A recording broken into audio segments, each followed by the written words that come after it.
All righty.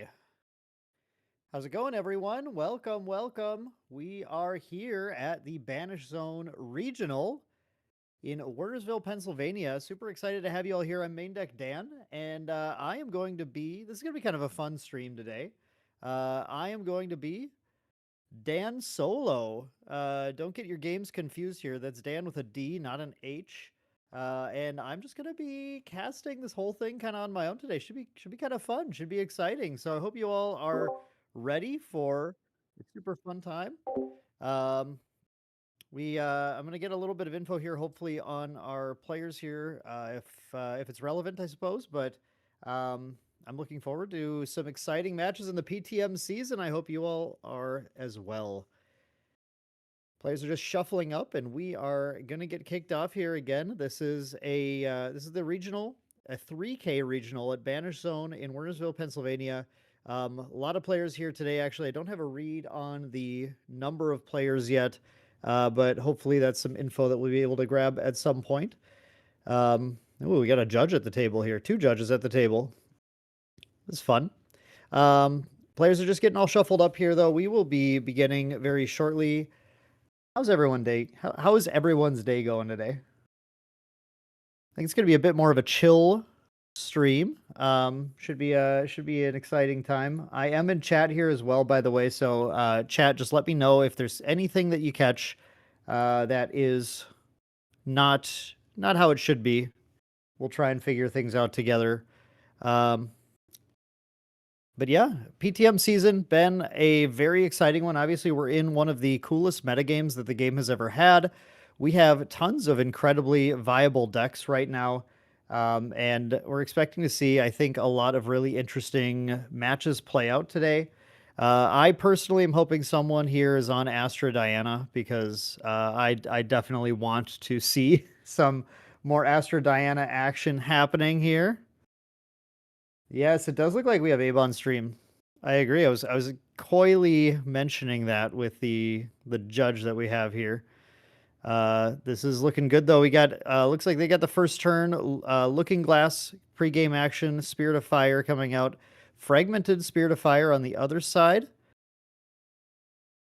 And taking a look, trying to figure out what our players are playing here.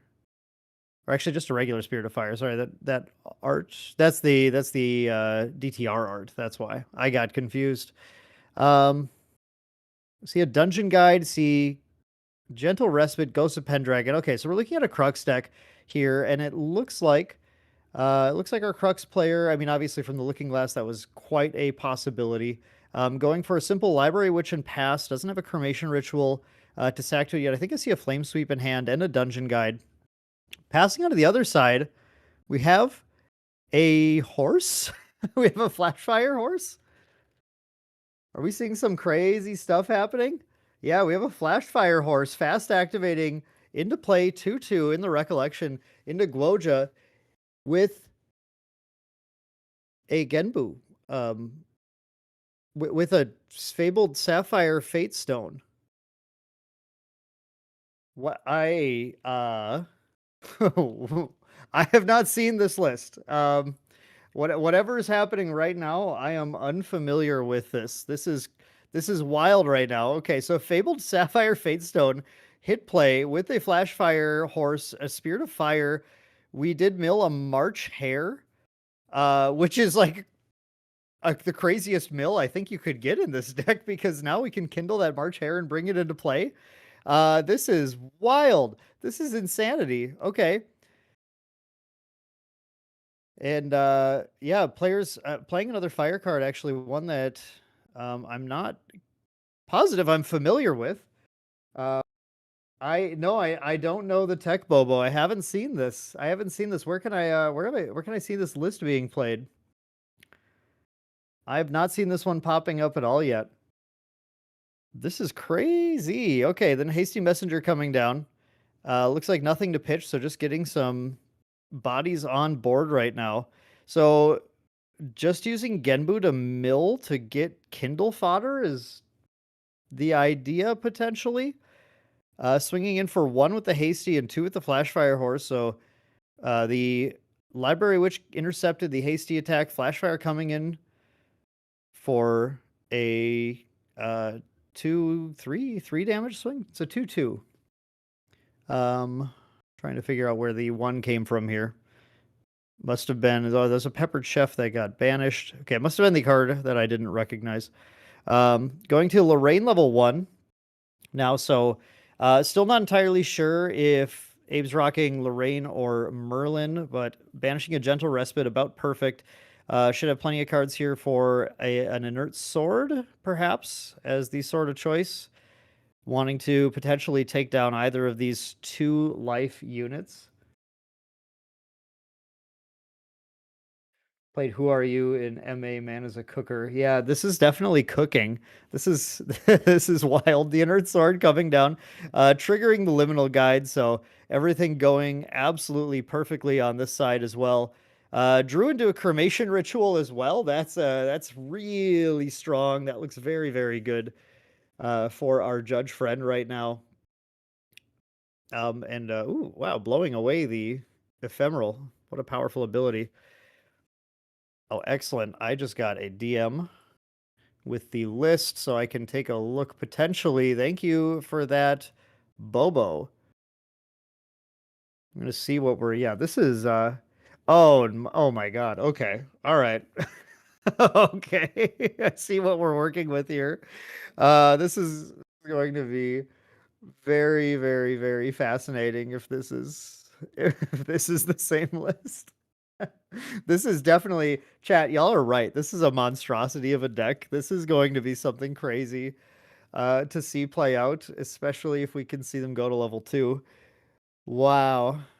Looks like we're just in the tank here thinking, though, you know, obviously there's a lot of aggression. Looking at this list, it's a very concerning, you know, it's basically a straightforward KFC list, but it's using Genboo and then into Allen level 2.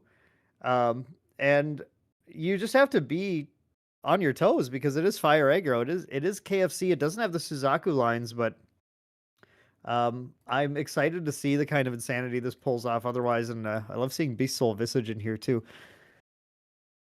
So we do actually have the dungeon guide straight to Lorraine level 2. We're not going to go for the cremation ritual here yet, actually. Instead, just trying to use the cards as best as we can. We can do a full hands down here, going to Lorraine level 2 with the Flame Sweep, hitting both allies on the opponent's side, and that's going to be 2 on-kill triggers to draw 2, getting basically the dungeon guide spent cost back into hand for free, and now allowing the dungeon guide to hit in for 1 more as well, and potentially going to see that liminal swing here would certainly be a good plan. And then beyond that, I mean, that's a really solid turn for Abe here, getting the entire board clear, pushing a lot of damage onto Gwoja, getting her all the way to 8 damage counters, and kind of forcing some action back. So we're going to see a Grand Crusader's Ring. And Who Are You just trying to reestablish, is that, oh my God, that's the Kindle domain also. I don't know if I see that in the list I'm looking at here, so this is definitely something wild. That's awesome. That is super cool. Wow, that's fun to see. Okay, so time to rebuild the board and kind of reestablish the, I mean, it's a little tough. The power of going to Lorraine level 2 is that your life is so much higher now, and the aggro list would love to just try and push as much damage as possible. We're going to see looks like a Kindled Dazzling Courtesan, and we're going to banish the domain, banish a horse, and then banish the March Hare and put that into play. So a ton of allies re-entering suddenly. March Hare, of course, allowing the Red Hare to be able to attack as well. Red Hare going to come in for that 3 and get the draw discard off of it as well. And then we're going to also see an additional 2 and 1 from the Courtesan and the March Hare. So we're looking at obviously a pretty aggressive swing back here, and it looks like Horyu's going straight for face again, just trying to even the life totals. You know, that's what I was kind of saying. Like you want to deal face obviously as the level 3 aggro deck, as the aggro deck against the level 3 deck. But these guides sitting in play are just going to start to clear your board turn after turn. So you just have to be confident that you can rebuild your board over and over again. And I do think that looks like that's the strength in particular of this strange Genboo variant of Fire Aggro, able to continually fill the yard with fire cards and keep kindling things into play, it's going to make it really, really hard to contend with. The life totals are not swapped. I think they are correct. There was a cleave last turn that did a ton of damage. So we have 8 damage on Whoarew's side, and then just pushed to 9 with a 6 damage turn after 3 on the first turn onto the Krux player. So I think we are all good. Just going to consider here what we're doing now. We have a probably an important materialize because every turn against an aggro deck, every early turn is very clutch. Gonna go for the Palvor Sword, and that's a really strong card right now because when the Palvor Sword enters, it's going to banish upside down, basically flipped over the graveyard of the other player, which is going to prevent them from being able to kindle things as they're no longer in the graveyard. So that is going to shut off some of the fuel that Whoarew might need to rebuild the board here. Now, unfortunately, we already did use a Flame Sweep on 2 allies. Now we have a 3 ally board to deal with for Abe. So it's going to be a bit of a fight to be able to clear everything here. But of course, Krux has a lot of options. Trying to look and see if Abe has I do see another dungeon guide. So one option we have is to dungeon guide and immediately get the Ghosts of Pendragon down, return that Looking Glass, and start to try and just reestablish a sort of an influence advantage over the opponent to make sure that we can continue to keep the board clear. They're definitely going to need to keep the board clear as much as possible because the damage is going to increment pretty quick. But I would say in general, in an aggro match like this, the aggro player is definitely at the disadvantage when the level 3 player is able to hit level 3, at which point they are going to have, enough life to be able to sort of just hold the fort for a little bit and stabilize. Goja player's swinging allies is going up on Goja's damage. No, it went up. It went up on the Lorraine player's damage, I believe. So I'm pretty sure we're all good here.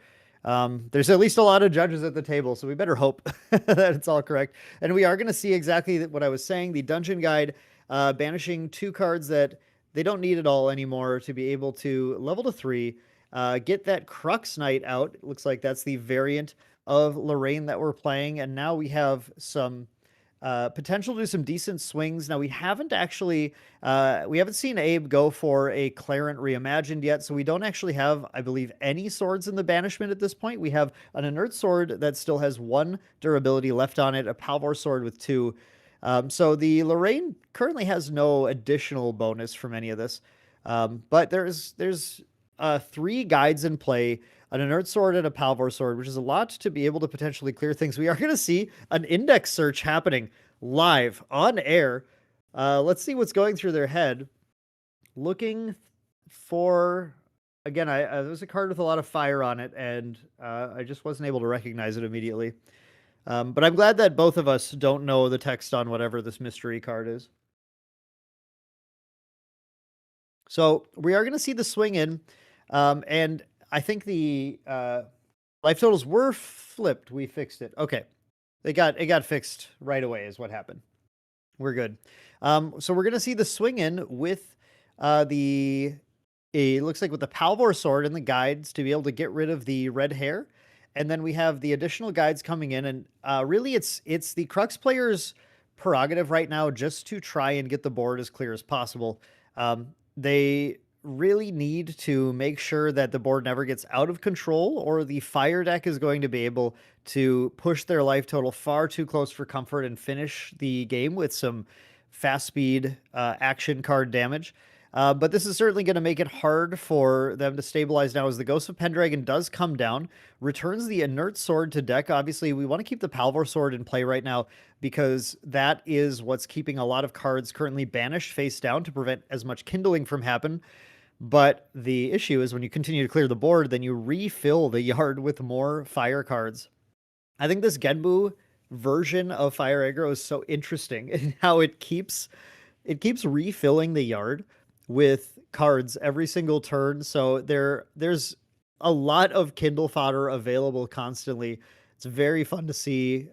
This brew from Whoarew is really, really interesting brew We have the Tariff Ring coming down, a pretty clutch play right now that's going to make it a lot harder to assail their board as they try to rebuild. We lost the domain again. I can't help but think if that domain ever hits play and allows cards to be drawn every time these allies die, then that would be obviously something that would allow this player to go a little bit deeper into the long game against their opponent, against this level 3 deck. We're going to see immediately a Dazzling Courtesan, again, banishing 3 cards for Kindle and putting that March Hare back into play. And then we're going to have to... you have to clear the ghosts, right? The Ghost of Pendragon has to go down, but I don't think they're going to. They're just going straight for face, putting Abe to 12, and then that means 16 damage still to try to deal in order to get him out of the game. The Tariff Ring will protect somewhat for the turn, but Abe's influence is already so high that it's not even going to be super impactful at this point, unfortunately. There's an uphill battle for an aggro deck when you get to go to level 3 like that. And here comes the Clarent Reimagine as well. So materializing the Clarent Reimagine, this is doing 2 things. This is putting a salient threat as Lorraine Krux Knight's ability is now turned on and is plus 2ing all of her damage. So she no longer even needs to combine damage with guides to take out threats like Red Hair. She's able to just push through damage very, very quickly. Well, a Red Hair with a 2 damage weapon. It depends on, of course, the sword she's using, but able to get rid of a Red Hair on just a single swing. And then the guides can clear anything else. But the other thing it does is it puts a Spell Shroud weapon into play that will prevent action card damage from the fire deck. So it's going to make it, like I was saying, I think the plan for the aggro deck is just to push damage as deep as possible and then try and use any big damage spikes possible from hand to finish it. But Clarent is going to come in and say, I'm going to be able to essentially mini Safeguard Amulet for a turn or two to hold off all that damage while I finish you off. And the life total advantage is going to absolutely be in Lorraine's favor in this case. Now, looking at the hand, see if we have any other action to play here. There's a board full of allies, so we're certainly, not bereft of things to do this turn. We do see a Tempered Steel. We do see, I'm trying to discern another, is that another Ghost of Pendragon? I think that is. There's a Creative Shock in here, which isn't super good right now. Ghost of Pendragon, a second Ghost of Pendragon returning the Looking Glass would be a dominating board position right now. Very, very difficult, I think, for the aggro deck to get through that. And yeah, I think that's what we're going to see, the Ghost of Pendragon coming down. I think the obvious return now is the Looking Glass at this point. It does shut off your ability to play Inert Sword until you put it back into play, but at this point, I don't think we need to worry about that too much. I really appreciate Abe playing his board into a grid like this. Very nice and clean and easy to see. Yeah, a perfect grid. I love this. And then just choosing to play the ghosts and then pass, not going to pay the tariffs, not going to pay the tax. We basically put down, in this case, on Lorraine's side, Lorraine has a Clarent Reimagined. We have protection against action cards. We have a ton of allies, probably too much to even reasonably deal with, and a lot of influence in hand. We're going to get that mill at the start of the turn. That is not a retie Stable Master, is it? That is not that. No shot. Is that a... No, that's a retie. No, that's a retie Stable Master. Oh, no. That's a retie Stable Master. This is insane. This is wild. Horse cards you activate have Kindle 3. This is crazy. Oh, no. Wow. This is a really cool deck. This is insanity. You love to see it. So we're going to see the attacks come in and take care of one of the guys. The Liminal Guide is out of here. Then we do have the Blitz Charger coming down. Bobo says, time, who are you out? People don't realize in the main deck competitive team Discord, you do get a timeout if you mention retie Stable Master. That was a rule implemented by world champion Bobo. So unfortunately, I would get timed out here as well. These horses are crazy, though. That Blitz Charger coming in as well, taking out another one of the Dungeon Guides. Dungeon Guides, of course, trades right into it. I love seeing all this, but this isn't a position that feels great, as all Who Are You is able to do right now is play allies, swing into 1/3s, and then lose the allies that they played on this turn. So it's a position that does not feel fantastic, especially when the priority allies to get rid of are those Ghosts of Pendragons on Abe's side, but they are still there. Unfortunately, unfortunately for who are you, the horses aren't going to be able to quite stand up to the ghost horses in this case. The ghost horses are likely going to kind of dominate the board going into this turn. Like looking at what Abe has in play, we have a 4 damage potential swing from Lorraine, fifth from the dungeon guide, and then 6 more from the ghost. You're looking at 11 damage, which is already lethal, right? Like already a lethal swing capable of happening. Now, it depends on what Who has in hand. There could be some action here to be able to get rid of one of these allies on the swing, but that isn't what we're having. A Restorative Flame, I think, is possible as well here to recover and not lose the game. I think waiting for that Lorraine to commit to the swing here to try and pop it. Short horses only live once, Dan, my man. Yes, they do. Well, the problem is that some of these horses are just killed by a retaliate from a guide. Retie Stablemaster, I can't imagine. What a wild situation. Um, yeah, okay. So it looks like the swing from Lorraine. We have no action, and that is going to be game one going to Abe on Krux Lorraine. And I did see Who pull out the domain, like I suspected. I think we saw some really bad RNG as the domain got milled twice by Genboo. I really have to remember what this domain is called. I'm going to pull this guy up here. This domain, Janye Don's Keep is a 6 cost Kindle 6 7 durability domain with fire element allies you control have on death. If your influence is 6 or less, draw a card. So obviously, who are you hitting a Janye early on? Even just going like a turn 1, put it down, or getting like we saw that yard get filled with 4 to 5 fire cards pretty easily. So getting this Janye out with a big Kindle, putting a March Hare into play, and then swinging in, dealing damage when the allies die, just keeping that influence at 6 or less so that just you draw a bunch more cards back, would allow them to just continue to flood the board with threat after threat after threat and continue to push damage.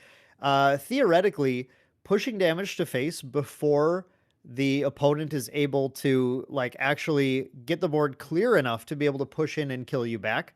I think that's really cool to see.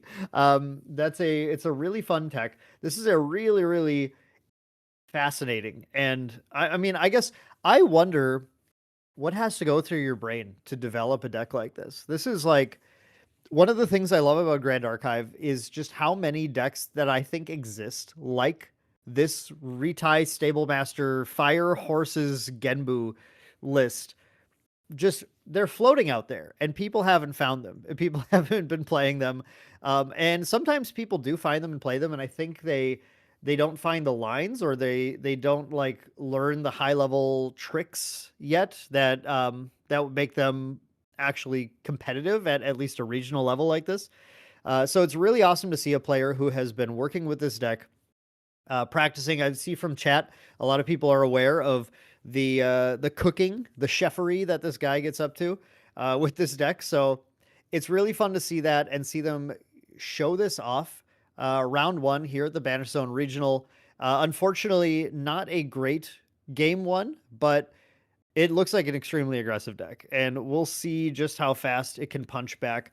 I would guess that Lorraine is one of the last level 3 decks you really want to see with this, just because of her ability to have built-in answers to everything, clearing the board with sweeps, the Clarent to be able to prevent some of that damage, the Palvor Sword, man. The Palvor Sword is so rough against this too.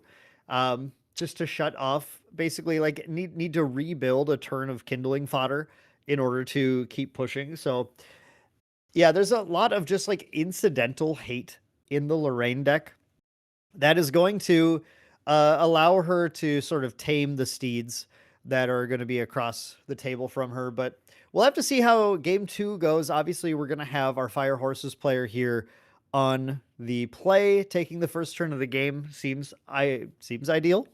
Not letting Lorraine get the materialize on the Clarent or the Palvor in time is probably key. But ultimately, I think wanting to see the Janye, wanting to see the Don's Keep, right away, get that into play, and then start to do the funny thing with the deck because 7 durability is so much like I know Lorraine can pop 7 durability in a turn, but it takes some setup and it will take and not turn 2 either.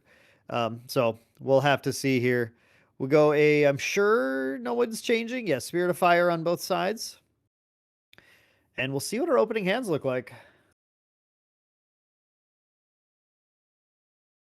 Do we see a Johnny? Do we see one? We see a Blitz Charger.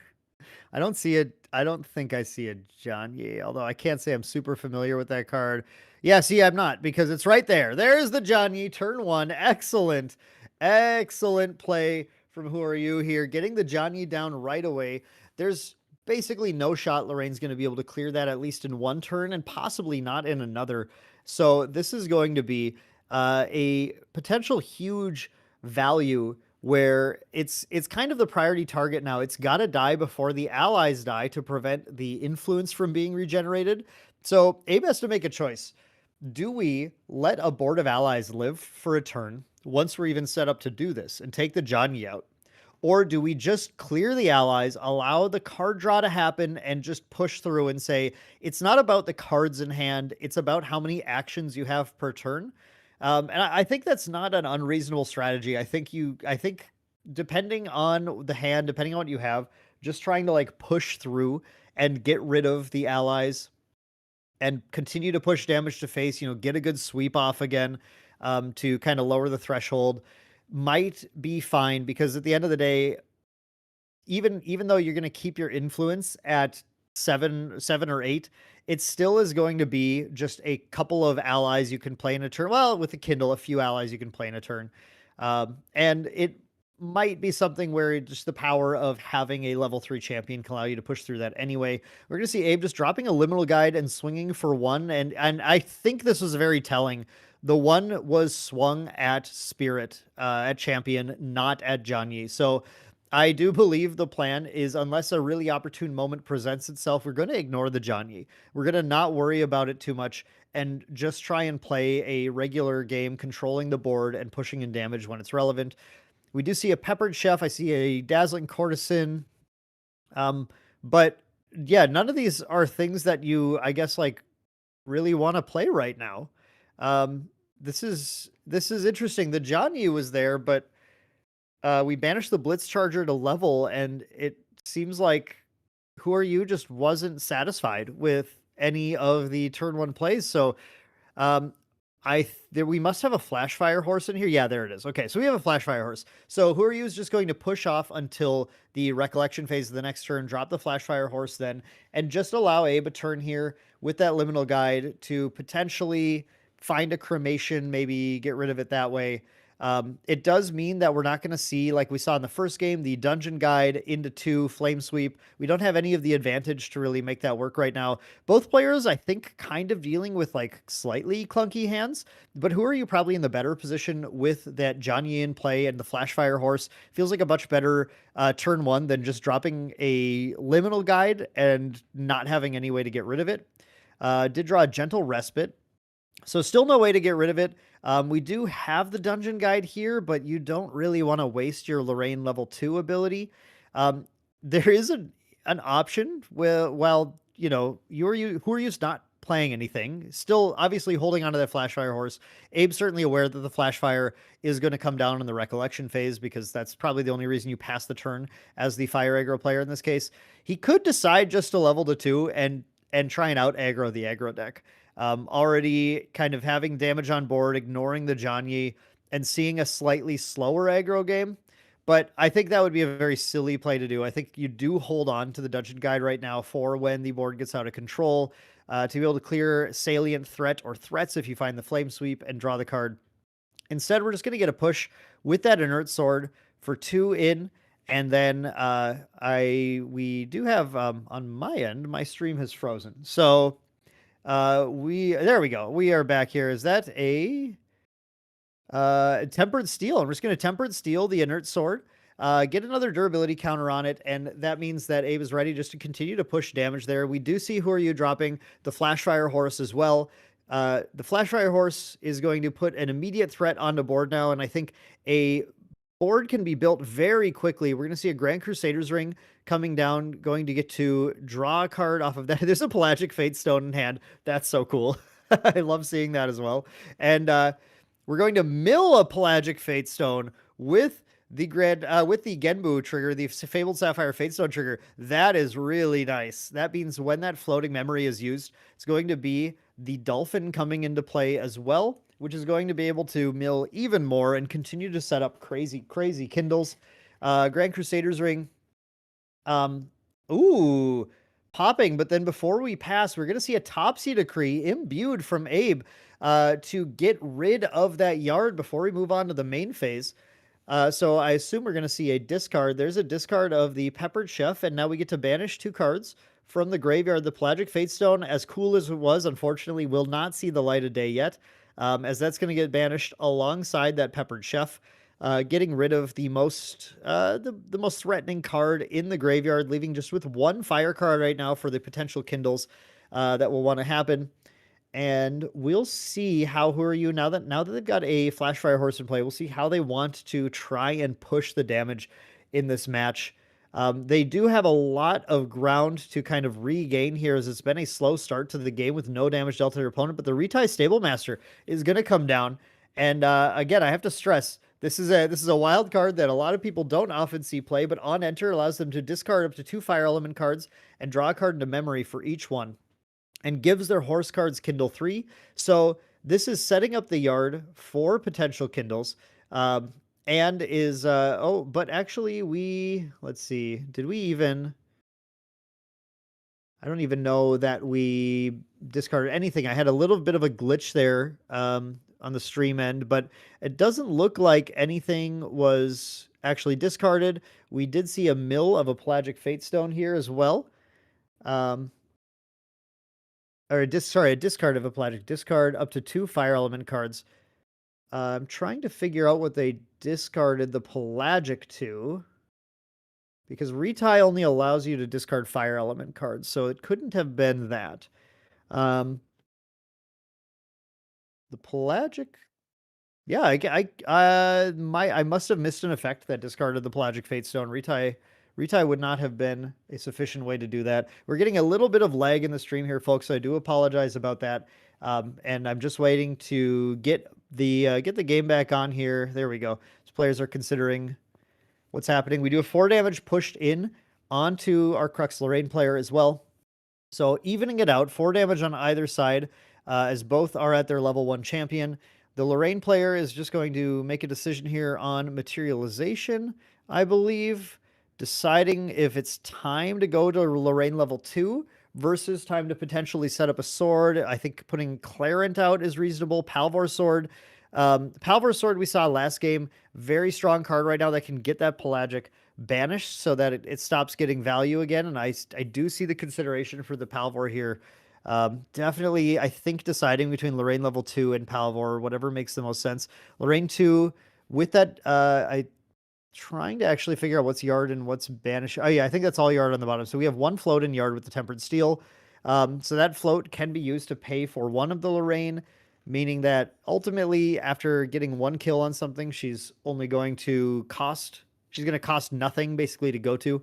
But we're going to go for the Palvor Sword right now. I think just trying to greed a little bit on getting that Flame Sweep, because it's completely game altering when Lorraine does get to do a Flame Sweep, cleave the board, get the on kill on every ally, and draw a bunch of cards back. Using the Tempered Steel to pay for the Palvor Sword, and now the cards you saw in the banishment or in the graveyard are now in the banishment face down. So we are once again not worried. Abe is doing a masterful job here of just controlling the Kindle player's yard, preventing any of these cards from really getting their full value, getting that full Kindle. We are going to see Lorraine coming in and killing the Flashfire Horse, which is going to trigger Jianyi. Don't miss that in the corner. That's triggering Jianyi and going to draw a card into hand when a Fire Element source dies, as long as influence is 6 or less. So it's definitely going to continue to make Abe's life a little bit harder, as it's very difficult to run his opponent out of gas at this point until that Jianyi leaves play. Thinking about the hand here now too, in the liminal guide swing, I think basically deciding, can I kill the Retie Stable Master this turn as well, or do I need to worry about that? And debating on the push here, we still do have the Dungeon Guide, but it's not a good call to use now. We have a couple of, I think, Ascensions in hand, a Library Witch, I think that's a Witch, and a Gentle Respite, and a Crystallized Destiny, perhaps? I believe that's what I'm seeing here. So not a hand that has any like really good mid-game actions this turn.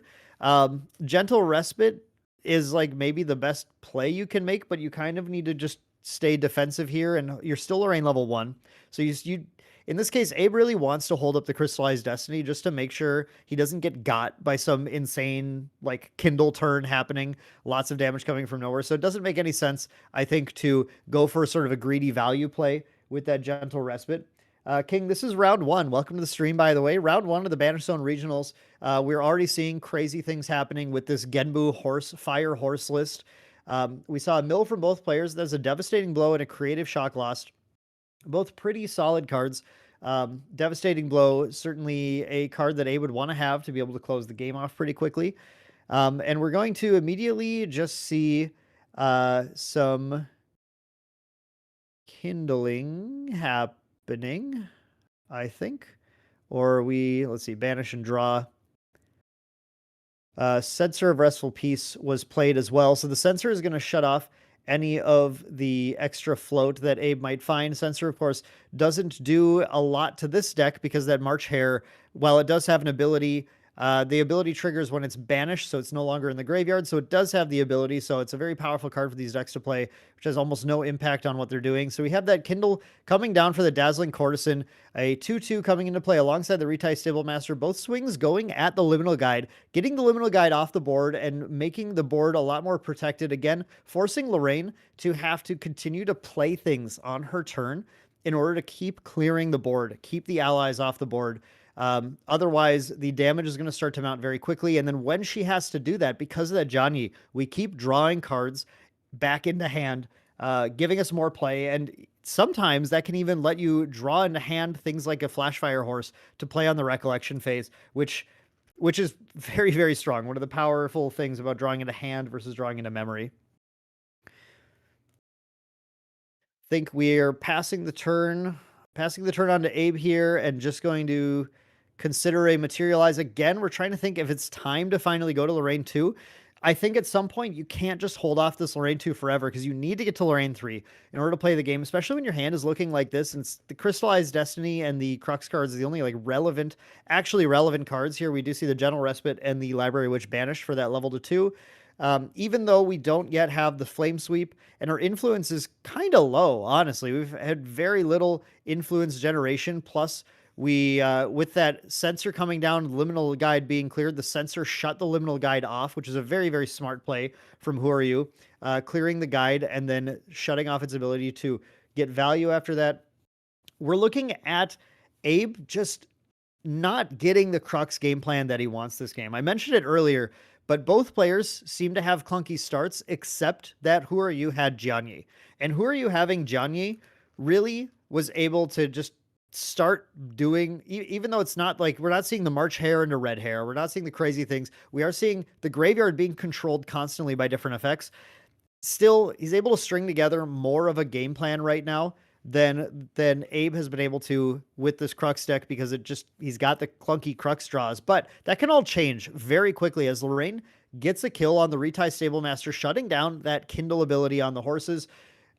We didn't see a Flashfire Horse flashed in with Kindle or anything. I think actually, I don't know if we had a graveyard. I don't think we had a graveyard at the time. Would have been kind of cool to see that happen in response, but still, that is going to clear that off of board. Still have a Courtesan in play, but now Abe is at the point where he's used what Lorraine has and has to play something kind of to keep playing the game. And the Dungeon Guide, I think, is at this point what you just have to go for and try and rely on your Krux cards to get you there. I think he's thinking the Fluffy Shopkeep, and that's pretty good as well. The Fluffy Shopkeep can come down, provide just a modicum of defense against some of these attacks, and draw a card back into memory, getting Swords banished and kind of getting set up for the Lorraine level 3. to be able to be a little more impactful when you do play into her, and can banish those cards to play the Lorraine level 3 next turn as well.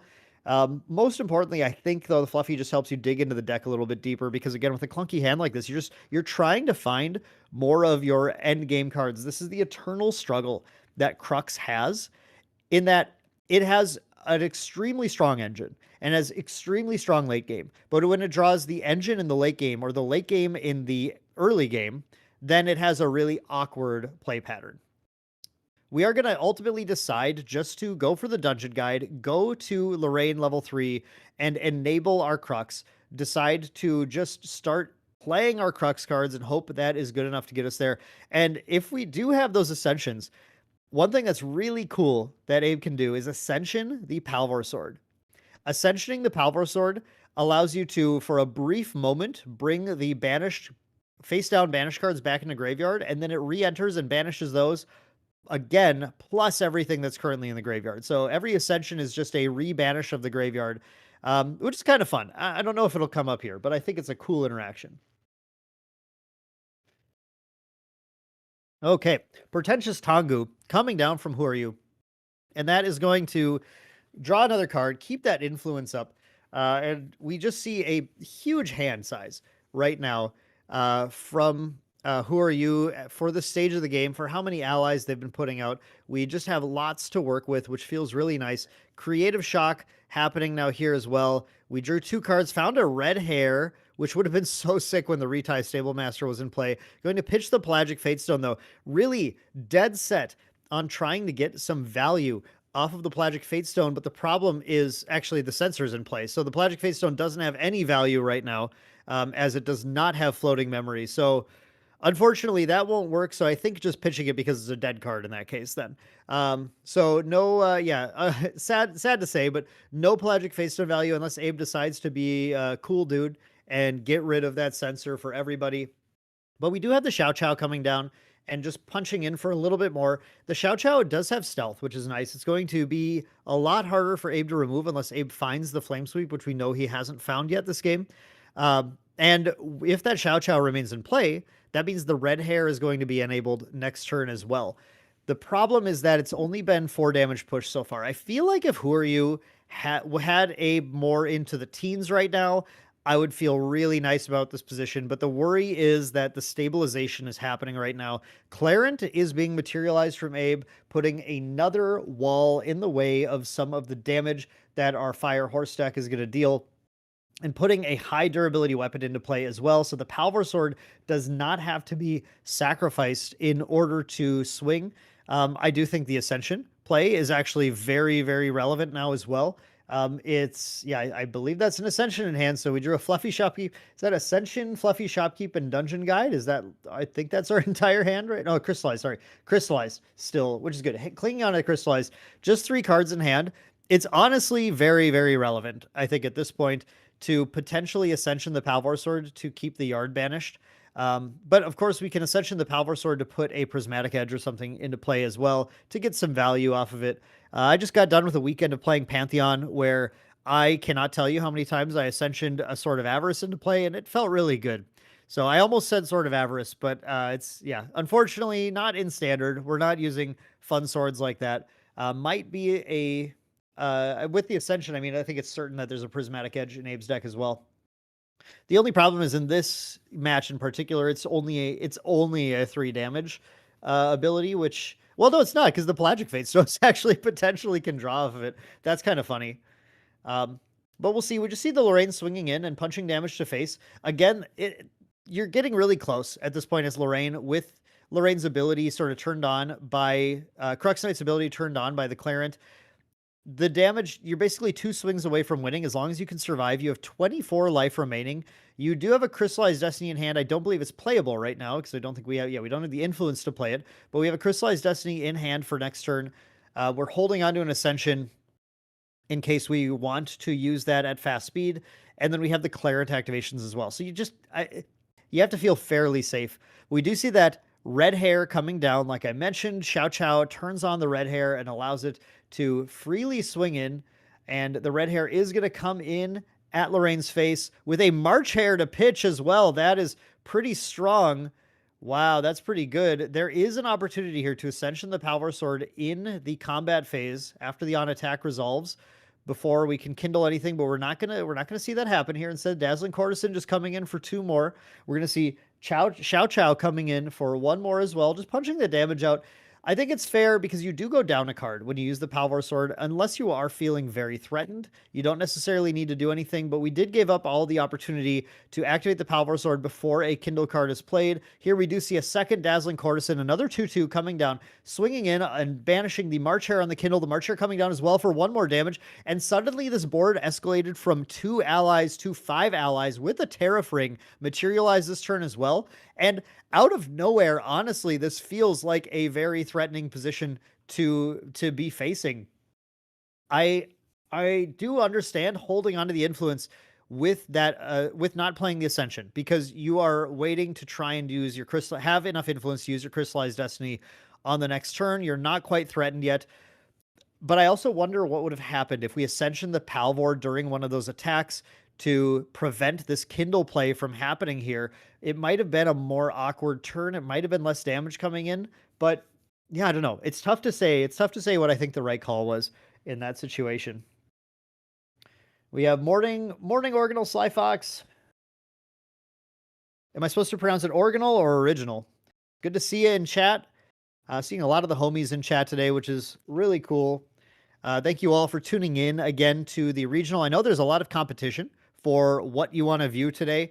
And there's some incredible casters casting lots of different events for Grand Archive today. So I appreciate you all tuning in at our chill Banish Zone Dan solo stream today, as Dan is trying to wrap his head around the Retie Stable Master Fire Horse deck. Pretty crazy. Pretty crazy. We're going to see a backup charger coming down here on Abe's turn. Going to get a power cell into play, and then we are going to draw a card into memory and just try and build that influence right back up here as well. Going to pop the Tariff Ring. We did not forget the Tariff Ring. That's good. That seems pretty important, especially with the low influence. What you're really seeing in this match is the Lorraine deck was just simply unable to accumulate influence early. I think having a higher influence throughout these turns very much changes the decision trees, very much changes the options and the power that Lorraine is able to exert onto the game right now. But at this point, this is challenging, man. I think we're looking at using the Ascension.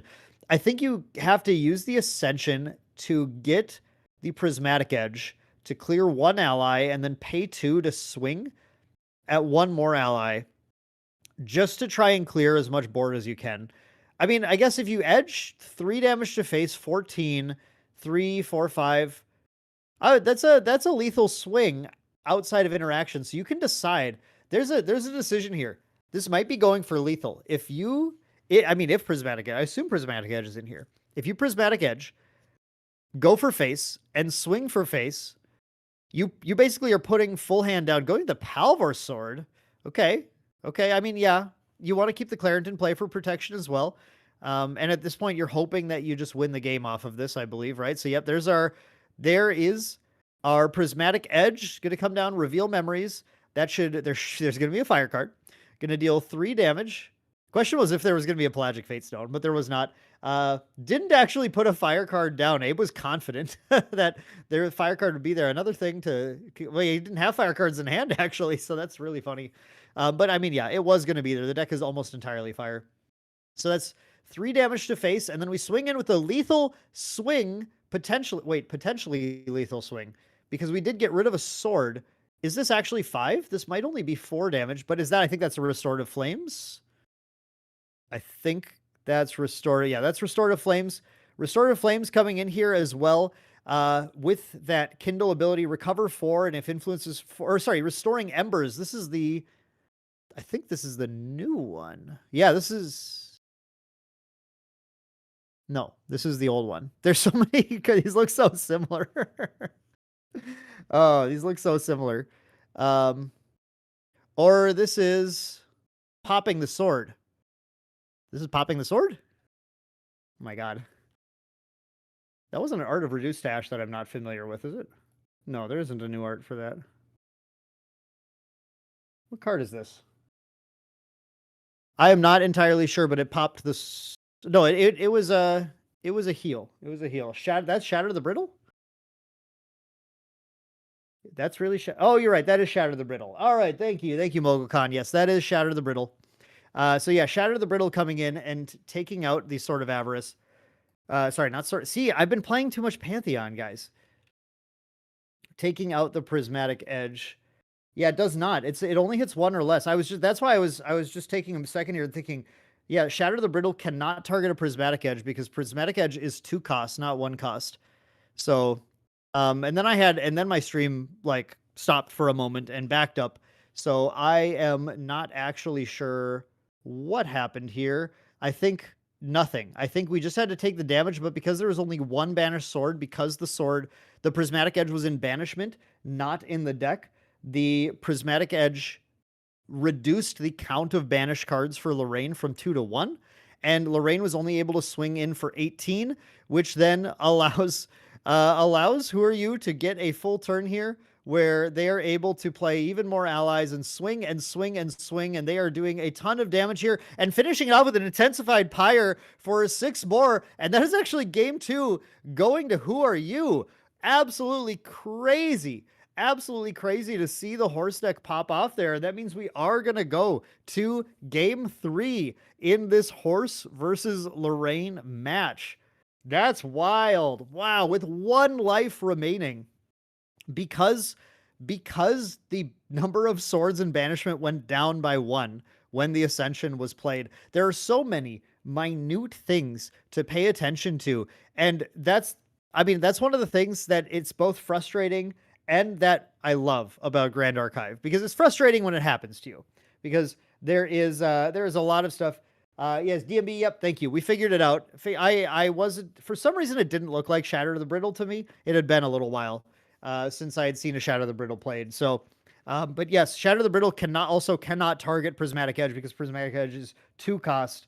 But yeah, it's in Grand Archive. There are so many minute decisions that you have to make throughout the game, and even something as simple as choosing potentially, and I don't know how many swords are in Abe's Material X. I don't know if there was another option, but if there was another sword to banish for Clarent, then choosing a different sword to banish there would have literally been the difference between winning and losing that game, because it would have allowed that Prismatic Edge to deal 1 more damage on the swing, which would have made it lethal on Guoja, who is a 19 life champion.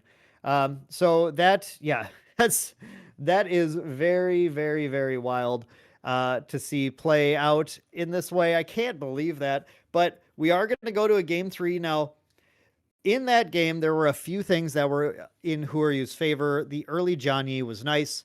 I actually don't know if it was like crazy impactful ultimately, but it was good.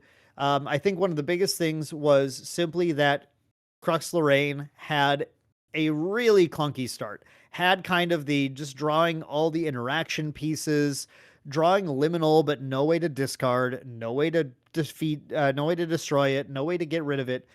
Here we see a much. I mean, already I'm fine with this if I'm playing Krux, because I see 2 creative shocks. So like whatever. Like, hopefully I'll just draw my way out if I don't have everything I want right now.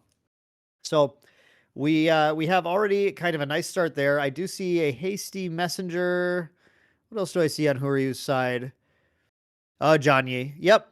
And we do see another turn 1 John Yi from Who Are You as well, getting the keep out right away, potentially another huge swing in their favor, as this will allow them to keep a lot of influence as their allies are destroyed. And we're going to see that creative shot coming out from Abe. Can we draw like a god? Can we see the liminal? We see a crystallized and a fluffy shopkeep. Okay, well, just going to pitch the crystallized, I guess. I think he already has a crystallized in hand. Maybe just deciding, you know what, this is a clunky card in this matchup because holding up 3 for it is kind of tough. And there aren't a lot of huge damage swings. It's a lot of like up to 3 damage attacks to worry about. So not as impactful here. Then going to go ahead and level to Lorraine 1, put the inert sword out, pay the 2 for the inert sword, and then we're going to be able to recollect. I think we're going to do the... we did again, had a little bit of a stream pause here, a little bit of a stream hiccup. And yeah, just pay the 2 and recollect. And we're going to go for a fluffy shopkeep this time. I'm very curious which swords are going to get banished after how the last game went with this fluffy shopkeep. Making a careful decision on which cards to put down. You know what, though? That Shatter the Riddle looks a lot like Restoring Embers. They're, the colors are very similar. I was like positive, like, oh, cool, new Mortal Ambition Altar card being played. We're going to see the Prismatic Edge being banished. I'm trying to take a peek at this. I mean, you don't really want to get rid of your Clarence stuff. Yeah. We have a Sword of Shadows as well. Looks like a Sword of Shadows getting banished as well. Yeah. Oh, man. If that Sword of Shadows was banished, so the Sword of Shadows being there does tell me that if only the Sword of Shadows was banished last game instead of the Prismatic Edge, that's so crazy that it came down to just that one micro decision on what seemed like a fairly simple turn that just like was hard to predict. How do you know that that's what you're going to need, that exact 5 damage swing later, and not that you're just going to need to put out an extra sword to punch damage at some point? We're gonna see the fluffy shopkeep drawn to memory and then keep the fluffy shopkeep up to intercept these attacks.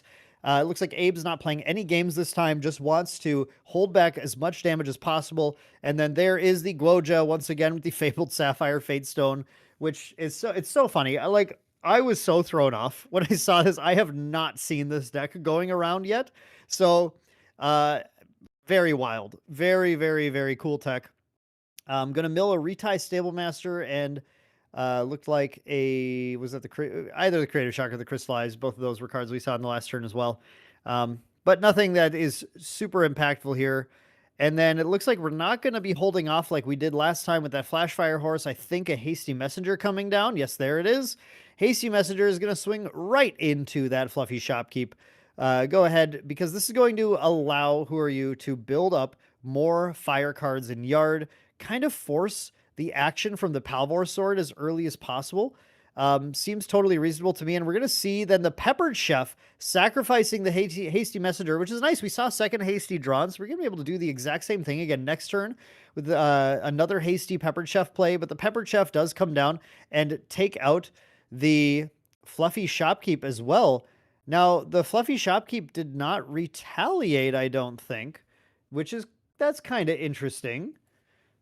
Because Peppered Chef has 1 life, right? So the Fluffy Shopkeep could have retaliated and taken the Peppered Chef out, but I guess that would have put a Kindle card in. Would that have mattered? I'm trying to figure out if that was just a missed retaliate or if it would have been it would have been a bad idea to do that for some reason. But maybe it was just a stated retaliate that didn't happen.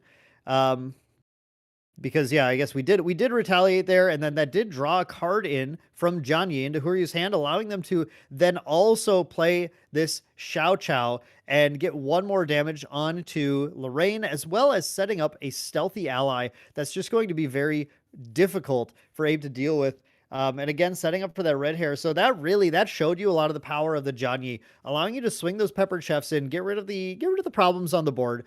Even though you retaliate and lose your ally, you still draw a card. You still are able to actually then extend your turn because it doesn't draw to memory. It draws into hand.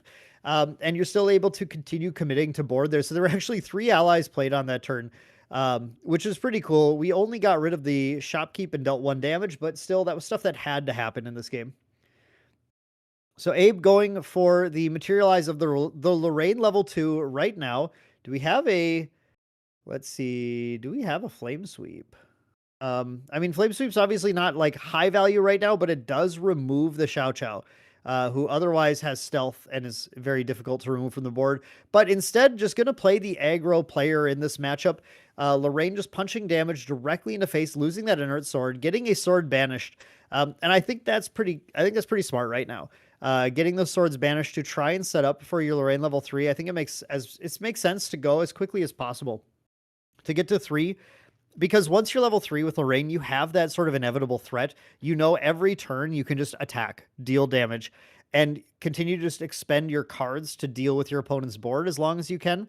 And it really doesn't take a lot with a 19 life champion like Guoja with the power of Lorraine's attacks to close the game in your favor. So it does look like what we're seeing here is another fluffy shopkeep. I'm curious if this drops, if anything does get banished. Clarence so far hasn't been ultra relevant, but it has been but it very much could be relevant with the intensified pyre being played in this deck as well. Okay. Actually, is that what happened? I think I figured out what happened on the last turn. Yeah, so my stream froze, and just to back up a second, I just realized the intensified pyre could have been stopped by the Clarent, but the Shadow of the Brittle targeted the Clarent, which is well, it would have given, you could have given it Spell Shroud though. Man, I'm still not entirely sure what happened, I guess. But we do see, there goes that fluffy shopkeep coming down as well. Another interceptor threat in the way, and going to pass the turn at that point, go for the GCR. Grand Crusader's Ring coming down on Guoja's side. Going to draw another card, build up that influence spec, and hopefully find a red hair to play. Red hair with that Xiao Chao in play is going to be a really threatening turn. Milling a Jianye, which isn't a March hair, but it's definitely fine to mill at this point. We already have a Jianye in play. Oh, was that a red hair? That might have, there's some kind of a horse. No, I don't think we have a red hair, do we? Oh, we do! There's already a red hair in hand. Okay, let's go. And I think that also was a red hair. Yeah, there was. It also drew a red hair this turn. So there's red hair. Red hair swinging in, into fluffy shopkeep, probably. I mean, assume the intercept's going to happen, on something here. So, yep, red hair heading into fluffy shopkeep. The retaliate for one. We do get to the draw discard as well. Then Xiao Chao coming in for one more, and now we're starting to look at a turn full of some pretty awesome potential plays. We're going to put two more down for the retie Stable Master. Okay, so we are then, yeah, this is what I was going to say. We can then kindle the red hair out and sacrifice the previous red hair, getting to also draw a card because an ally died with the Jianye in play. So we now drew a card back into hand, put a new red hair into play, swing with this new red hair as well. But we can kindle first. We're going to kindle this card. This is the one that I didn't know last time either. I think it +1's an ally. I think it's adding damage in some way though. So this is probably a swing for, yeah, it's the +1 an ally card. So we're going to swing with this new red hair for 4. And then we have retie and Xiao Chao still as well to swing with. A huge graveyard. I mean, I think Abe is like getting kind of forced into potentially using Palvor because that turn was pretty high value. There was a lot of stuff happening, a lot of board to deal with, push 8 damage in. It's kind of tough to say whose game it is at this point right now because Abe can go to level 3, can get the Krux online, can start to try to play that way, is holding a Ghost of Pendragon, is able to kind of reclaim the board here, but because of that Jianye, he's going to bring the influence back up to 6 so that Poor You is going to be able to kind of immediately rebuild the board. If he goes for 3 right now, which he's going for 3, he's also not going to get the Palvor Sword into play yet. And Lorraine right now is going to 3 with 0 swords in play, which is pretty crazy. Having no swords in play right now means that Ascension was banished to level, but Ascension tricks aren't online. There's basically nothing Abe is able to do during this turn to impact the graveyard of Who Are You. And the graveyard as a resource right now, going to 6 cards with that mill from the Fabled Sapphire Fatestone as well, is, it's something that will pop back off and deal a ton of damage back to Abe. But Abe did just draw a Devastating Blow. Devastating Blow, and I counted, it was either 4 or 5 swords banished right now. I think it might be 5 swords banished, which would be a 12 damage swing, which is 1 off of lethal if it's 5, or it's 2 off of lethal if it's 4. So Abe is in the place where the Devastating Blow is already looking like it can just straight win the game for him as long as he can just deal a tiny bit more damage. Going for the Ghost of Pendragon, returning the Looking Glass to the material deck, drawing 2 more cards, and then getting to set that board up if he wants to, set the damage in so the Devastating Blow is lethal next turn, but he has to predict if he's going to be able to survive another turn against this fire deck with that stocked up graveyard, with that Johnny, the Johnny tricks in play. Things like Peppered Chef are crazy when Johnny is resolving. The Retie Stable Master, honestly, going to make like the entire hand, nearly the entire hand playable on his turn. So I don't know if he can risk it here, and he doesn't. He goes with the Ghost of Pendragon swinging into the red hair to take it out. Just get rid of the red hair right now is a, I think, completely reasonable play. We're going to see the end of... Oh. Wait, what is that? What card is that? I don't recognize that artwork. It costs 1, and it... Oh, that's the new Smoke Bombs. That's the PTM Smoke Bombs. No wonder. Okay. PTM Smoke Bombs coming down just to get a card draw. Using that float, did mill a March Hare as well. Off of the Fabled Sapphire Fatestone, which is crazy, and drew a red hair. Whoever's draws are absolutely nuts right now. Banishing with the Retie Stable Master, giving a Kindle, banishing the March Hare and the other red hair, putting the March Hare into play, setting up an insane board right now. Kindling 3 more for the Flashfire Horse as well. Look at the amount of allies dropping on the field. Still 5 cards in hand. Still able to play even more cards, put even more allies, commit even more damage onto play. Oh my god, the stream right now. Why are you stuttering? Why are you slowing down? I want to see what's happening. We are going to start swinging here with the March Hare. Going to get to draw, discard off of the March Hare. Is he going to be able to... Okay, he knows he doesn't have lethal because he goes for the Ghost of Pendragon here.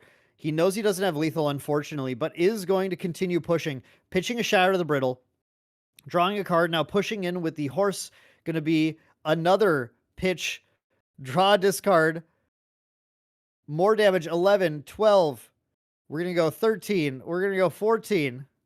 We have the damage punching 15, 16. Lots of damage here. Peppered Chef still is a play. It looks like we're going to see the Peppered Chef coming down, sacrificing the March Hare, drawing a card off of Johnny, swinging in again another 4 damage. 5 damage because of the... 5 damage because of the card that was played earlier as well. 8 more damage to deal. We're going to kindle... We're kindling. The March Hare is coming back. The Intensified Pyre with the March Hare swings for 2 as well. And the Intensified Pyre deals 6. And I believe that is game for Fire. Genboo Horses. An absolutely crazy match. An unbelievable amount of damage being dealt here in one single turn. You cannot put your defenses down against this deck. Yes, that is right, chat. That is right, Corbo. It's the year of the horse. It is the year of the horse, and here we see it at play. Who are you absolutely dominating those 2 games with insane turns? The fuel from Gianni, the power of red hair, the power of March Hare, and Taylor, main deck Taylor. I hate to say it. I'm going to say it on stream, though. The power of Retie Stable Master. I think they tied. My stream stuttered right at the end as the play was going. Did we go to time? Is that what happened? I looked like the damage was there. I thought we had the damage. I got so excited. I do... Let me see if I got a communication about this here. Yeah, okay. I didn't get a communication about who won. I'd love to just get a confirmation on that. If I can quick, if we hit time. I do not have time on my side, so I'm not sure. So if I can just get confirmation, then we will head to a break here, I believe.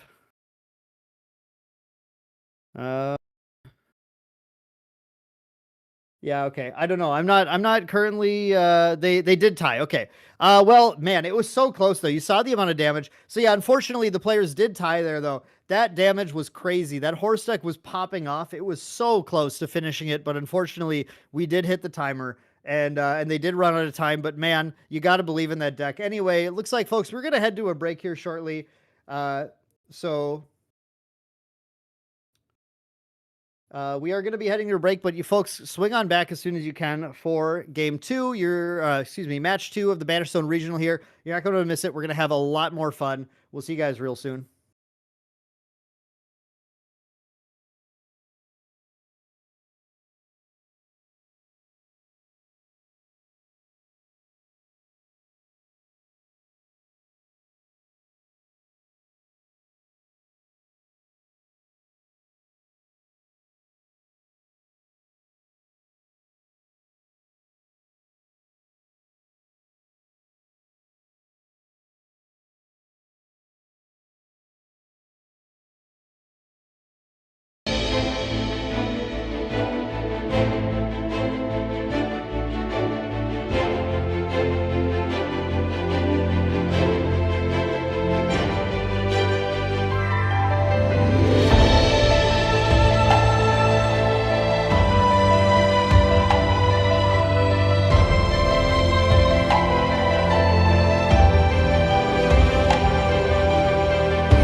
All right, welcome back everyone to round 2 of the Banish Zone Regional here in Wernesville, Pennsylvania. We have 72 players playing today for 3K in prizes, plus all the usual regional goodies here. We are sitting down to round 2, and in this match, we have a pretty fun match here. We have Slightly Metal versus Coheed. Slightly Metal, I am aware, is on the Wind Diana list. So I believe Wind Umbra Diana.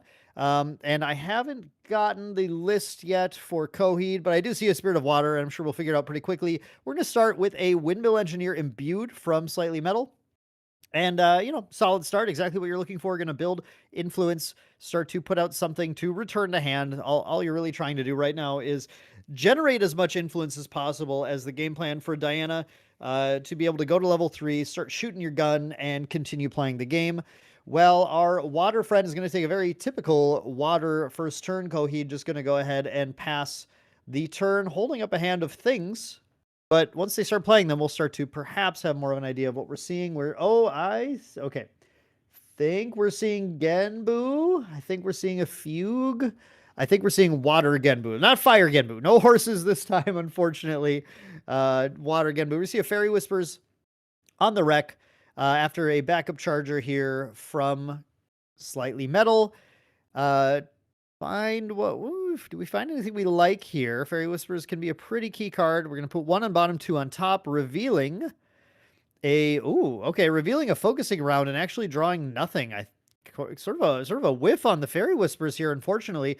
And we're going to see in rec here the refracting missile targeting the Windmill Engineer now that they went down to just 2 cards in hand. The Fairy Whispers needed to not whiff in order to activate the backup chargers. That was actually a really, really rough miss on the Fairy Whispers. One of the kind of the risks you take when you play Fairy Whispers in a deck that doesn't have as many win cards in it. Same thing Tristan does all the time. We see that focusing round coming down though now for 3, drawing a card and setting up to potentially get some like baby green slime value in the future as we can suppress that and continue to draw cards off of it. We're going to banish the float off that refracting missile for the Guoja level 1. Get the Genboo out there. There's the smoke bombs I know and love. Checking to see if there's anything kind of interesting in the material deck, and there is not, unfortunately. And then the trigger on the Genboo is going to resolve. We actually have Slightly Metal already resolving it there. And then we're going to mill a float on the Genboo side and an expeditious opening on the wind side. So really actually looking like a really good start for Genboo right now. You have to feel pretty good in this position here as your opponent missed their backup charger activation, whiffed on their Fairy Whispers. You have hit float on your Genboo. You have the Frostborn Paladin to back it up, banish the float, draw a card, and then also get a buff counter, starting to already punch that damage in for one of Guoja's big win cons. Guoja Genboo in particular, of course, has like 5 win cons in this deck. 4 to 5, depending on how you like to define things, and is going right now for some nice ally beatdown. Backed up with the Tyston Bovine. How good are we at the game? Conniving Plans and a Fracturize. I'm going to say we're pretty good at the game. We hit another float off of that. Now, Diana, certainly a deck that will run Censor of Restful Peace. Let's see if we want to respect that and get that Censor of Restful Peace out right now. Actually, I'll see if I have a list. No, I don't have a list yet. But we'll see if there's a Censor coming down right away to try and head off some of that value. But no, I think we're just going to go straight to Diana. Let's see how aggressively we want to level here. We are going to banish a Regal Inquisition. That's kind of a good one. It's kind of unfortunate to see that one. Getting that Diana level 1, now finally activating that backup charger, getting to draw into memory, and then getting the power cell out. And now looking at our hand, we have a Veiling Breeze. That's a good card to have. We like the Veiling Breeze. Let's see what we're activating this turn, though. I'm not entirely sure what's in the hand. I'm trying, like, do you guys ever on your screen, like, you bend to try and see a hand, but you know it doesn't do anything? This is it's a 2D image, but I feel like it should help. There's the baby green slime. Okay, so we're going to baby green slime, suppress the focusing round, and then we're going to be able to draw a card at the end of turn again, get this attack. And now I think that Bovine, you really want to clear that Bovine. You can't let it keep getting value, but it just looks like there's no way. We don't have the allies in play to clear the Bovine, so just going to attack into Guoja for 1 with the baby green slime that hopefully Slightly Metal at least has a way to reclaim the baby green slime or escape the baby green slime to be able to prevent it from dying, to be able to accrue some sort of advantage in this, because right now Genboo is just amassing a massive amount of damage here. Not damage, advantage here, I mean to say, but it will be damage as well very soon. We saw the Genboo Mill hitting an Umbral Tithe, I believe, and an Unbroken Mustang. I always try to call it Unstable Mustang after the Fractal, but I'm getting better. I'm getting better. The Unbroken Mustang. Man, so many horses on the stream today. I swear every single round we're going to see horses. I hope so. I can only hope as much.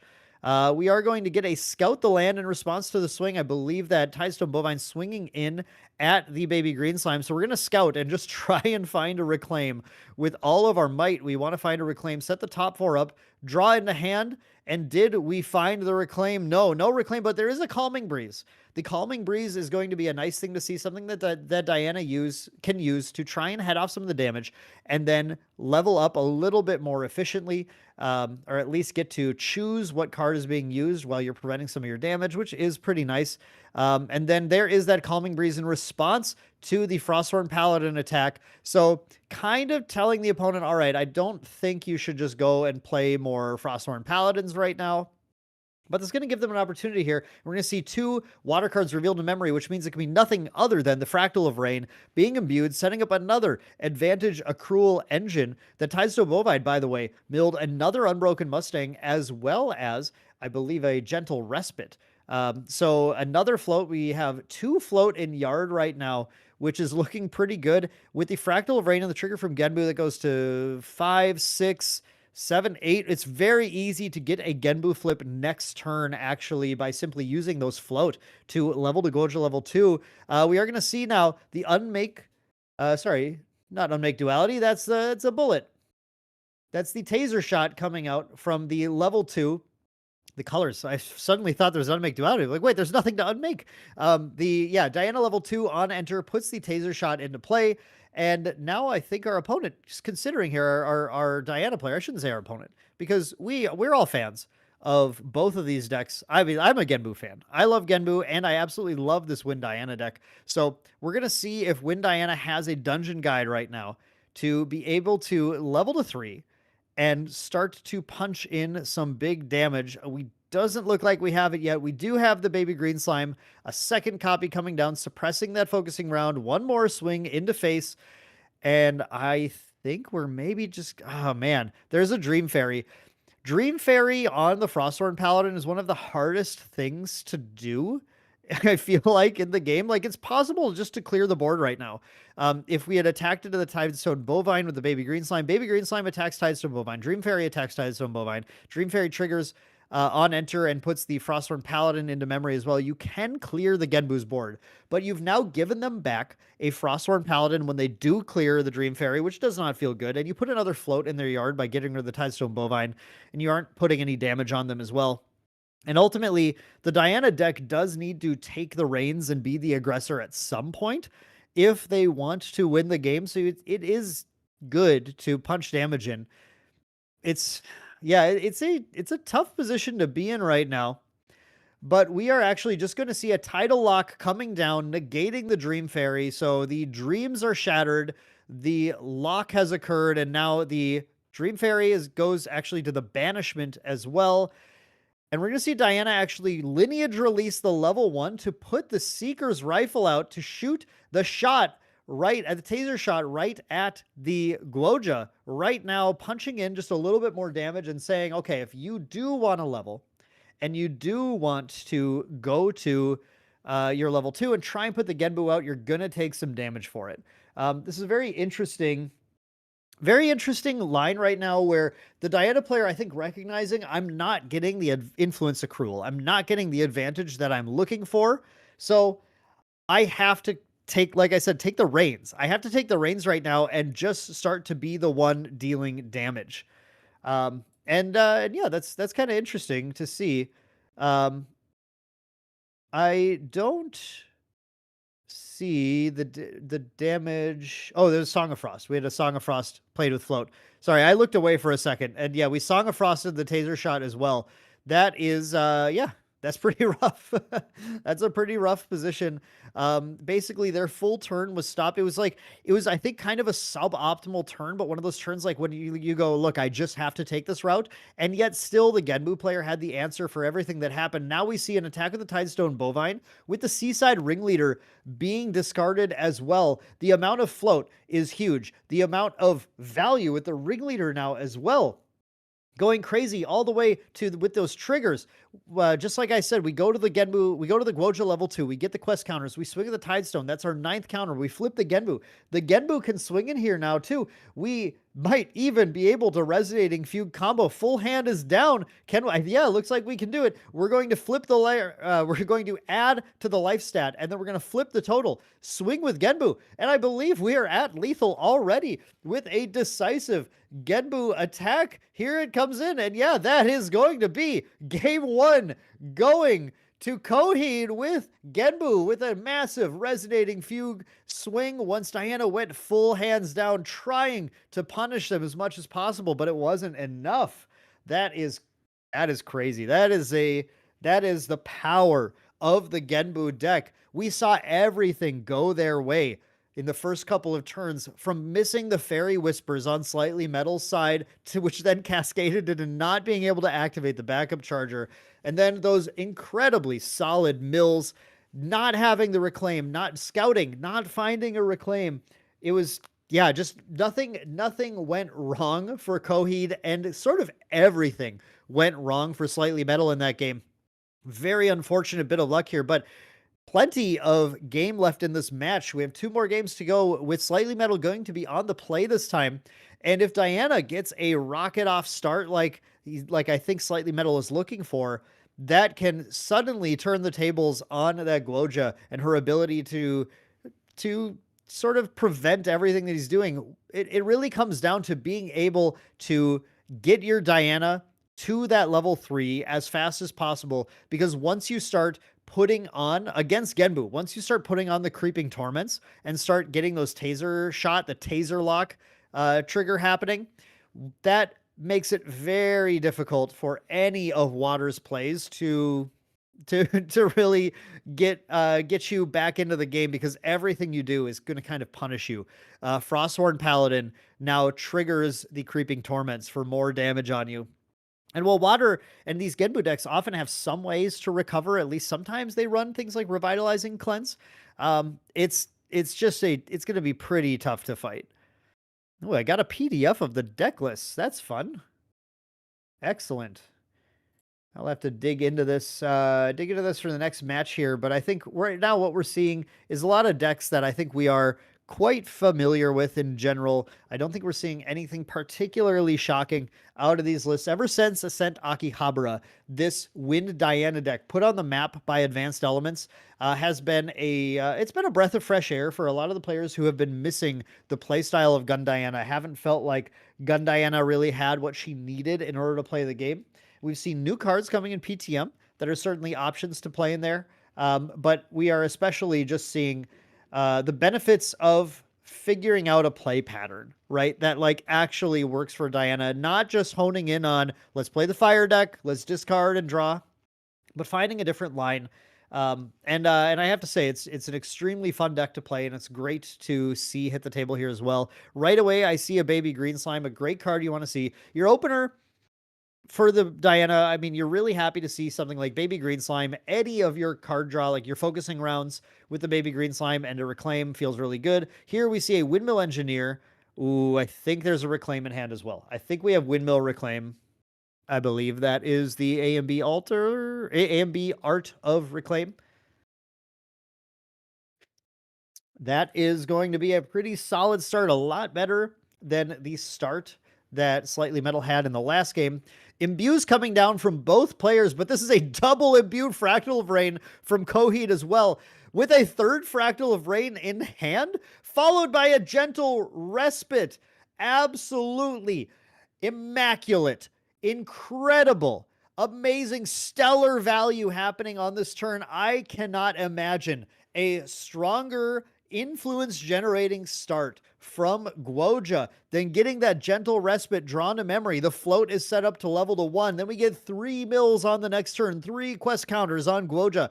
It is definitely Coheed's game to lose now. And it's Slightly Metal needs to find a way to push back immediately. Now, at least did have the reclaim, had the reclaim on the windmill, also getting a pretty solid start. But what can they do? What can they do to push back? I think all they're going to do right now is another windmill play. Just try and generate as much influence as possible. They're going to rely on the fact that Diana's level 3 play is stronger than Guoja's level 2 play. That's what they need to happen. They need those advanced element cards to come in and save them from the value that Guoja is about to generate. And it is going to take some dungeon guides, and maybe that's what we're digging for right now. It might be that Slightly Metal is just trying to find the D guides to be able to get there. The mill off of the oh, you gotta be kidding me too.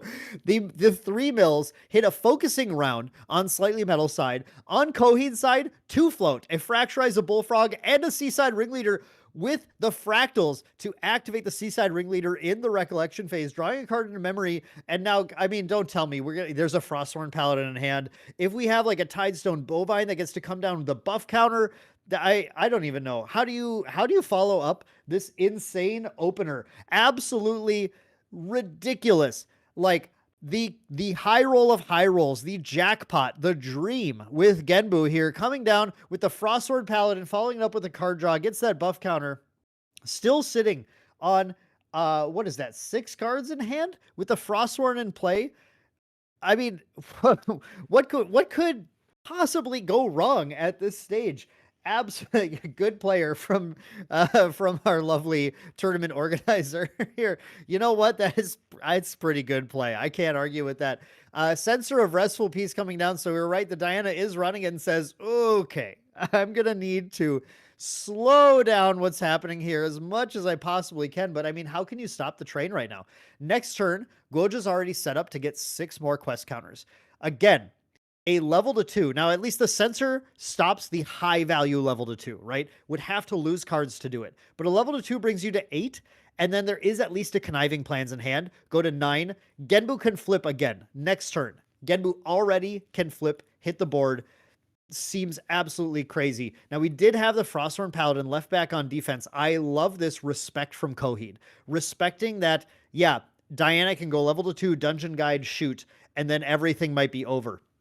I love that he respected putting that interceptor in play, forcing Diana to have to take a longer line if that is something that they're setting up to do. And we do see the Ace and Protector coming down, threatening to, on enter, return the Windmill Engineer to hand. We're going to see an attempt at stopping that with the Refracting Missile on the Windmill Engineer, and it's good. It does hit it, which means the Ace and Protector just returns itself to hand, and that feels rough because it feels like pretty much nothing happened on Diana's turn, and everything happens on Genboo's turn in this case.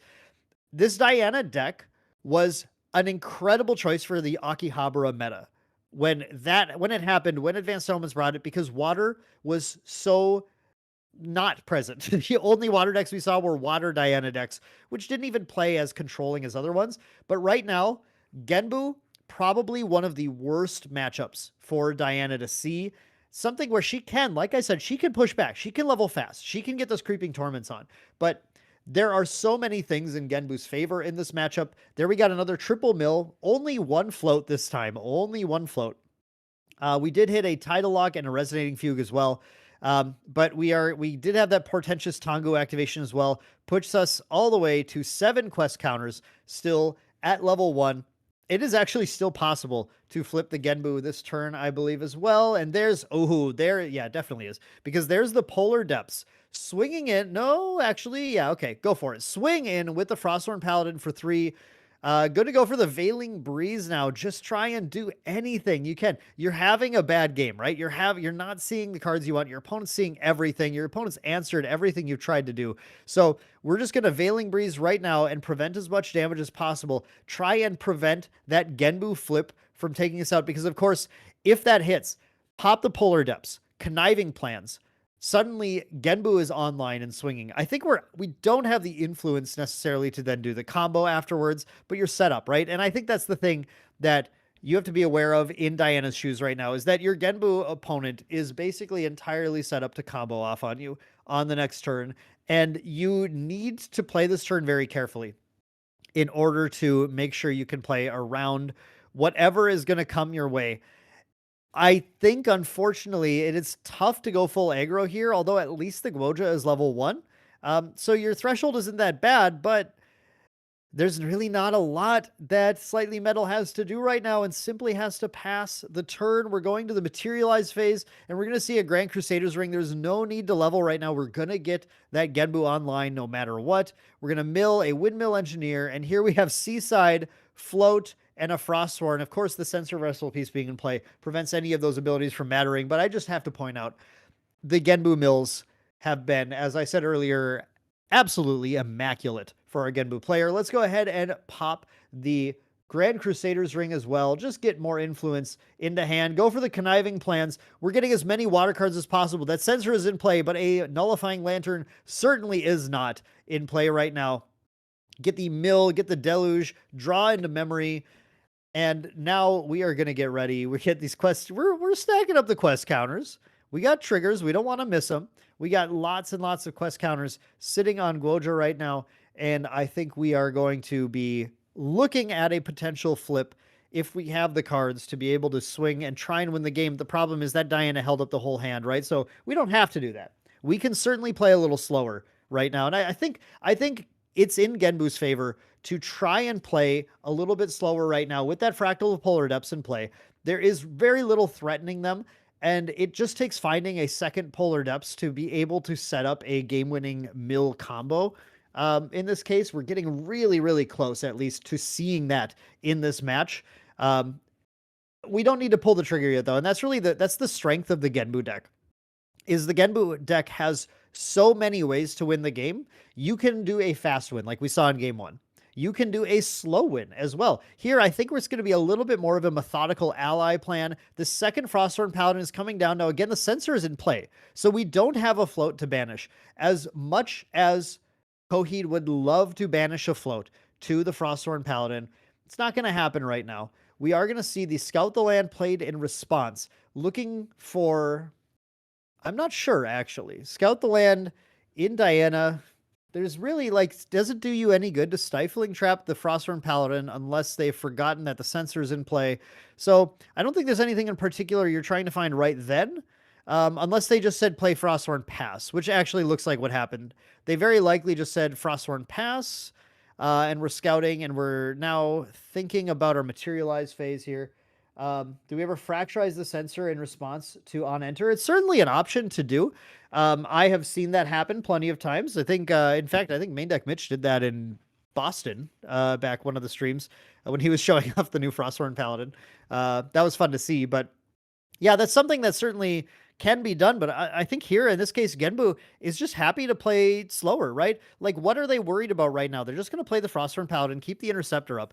Diana has to do so much to get through this, and all Diana's really doing right now, unfortunately, is just scouting to look at cards, look slightly deeper, because some of these cards are ones they've already scouted around, right? They're just keep trying to dig a little bit deeper to try and find some action to play. We see the Taser Shot coming down here as we go to Diana level 2 as well, and the Diana level 2 is great, but we need to see a dungeon guide or something to start to actually threaten the opponent at all. And we still have to deal with the fact that that Frosthorn Paladin Interceptor is up. We have a full hand, including there's a Cerulean Decree on Genboo's side, which can prevent the entire Taser Shot as well if we're not going to get Shadow's Twin, if we're not going to level 3. And we're sitting on, and that in Genboo's side, a Fractal of Polar Depths as well. Sitting on the Fractal of Polar Depths means that you have all manner of potential interaction with how to win this game. You find a second Polar Depths, you can just go for a mill out. You don't find a second Polar Depths, but you find your Resonating Fugue, you go for a Genboo flip.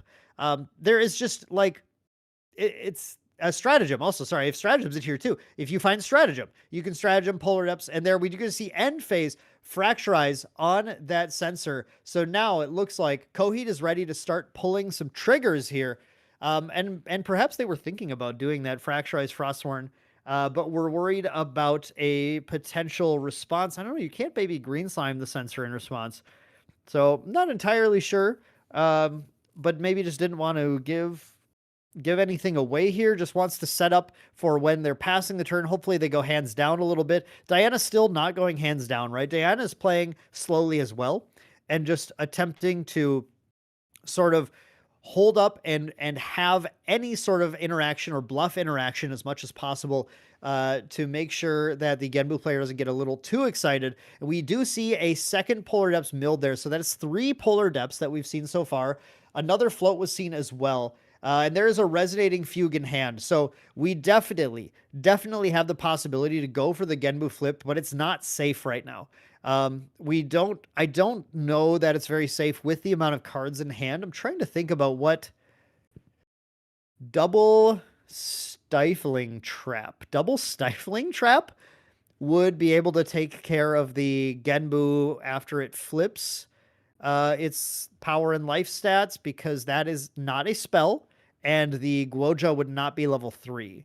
So we wouldn't be able to lineage release either. So that's certainly something to be aware of.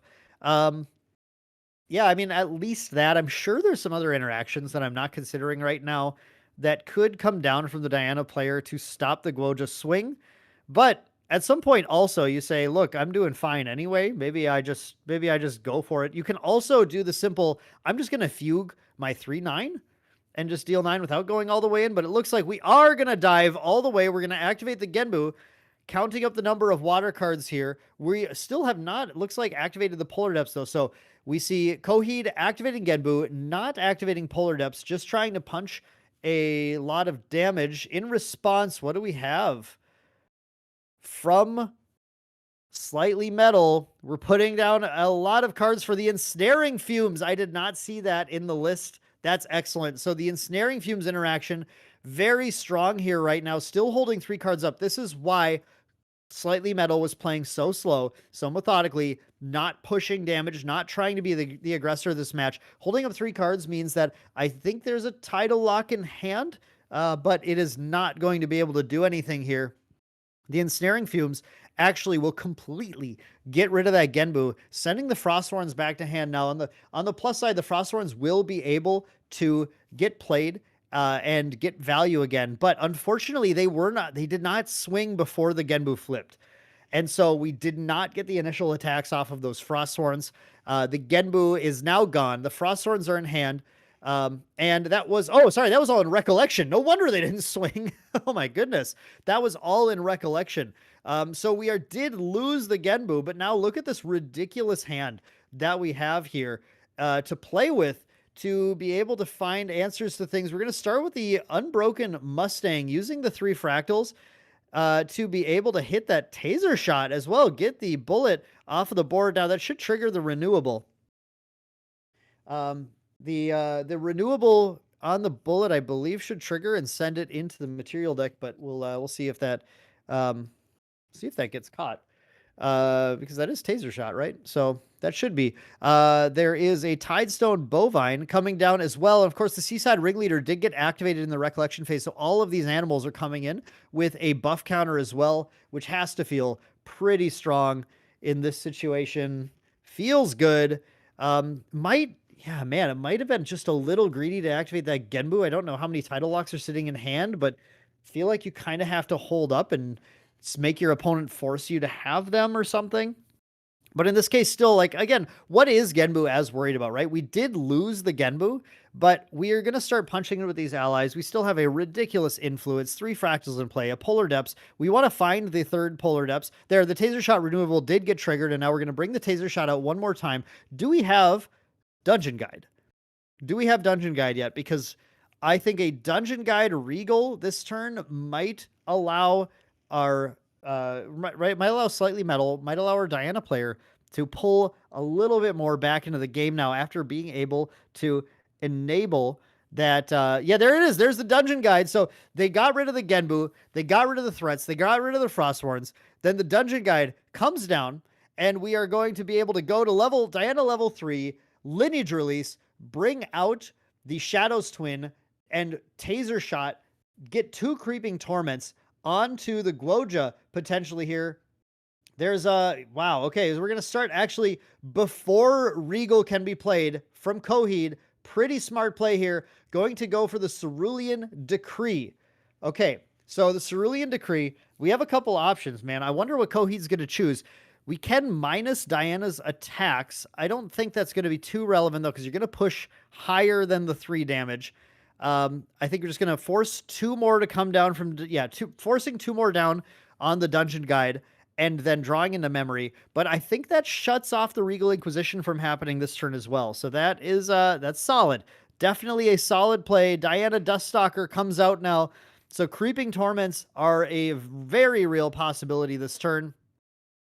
Diana now just needs to simply lineage release to put the Shadow's Twin out. I believe it looks like what we're going to see here. She is distant right now. Don't forget the Lost Providence while you're at it. Incredible new Divine Relic. Let them kind of accrue some influence back starting on the next turn. But this turn right now, is it time with that Cerulean Decree down? There are still a few cards in hand. Look, there still could be a Fracturize, right? There still can be things to interact, but it's time. You just have to pull the trigger. You can't let Genboo bully you out of the game here. So here comes the Shadow's Twin, banishing a baby green slime. And now we can load the Shadow's Twin with the taser shot and immediately fire in to get 2 Creeping Torments onto Genboo and put some sort of a win condition onto them.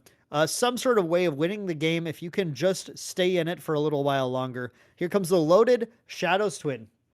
So we're going to have a ranged bonus. We're going to have the load trigger on Shadow's Twin. We're going to have the raw damage of Shadow's Twin and the taser shot. So coming in, bringing the damage up to 7, 2 Creeping Torments placed onto Guoja. And now every single time they draw their second card on their turn, they're going to take 2 damage per Creeping Torment. So that means those Frostthorn Paladins they're still good, but they're good up to a point. There's a lot of potential game here as Diana has mounted a nice little. I'm not going to say it's an incredible comeback. I'm not going to say it's an overwhelming comeback, but it is definitely mounting a slight comeback back into this game. It looked for a while like everything was going Genboo's way, and there was no shot Genboo was going to lose that until the Ensnaring Fumes dropped. The Ensnaring Fumes really shifted the momentum of this match. I do think Genboo still is favored for this right now, but it's like 1 turn away from Diana feeling like she is on even footing, I would say, with Genboo, but it's going to come down to what Genboo is able to throw out this turn. We do see the Enfeebling Orb, which is going to come down and immediately force interaction. And that forces with the pop of the Enfeebling Orb, which will force Slightly Metal to put 2 cards from hand into memory. Slightly Metal just goes ahead and deploys a Gun Shield on the Shadow's Twin in response. So end up having to put nothing down because that was kind of their card for the turn. But it provided a spell shield to that Shadow's Twin. So the Shadow's Twin is not in danger now of being fracturized on this turn.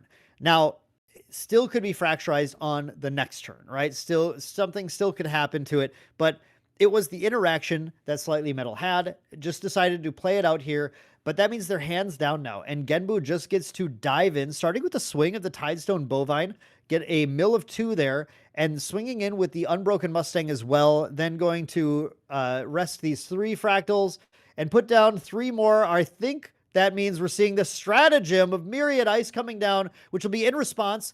Pop the Fractal of Polar Depths to mill themselves, equal the number of water cards in their graveyard, which is going to be a massive mill, putting a ridiculous amount of float in, and with no possible response from Diana, unless they are the unluckiest person in the world and cannot mill enough float. Actually, it is the entire deck worth of float, and then it's going to banish all of those float cards, dealing 3 damage to Diana for each card banished. And this stratagem, as it resolves, will spell victory for the Genboo player, for Coheed here, on a match that went extremely in their favor in the early game, though Diana did get Ensnaring Fumes off. You see the raw power here of Genboo, able to flex and able to find different win conditions. 7, 8, 9, 10. Yeah, okay. It's like a 30 damage stratagem or something. Yes, that is enough. And Game 2 goes to Genboo, meaning the match goes to Coheed on water. Genboo, incredibly well played by both players. The Diana tried so hard to come back, definitely played to their outs, definitely tried to stay in the game as much as possible. But man, when the influence, the advantage mounted for Genboo like that in the early game, the battle wasn't just uphill, it was up a steep cliff, and Diana just couldn't find the grappling hook to be able to get up that. It was just too tough.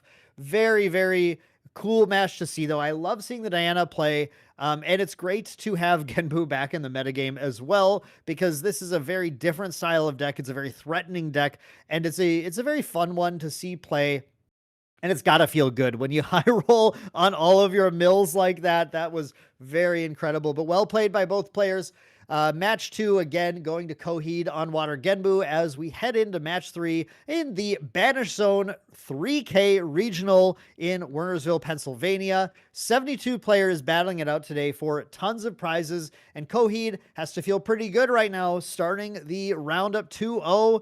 Feels like you're in a pretty good position, and the way that they are milling and playing today looks pretty good for them, making it even farther in the event. So we'll have to check in on both these players a little bit later on. But yeah, what an incredible match. We are going to head to a break now, folks, so stay tuned. We will have round 3 very soon. Don't go anywhere. We'll catch you real soon. Catch you later.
All right, everybody, welcome back to round 3 of the Banish Zone 3K Regional in Wernersville, Pennsylvania. I'm Main Deck Dan. I am your shoutcaster today in this wonderful Dan solo casting experience. We are here in round 3, and this is going to be a lot of fun because we have well, I guess maybe we'll say an in-house celebrity here, but this is on the left we have Leo Blade, also known as Main Deck Corbin, who is one of the members of the Careful Study channel slash podcast, Careful Study podcast, Careful Study channel, Careful Study team. But actually, the Main Deck team is there's subsidiary of Main Deck Incorporated. And we see him rocking the Main Deck jersey there and the Careful Study sleeves.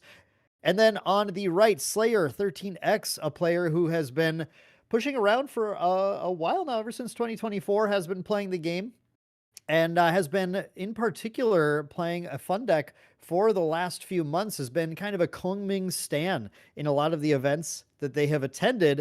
And this is going to be a fun match. Corbin is on Wind Shadow Strike Tristan, a deck we all know quite well. And Slayer 13X is on Kungming, the deck that they have been trying to perfect for a while. And they have a very interesting build that they've been playing ever since we've seen the first registered major event with it, the Michigan Regional this season. This is Fire Terra Kungming with things like Bagua, Fatal Demise, and Fireballs as the finisher. It'll be really interesting to see how this deck can kind of play into Tristan, what kind of advantages or disadvantages it might have. Certainly with some of like the Nimue tech, it's got some ways to easily remove those shadows from play. So let's see if it does pan out for them. Both players going for the Spirit at the start of the turn, and we have Slayer going for the Library Witch into pass. Now looking at Corbin's Tristan hand, Tristan did pick up a Windmill Engineer here, which is certainly a nice card to see. Are those reclaims? We have just a little bit of stuttering in the stream once again. I'm just trying to see what's going on here. But if we do have some reclaims, it's a pretty easy play of the Imbued Windmill Engineer here, drawing into memory, swinging in for 1, and then passing the turn once again over to Slayer. And I was looking through Slayer's deck list, and yeah, it's the end game is very fascinating to see, using cards like Sempiternal Sage, Conduit of Seasons in order to try and accrue value. It looks like they want to stay on East and West a lot when they do get their shifting currents out, and try and use those Baguas in the materialize phase, as well as cards like the Conduit of Seasons and the Sage to put on just kind of incremental damage over time. Finish potentially with a fireball, kind of be able to hold that up in response to things. This turn, we do see them going with the backup charger into just drawing a card and passing. And then we see Leo Blade doing the exact same thing, just going straight into a backup charger and a pay for the ability, put the power cell into play, and then pass. And beyond that, then we get to Recollect. And now I think I see. Yeah, we didn't have a Reclaim before. That's a Stifling Trap. We do have a Sadie here, though. I think this looks like a pretty easy Sadie turn, just to start incrementing some damage on the opponent. Yes, there comes the Sadie, swinging in for 2 more. Now, Corbin does need to find a way to start to accumulate some preparation counters. That's the sort of the 2-resource game plan that Tristan has to play. Needs to play cards to get cards, needs to play other cards to get preparation counters so that she can get cards. Ultimately, just trying to sort of value her way through these early levels, get to level 3, and then pop off with a giant Shadow Strike to close the game after kind of softening the opponent up. So it looks like Corbin taking the route available to him, which is playing the Sadie, pushing in damage, and going to be able to activate that Sadie to start gaining those preparation counters. I wouldn't be shocked to see something like a Boots next turn to potentially get additional preparation counters if he's still not seeing things like Surveil the Winds or Windless Lookout.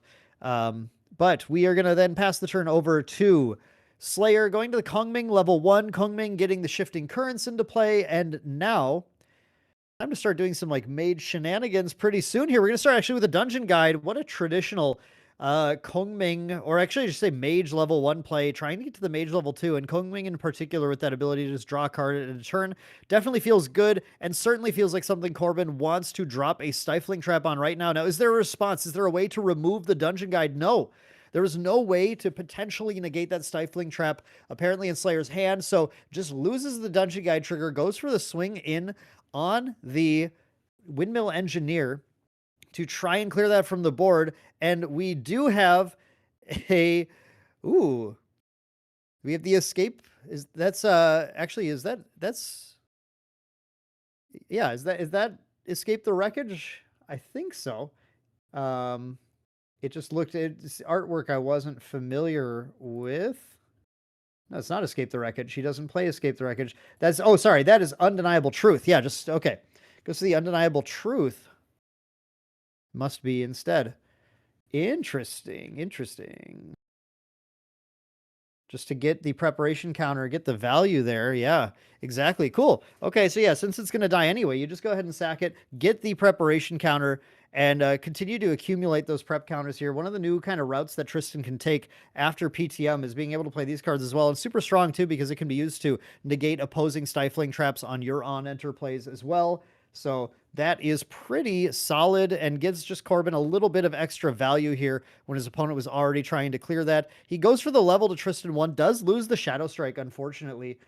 Angel, these players are 1-1. Both these players are 1-1 going into this round, so looking to pick up some wins to climb back into the tournament here, not fall too far away. Okay, Corbin, just considering the play now, did get to return the Sadie, already at 3 preparation counters, so getting pretty close. Going for that second Windmill Engineer, it looks like imbued. We're at least imbuing 2 cards here, and then again, just a little bit of a stream stutter here.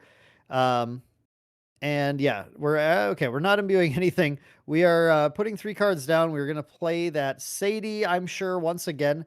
Would be really nice to have an additional source of damage to be able to take that Dungeon Guide out, get the agility, but not in the cards right now. Instead, just going to face, you do want to increment some damage here on the mage player, not let the game go too late. I think the one thing Tristan has to be aware of is that if the game goes too late, it's going to be a bit of an issue. Angel, no, they cannot hear me. I'm very far away from them right now. Extremely far away from the table. I'll just say that. So getting in that extra damage, though, is certainly going to be good because the Kungming is going to start to get pretty threatening in the late game. Now, the interesting thing about this Kungming deck is it is running several powerful recovery cards. We have Magnificent Banquet, a new card from Altar that's going to give a powerful recovery and an incidental, incremental recovery every single turn, plus can be taken back into hand as it's preserved every single turn for more powerful recovery, plus the Sempiternal Sage also having a potential recovery 3 on every swing. So there is, a lot of, the incidental damage that Corbin's dealing here is certainly good, but it's something that will, I think, eventually not matter depending on the cards Kungming is able to find here. Corbin goes to their turn, goes to the Purifying Thurible with no activation, just wants to deny any graveyard value here, swings again with the Sadie. Playing very slow, playing very cautiously, setting up to be able to do a Sadie activation this turn at very worst. Sadie activation at the end of the opponent's turn, return Sadie, get the 4th preparation counter, and cleanly level to 2 to be able to draw cards off of that. Probably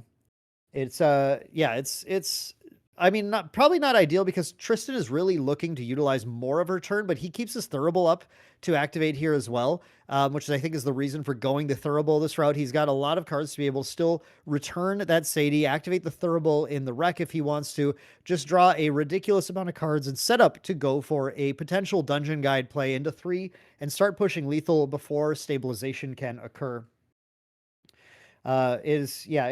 Just so you all know, for chat, I am like 1,000 miles away. The only way they could hear me is if they had the stream open at the table, which I think would be a pretty silly thing to do.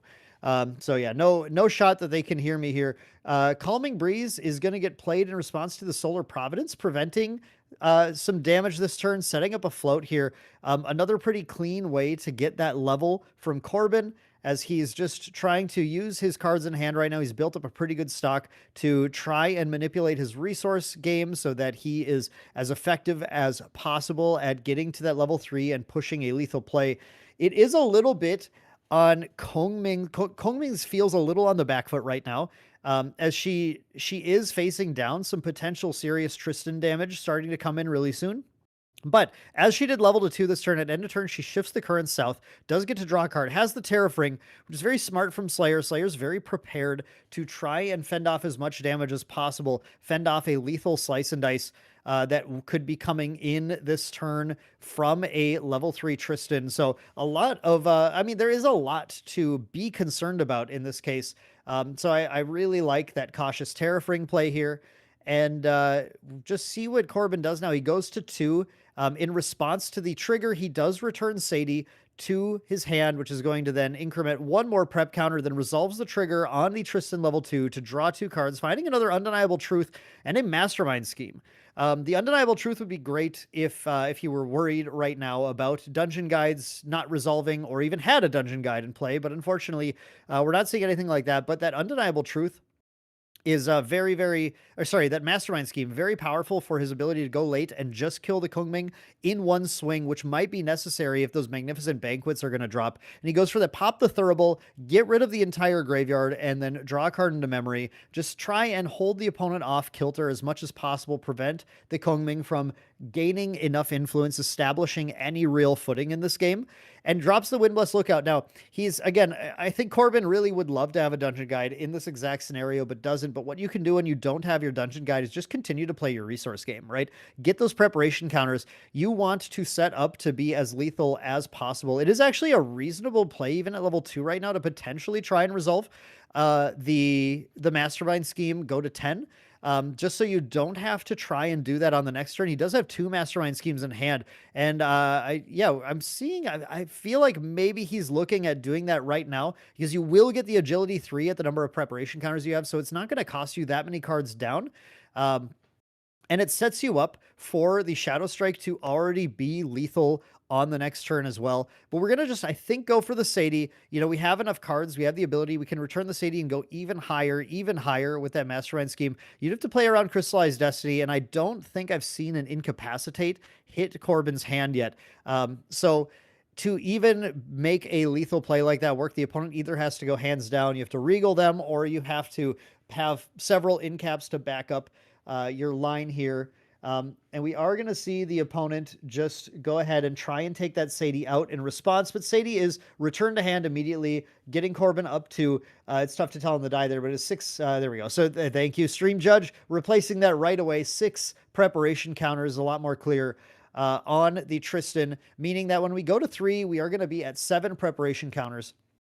And then we are looking at up to 14 with Mastermind Scheme, which means we're looking at about a 22 damage potential swing if we were to go all in on a Shadow Strike. Now, Corbin did banish a Shadow Strike earlier, and I'm not positive if he's got another one in his hand. We're going to see the Fan of 7 Deaths coming out here. And the Fan is going to be nice because it's going to allow a card draw on enter, and then a card draw when it's activated this turn, potentially. The very worst can be activated to send shifting currents north, and then they can be shifted south again at end of turn in order to draw a card. It looks like exactly what we're going to see, shifting the currents with the Fan up to north again. It's a very strong Fan. It blows the winds that much. All the way up to north. Then at the end of turn, we go south. We get to draw another card off of the Kungming Ascetic Vice inherited effect. And these cards are now going down here for the 3 of Hearts coming down just to try and increment a little more value. With that Thurible down now, it might be a possibility to get that value and go to 3. What I would be worried about here is with that Tariff Ring, it does feel like maybe Slayer's relying on the Tariff Ring to stop Corbin. If Corbin draws really nicely and has kind of the perfect hand, he will be able to still pay for that Tariff Ring and still get a lethal line with the 7 damage already incremented. There just aren't a ton of cards. Actually, there's still a pretty decent hand size for Slayer here, isn't there? There's 5 or 6, maybe 5 or 6 cards in hand right now. So still sitting on the potential to have a number of interaction pieces in hand, from Resolute Stand to Crystallized Destiny, that can slow things down. But that's not going to stop Corbin right now. Leo Blade going to level 3, but it is not the Shadow Dancer. He's ready. He wants what Kungming is cooking up in her deck. Let's see what he's got. If he found a card like Magnificent Banquet here, that would be a huge, huge hit I don't, man, that was a really quick look. I didn't see necessarily anything absolutely crazy. I couldn't tell if there were even any tarot cards in there at all. But we were going to go for the Fairy Whispers now in the rec. Find the Dungeon Guide and the Heavenly Guide. That's fascinating. The Heavenly Guide. Oh, wow. The Heavenly Guides is really good because we did Dungeon Guide to Kungming level 2. Corbin is at level 3. So that Heavenly Guide is very viable right now. The Heavenly Guide can get Corbin into Shadow Dancer. He'll draw 2 cards off of the Tristan Tristan Shadow Reaver ability. And then he would also not have to even spend any cards for that. Did he take the Dungeon Guide though and not the Heavenly Guide? I feel like he took the Dungeon Guide and not the Heavenly Guide, but the Heavenly Guide is extremely strong in this particular board state, with that Dungeon Guide having been used to go to level 2. Oh, you're right, Rex. I'm sorry. The DG was stifled. Yes, the DG was stifled. Absolutely, Rex. Thank you for that. DG being stifled does make the Heavenly Guide quite bad. It doesn't do anything. So, well done, Corbin. Absolutely remembering that I had already forgotten that the DG was stifled. So, not going to be something that you would want to do here. Instead, we are just going to go for a simple Dungeon Guide. Now, let's be real though. Let's be fair. The value of the Heavenly Guide would be super good, but I don't know is necessary right now to clinch the game, where Corbin feels like he's at a pretty high influence already, is going to be able to push pretty well, pretty fast. And we're going to see that Dungeon Guide being played right now, going to level 3, second level 3, going to the Shadow Dancer, getting another preparation counter from that, as well as the 2 Shadow tokens on enter. First, we get the draw 2 with that Heavenly Guide, or either the Heavenly Guide or another Heavenly Guide. I thought he put one on bottom.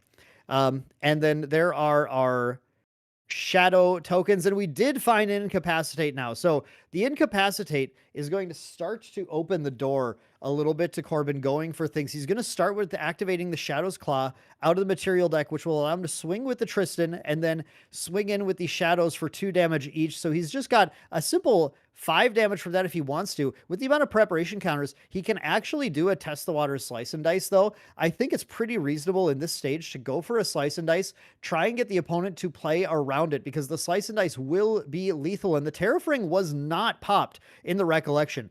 The fact that the Terrafring wasn't popped is absolutely opening the door for Corbin to go for this, and I think he's doing it. Yes, he's going to go for the Slice and Dice. It does not cost all your preparation counters, so it sets Corbin up to, even if this fails, even if this assault fails, he can still go for another lethal play on the following turn, and it's going to force right now. Slayer has to act to the Slice and Dice. He has to do something to stop this, because it is absolutely lethal with the Shadow's Claw. It's 4 damage followed by 7 damage, which then when you add in these 2 shadow attacks for 2 each, that will bring it all the way to 22, be a lethal line. We're going to start by digging a little bit. What can we find? We're going to just try and crystallize Destiny. That there is the incap, and the incap will stop the crystallized Destiny, meaning the Slice and Dice is going to hit. It's going to then create a second attack with the Shadow's Claw again, with the Shadows then coming in and going to finish Slayer off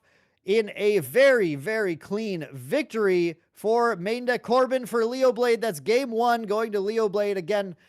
It was a very, very clean setup. Kungming just was drawing cards, but not quite finding, I think, the Terra cards, I think the big thing was the Dungeon Guide being stifled was putting Kungming off of getting to level 3 and trying to stabilize as fast as possible. That was a very clean Tristan line from Corbin, though. Really showcased a lot of the ability to just kind of play deep into the game and set up, have the influence. Once he found that Incapacitate, it was open. He was able to dig in, and unfortunately, Kungming just had to play that 3 of Hearts, had to try and get something going, find some answers, and was unable to find it. Yes, Corbin is main deck. Corbin is Leo Blade on the left, and Slayer 13X is on the right. I will interchange them quite a bit throughout this because I know Corbin very well, obviously. And I will try to use both of their names and keep everyone up to date with that, because Yeah, he's part of the main deck team. He's a great player. He was first place in the Gauntlet and Worlds last year. Fantastic player, obviously showing his ability to do the math, to know the lines really well, and to remember that he had stifling a dungeon guide when I am prone to forgetting that. Players are now sideboarding here. It looks like Corbin's got a safeguard amulet that he's potentially bringing in. It looks like that's going to come in, and that will be one of his tech cards here to try and play into the Kungming if she does go to the late game. If Leo Blade doesn't finish the game off before Kungming goes to the late game, then that safeguard could be a lifeline just to deal with things like the Bagua Vital Demise and the Fireballs that are going to come at Tristan's face. Tristan, historically, not fantastically strong into spell damage, right? Really needs to rely on some of her tricks and her tools. Tristan can shut down a lot of attack damage, but not something that Kungming is too worried about in this case. Yeah, Slayer 13X is definitely an active chatter in the community in general. I know the name, I see it all the time in Discords. Slayer is I love this deck that Slayer is playing. I love this Kungming list. I want to see this Kungming list pop off a little more. I'm really excited for Radiant Origins to bring more Terra and more Kungming support. To potentially just try and give her an end game that feels worthy of it. One of the differences between these two decks is that both of them are going to level 3 and both of them are trying to sort of accrue advantage as they get there. But when Kungming gets to level 3, her end game is just simply not as decisive as Tristan's end game is. Tristan having Slice and Dice and Shadow Strike alongside the Shadows for 2 cost is able to often push out a lethal amount of damage. Kungming, to be able to push a lethal amount of damage, needs to go activate Bagua, activate Fireball, activate Fireball.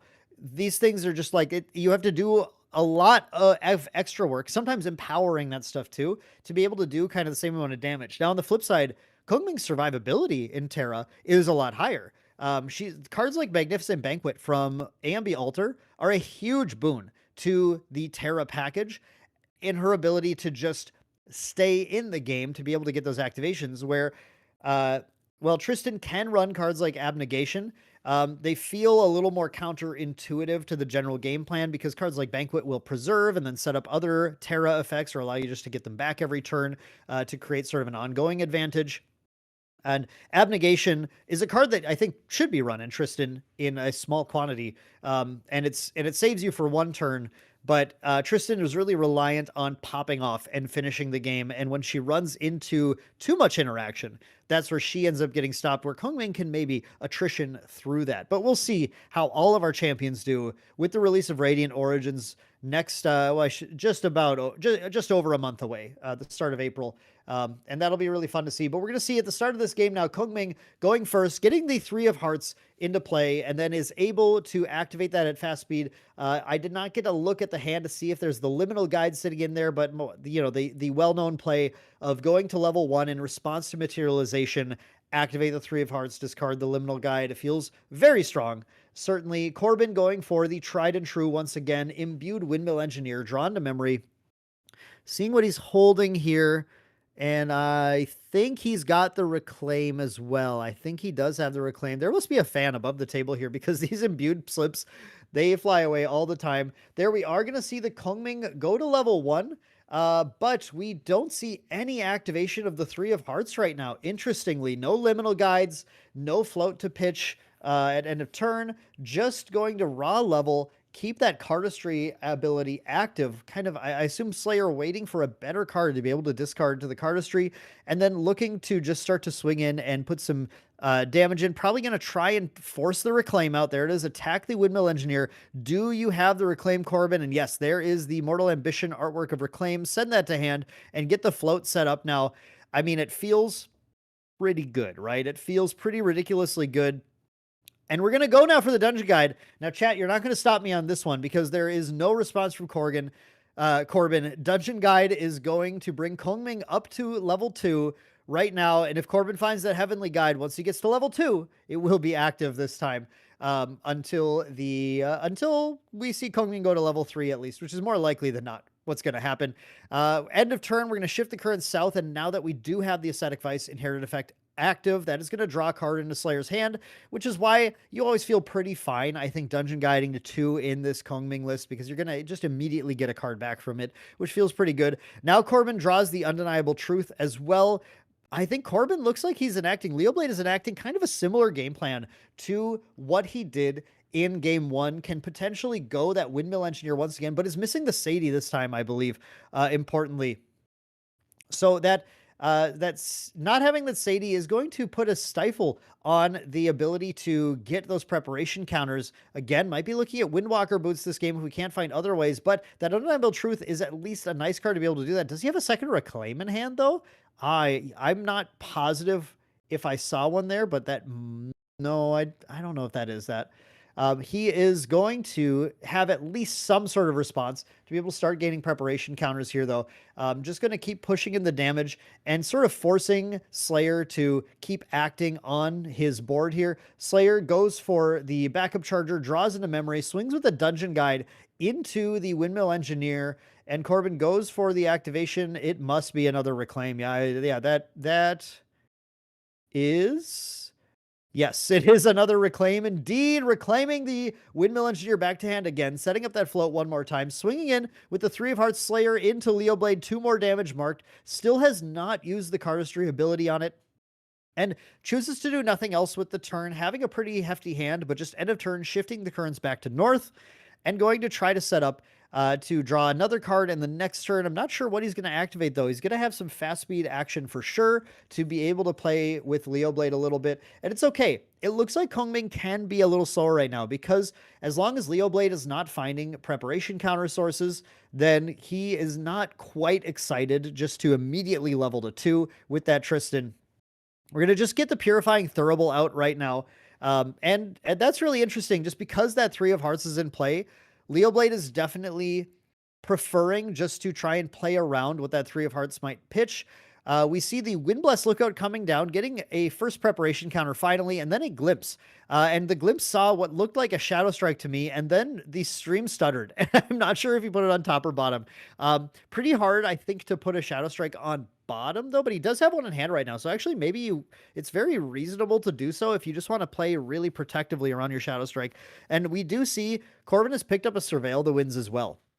So this makes the Purifying Thurible make a lot of sense, because with the Windbless Lookout and the Surveil the Winds, Corbin is already starting to increment those preparation counters where he kind of needs to get them. We see the Cardistry activated here, discarding our wonderful little Spectre float action that is probably going to get purified pretty quickly before we move to end of turn here. Is Corbin just going to try and deny that right now, or is Corbin going to try and save for something else? I'm not sure why you would save for something else here necessarily right now, but yeah, I mean, I think it's at least an option on the table. But if you don't hit this now, I think Kungming goes to 2 or goes to 3, and I'm not sure you're worried about it anymore. It is possible Kungming just uses it for the Fan of 7 Debts to get another card draw off of it, but it doesn't draw a second card necessarily this turn, because Kungming is already set up to shift the currents to south, so you don't really need to set it up at all.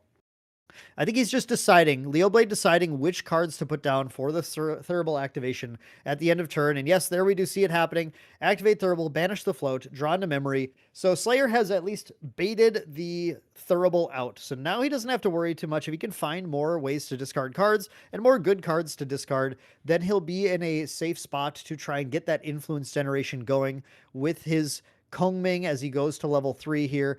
And just immediately taking his turn and going for a Wind Resonance Bauble. Interesting to see the Wind Resonance Bauble here, but just another hard card draw for Kungming, just setting her up to have a ridiculous influence, and that's kind of what she needs to do, because when she gets to the late game, she has a lot of things. Like I was saying earlier, she needs to activate a lot of stuff to win the game, and that is going to require, having a lot of influence in hand. So she's really got to play that game. Corbin just going for what a lot of players are not always ready to do, going straight into the Tristan level 2, and then activating the Surveil of the Winds in response. Now, this only bringing him to 2 preparation counters to draw 1 card, but at this point, time is kind of the more important thing for Corbin. He needs to get going to the point where he can close the game off because Kungming has simply drawn too many cards and is sitting at a pretty hefty life total. Now, this is in a position where if he finds Heavenly Guide, that is going to be extremely effective. And I think this Fairy Whispers found a Heavenly Guide on the top. That is absolutely crazy. I did not expect that at all. He puts 1 on the bottom, draws the Surveil the Winds, and is set up to draw the Heavenly Guide this turn. Chat, you can't stop me. I know the Dungeon Guide worked this time. That Kungming level 2 was leveled up through a non-materialization means. So that Heavenly Guide can take Corbin directly to level 3 without losing any cards. Definitely something Corbin is thinking about how to plot his turnout around perfectly this turn, because, man, that would be a really, really strong play, as Kungming has not hard leveled past her level 2 yet. He's just deciding, I think, what are the cards he wants to put down and not have access to, because at least he does not lose them. This is going to be a huge value turn for Corbin. I'm also curious if he's going to go for Shadow Reaver once again or go for Shadow Dancer.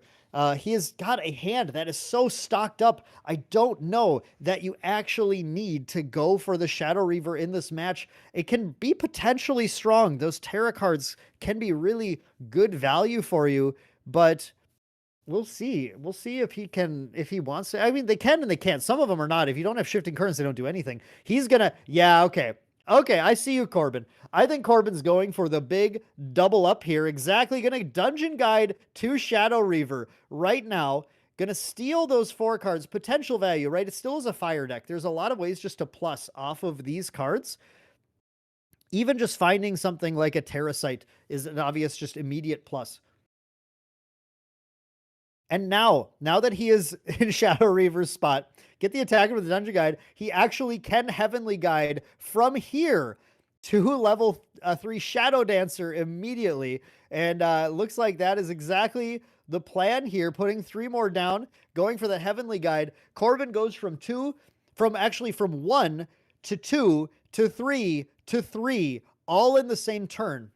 And he's not losing anything because that Heavenly Guide is super, super powerful. That is absolutely crazy. Corbin right now just getting an insane amount of value, bringing out his shadows, getting another preparation counter, and that actually gets him to he's got a high enough preparation count too to bring out the Shadow's Claw as well this turn. So he is very set up to just put the pressure on deep onto Kungming. She has to start to be shaking a little bit here. I mean, he's still got 6 cards in hand. Like, Corbin, frankly, could still go for it if he wanted to and go for lethal. I think it's too risky right now. But yeah, you don't do that right now. But he's instead just going to go for, I think, a Mastermind Scheme, because this is, as long as the Mastermind Scheme resolves, now Kungming with a fully stacked hand. I mean, there's so much interaction that's a potential thing he could do here. You know, this Kungming deck could be running Incapacitates, as far as Corbin is aware, that could just stop his scheme, put him completely hands down, and put him in a terrible position. So it looks like I think he's just going to play cautiously, start by swinging right now, and then go for the scheme. If you have a way to negate this, good for you. But Corbin feeling, I think, pretty okay. Feeling all right now. Doesn't think that the mage can pull together enough damage in a single turn. Gets the doubling up of his preparation counters all the way up to 10. So now he's stocked up. Now he's ready to dive. He can dive on the next turn. He starts by returning 3 cards with that agility trigger. He's got Incapacitate. He's got Surveil the Winds. Leo Blade is in a extremely strong position right now. An extremely strong position looking at Kungming. And Kungming, even though she's got a ridiculous amount of cards in hand, has the pressure now, has to try and maneuver out of this, has no idea what was stolen from her deck by the Shadow Reaver. Can't get attacks in effectively. Now, that's not a huge deal, but Kungming does play Terra cards that want to attack. She does play Sempiternal Sage and Conduit of Seasons in this deck. That will be some amount of damage. Now, here comes the Solar Pinnacle. Going to start to deal a little bit of damage. And get some empower, get kind of set up to try and do something a little bit funky on this turn. And of course, we did see the materialization of the Terrafring as well, which is going to try to damper Corbin's turn a little bit. Corbin, I think, just taking the damage, right? Leo Blade just wants to go ahead and take some of this damage right now because it's not threatening. No reason to incap anything like this. Shifts the currents to north. Again, excellent. So we're set up to get that card draw at end of turn. Kungming feeling like she at least has a ton of cards to draw, but because we went for Terraforming this turn, needs to go ahead and get a something like a Dungeon Guide in order to get to level 3. Is that a Heavenly? Is that a Heavenly? I think that's a Heavenly in Kungming's hand as well. So a Heavenly right back at Corbin would feel pretty strong in this circumstance as well. Yeah, that's a Heavenly Guide. Absolutely it is. Another Heavenly Guide coming down. Kungming firing right back at Tristan saying, okay, you're not going to be the only one leveling to 3 for free. I want to do it too. Here comes the Heavenly Guide. And that's going to bring us to Kungming level 3. We do have 2 Terra cards in banishment, so a quick recover from that as well, which feels nice. And now Kungming is getting prepared to really start to play the game, shift the currents around, make it as difficult as possible for Tristan to close the game on her and set up to go for a spell damage victory. Now we're going to start with the swing of the 3 of Hearts, which has been here the whole game, by the way, and then the Dungeon Guide to take out the Heavenly. The Heavenly comes in, attacks Tristan for 1 more damage, and then it looks like we're likely just going to pass the turn and hold up interaction at this point, where at the end of turn, the currents can shift south, draw another card. Oh, wait, we might be playing something else. Just considering here, oh, I'm going to have to start to know my Terra card art. Oof. Okay, let's see what we can do here. I think we're seeing a Terra activation. We're doing a little math. This is going to put Kungming pretty far down on cards, though, and you have to be aware that Tristan's got incaps, right? Like, you have to feel pretty safe to put more cards down right now and hold up only 1 piece of potential interaction. Oh, Unyielding Wraithguard coming down. Okay. Unyielding Wraithguard is an interesting... I think I'm recognizing that art correctly. Yes, that's Unyielding Wraithguard. So Unyielding Wraithguard is going to be a taunt unit that is on death, going to get to come back and be ephemeral. So kind of a double taunter here, which is going to shut down the slice and dice win conditions. But if Corbin has Shadow Strike, which we know he does, the Shadow Strike is going to be unblockable when prepared. So a bit of a dicey scenario where you do have to just play to whatever outs you have available. I'm not positive that Kungming was sitting on anything else to do necessarily, but put down this Wraithguard and try and make it.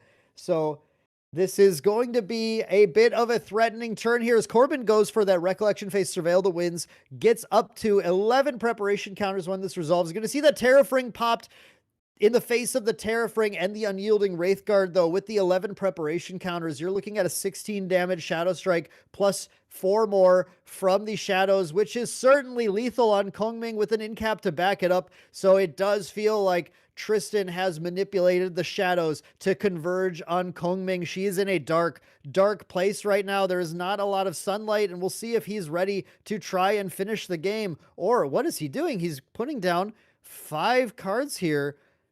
Is he putting down? What is he putting down 5 cards for? You have to wonder. What is going through Corbin. I see the Shadow Strike there. Oh, it's just putting out for the Terrafring right away. He's prepaying for the Terrafring, I think, and doing his math right now. Can I Terrafring and incap? I believe he can. He's got to count his available potential interaction, though. What is he playing around? Because if you go for this lethal line and it does not work, you are out of preparation counters, right? If Kungming has all the answers, if Leo Blade is aware of what all the answers are and is going to play around it, then that is something where if he doesn't play around it, he's potentially just out of the game, losing all of his preparation counters, going pretty hands down, and then opening himself up already with just 15 life remaining to a pretty quick spell victory from Kungming. So here's Corbin just double checking math, double checking numbers, just trying to see how safe am I right now to dive for this attack. He can punch in with the Dungeon Guide potentially if he wants to. Here he goes. He goes for the Shadow Strike, fully prepared. That lethal, unblockable Shadow Strike with the Shadow's Claw, which can be followed up by the unblockable Shadow attacks. What is the interaction that Kungming has, because that unyielding Wraithguard must yield to the unblockable Shadow Strike. He's thinking right now, is there any interaction that Slayer can have to save this match from going to Leo Blade? And of course, there's stream stuttering right now. I'm trying to figure out, he's going to go for, that is a Terrasite. Shift the currents to the east and draw a card. What do we have beyond the Terrasite? What will the Terrasite find for Slayer? And it looks like nothing is found. The Shadow Strike hits for lethal, and Leo Blade takes the match 2-0, showing the raw power of Tristan is not to be underestimated. This is an incredible deck still. It has not gone anywhere. Corbin ends up 2-1 now after this match and is still playing out to try and hit that delicious top cut for this event. I believe neither player is out necessarily. I haven't run the math here, but it's a 7-round event here. 5-2 still, I think, can make it into a top 16 with no problems. But this was an incredible match to watch. I do wish we got to see the Kungming deck pop off a little more. I know this Kungming deck can do some incredible stuff, but man, Corbin was just hitting everything he needed, finding the dungeon guys at the right time. I think exceptional, methodical play from both players, but when Tristan finds all the answers, then Tristan has all the answers. Very incredible match to see, though.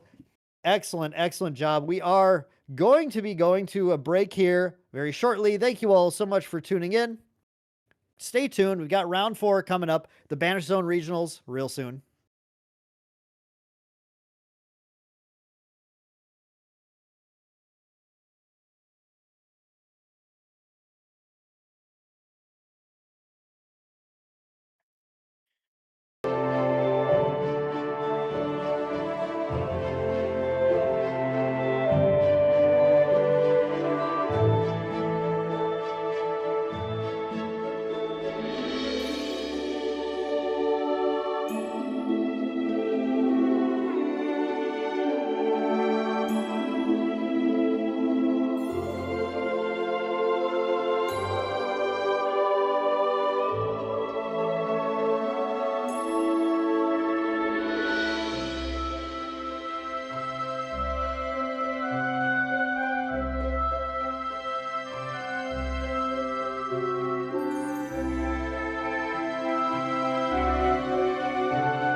All right, everyone, welcome back to round 4 of the Banish Zone Regional in Warnersville, Pennsylvania. We are heading in to the Table 1 match this round, so this will be pretty exciting to see. Just pulling it up here, we're going to take a look. We have Axis 261 versus Mute. Mute? Mute. I don't know. I'm trying here, but we're gonna dive into this. Let me pull their deck lists up here. I actually don't know what either of these two players is playing today. We have Axis 261 on Serene Fire CL, and taking a look, it is Beguiling Coup, Grim Pastiche. Yes. So this is not an Advent of the Stormcaller build. This is just a more traditional. I don't know which one you consider more traditional at this point, actually. But this is a build that is just using things like Beguiling Coup and not arcane cards to be able to deal damage. And Mute is on Fire Dao-Chan aggro. So this should be pretty fast and furious, as Dao-Chan is going to try to take CL out before CL can get to that level 3 and stabilize. It's going to be really important to note how many cards like Abnegation CL has. CL does have 2 Abnegations in the main. Definitely something they may have to be relying on in order to survive in this match. And then looking at the player's opening hands now, the CL player does have a Spirit of Serene Fire, so has had a glimpse to resolve there. I believe we have fully resolved that because we are moving on to Dao-Chan on the left, Mute's first turn. And Dao-Chan does start off with the Fire Bloom Flourish. And you love to see that as the Dao-Chan player. It is a key card in allowing her to really push through the game and especially keep that hand size up, because at the end of every turn, she's going to be able to draw a card into memory if her influence is 4 or less and get a glimmer counter on the champion, as well as just getting incremental damage to the opponent's champion every recollection phase. So we start with the Fire Bloom Flourish and pass. Moving on to CL's turn.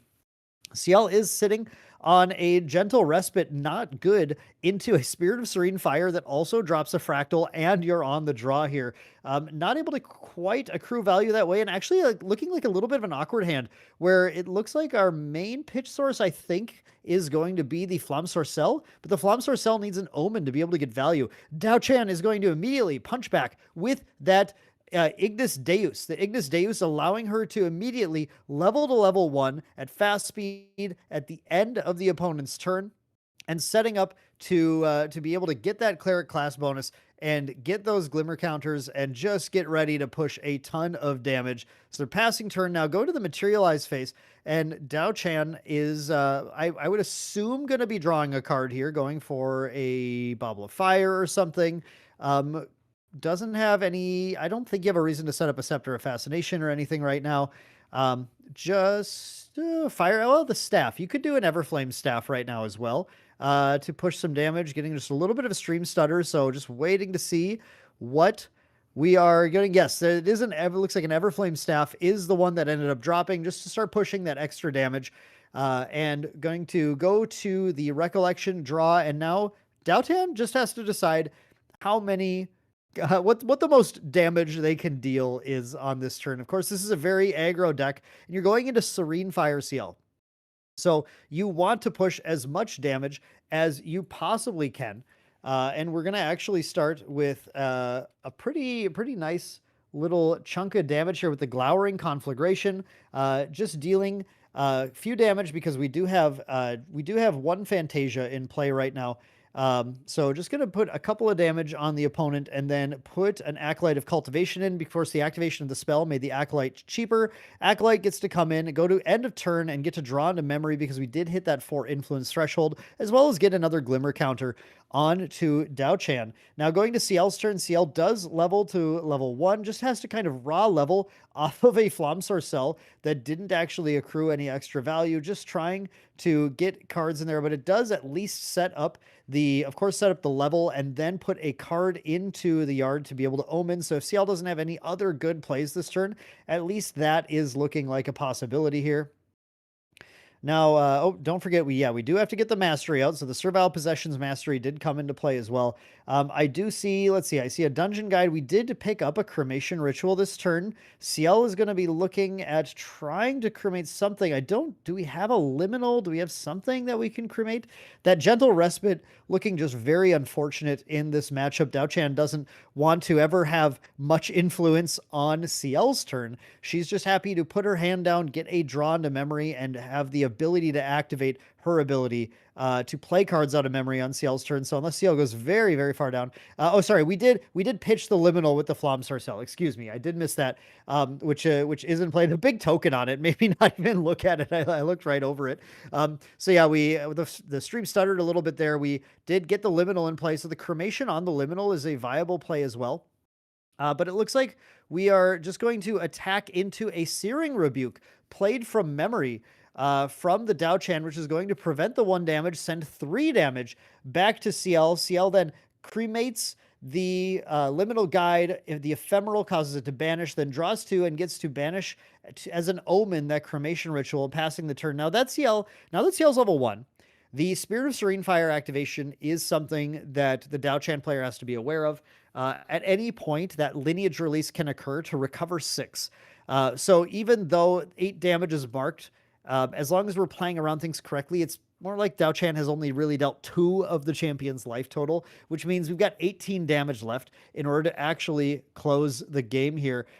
Going into Dao-Chan's wreck just with her hand fully down right now, or the materialization, I believe, in response to the materialization of the Grand Crusader's Ring, we see the Flom Sorcel number 2 being activated. And now this is really big because this has allowed the CL player to pitch the liminal guide, which now, because we had omened the cremation ritual on the previous turn, he's able to get to draw an additional card from that. So turn the Flom Sorcel into a creative shock effectively there, and set up the liminal guide to be able to draw an extra card when we go to the CL level 2 on possibly the very next turn as well, because against an aggro deck like this, you really do have to continue to try and stay alive. And we did see that immediately. The Spirit of Serene Fire was also popped in order to get that recovery, with the CL player basically saying, all right, I'm done playing fire cards. I don't need to play them anymore. I'm going to lose my Fire Spirit here just so that I can make sure I'm at a healthy life total and I don't get got by something, right? Because the one thing you have to worry about with these fire aggro decks is cards like Fiery Interference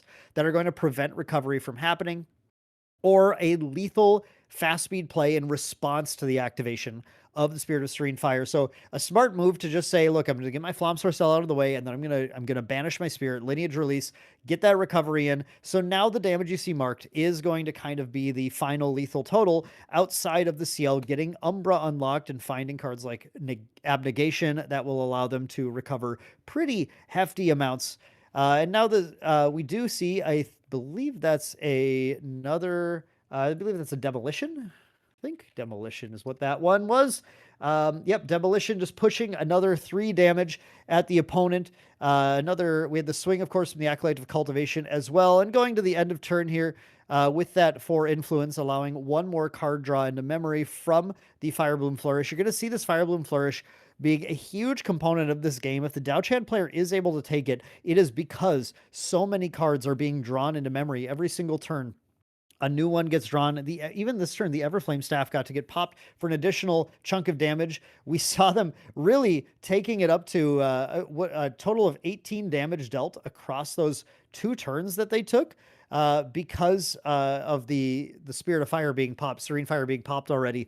Still 12 damage, which is just about half of the new 25 life total of the CL Omen Bringer. Now we have reached CL level 2, but look at this hand size from the CL player, really sitting on a lot of cards still, having been able to draw a lot using these liminal guides, put another liminal guide into play as well. And now the dungeon guide going to level 3 CL. So really pushing back on the Dao-Chan player and saying, okay, I hope you had fun dealing your damage. I am now going to go to level 3. I've got 30 life, okay? Now, 30 life is a lot, but again, we did 18 over 2 turns. So there's still plenty to be afraid of, but sitting here now, we've unlocked Umbra.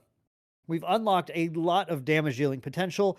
And we've unlocked the ability to play cards like Abnegation in order to recover even more. I do see, I believe, a Grim Pastiche in hand as well. So there's a lot that can happen here. And we actually see the Dao-Chan responding to the swing of the Dungeon Guide with the Searing Rebuke from memory as well, using, again, those Glimmer counters gained from the Firebloom Flourish as well, setting her up to play so many more cards than the opponent over the few turns that they've played. Just gets to keep playing card after card, getting these discounts, getting this ability to play with Glimmer counters. Now the Carter comes down, though. The Carter is going to be a push back, the pendulum going a little back in the favor of CL, as the Carter is going to get to come down, sacrifice the Dungeon Guide, get a recovery when that Dungeon Guide dies. Now, anytime a unit dies, our CL player is going to get to recover one as well. And he comes in with a cleave of 4 damage with that Carter, dealing 4 damage to Dao-Chan, 4 damage to the Acolyte of Cultivation, getting another recover after the Acolyte of Cultivation dies, and starting to actually push the clock back on Dao-Chan. And it does not take long for CL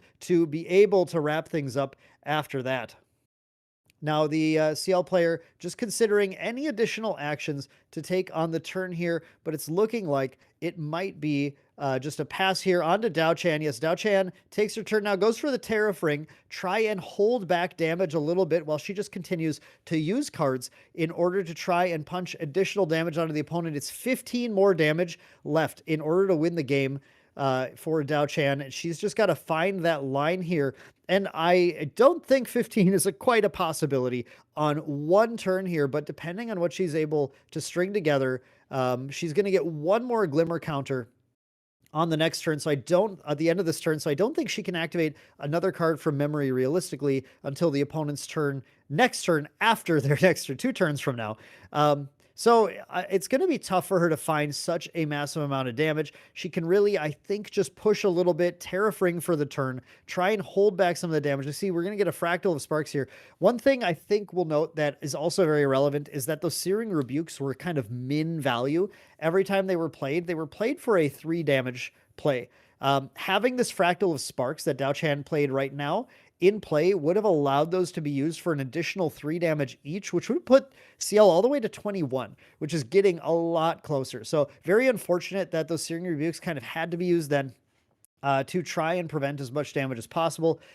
They were not getting as much value quite as they could have, but still, we're going to see Dao-Chan trying to put something together, we do get an incremental damage every recollection phase. And now with that Fractal of Sparks, we have additional damage we can deal once per turn, or if we find a 3rd Searing Rebuke, that can be used to target Dao-Chan herself to trigger that prevention, to trigger 3 more damage to face as well. And that's where that damage can really start to spike out of nowhere. So CL's not out of the woods yet, right? It depends on what their hand looks like and what they really can do to pull out of this at this stage. But we do see the Devouring Malice coming down. It's a very nice boon for CL.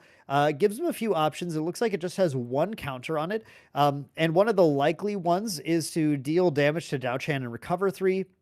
That is a nice swing, of course, in the favor of CL. Any sources of recovery are very, very clutch in order to try and survive, as you will not believe how quickly the damage appears out of nowhere with these Fire Dao-Chan decks. But we do have the possibility to put debuff counters on allies. Well, I don't expect that. And the unpreventable damage is way too risky in this case. So certainly this is a deal 3, recover 3 source that can be activated at fast speed. We do see the Lost Providence coming out as well. It looks like Lost Providence was the Divine Relic of choice, but it might have been missed on the previous turn. Something that has happened to all of us. We've all done that plenty of times. But it is out now. We're going to go just pass into the end of turn after swinging in with the Carter and through the paying 2 with the Tariff Ring.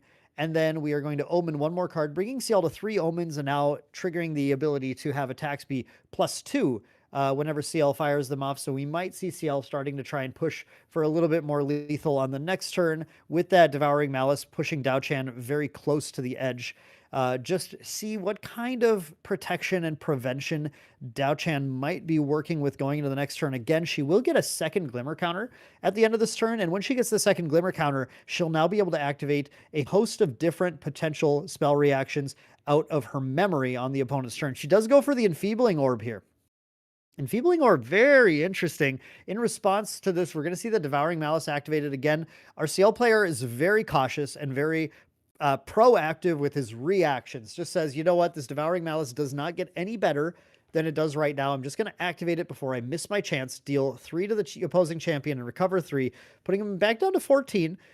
In a slightly healthier spot. It's 16 damage that Dao Chan needs to find in order to close the game off here. We do see some chunks of damage in her hand here. Yes, we're going to see a big, hefty chunk of 4 coming in as well, followed by, I thought that might have been an Acolyte of Cultivation, but it is not. There it is. Yeah, I saw the 1 going down. Like, what are we putting down? Okay, Acolyte of Cultivation is the thing that costs 1 now. So that's another source of 2 damage for 1 coming in with that, bringing us to 20, and then ending the turn with the Glimmer counter.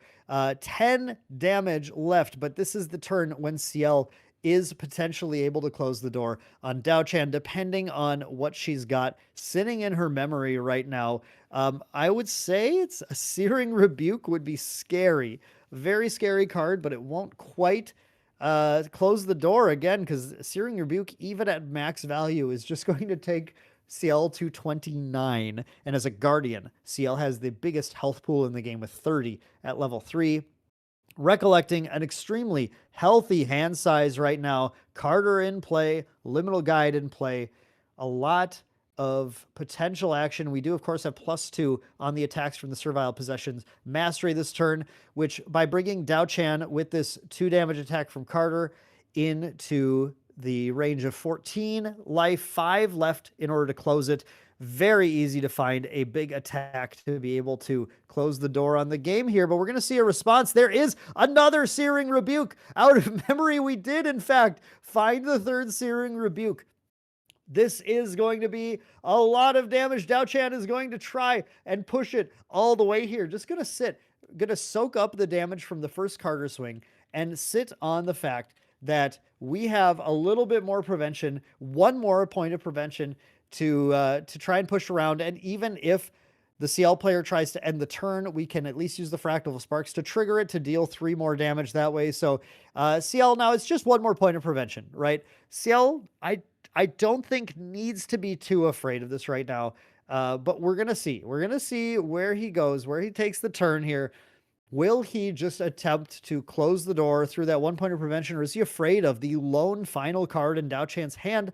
I'm not sure it's too threatening. There was a potential interesting line here where there could have been lethal actually with the Fractal of Sparks if the opponent played into it wrong, but I don't think we're going to see that here.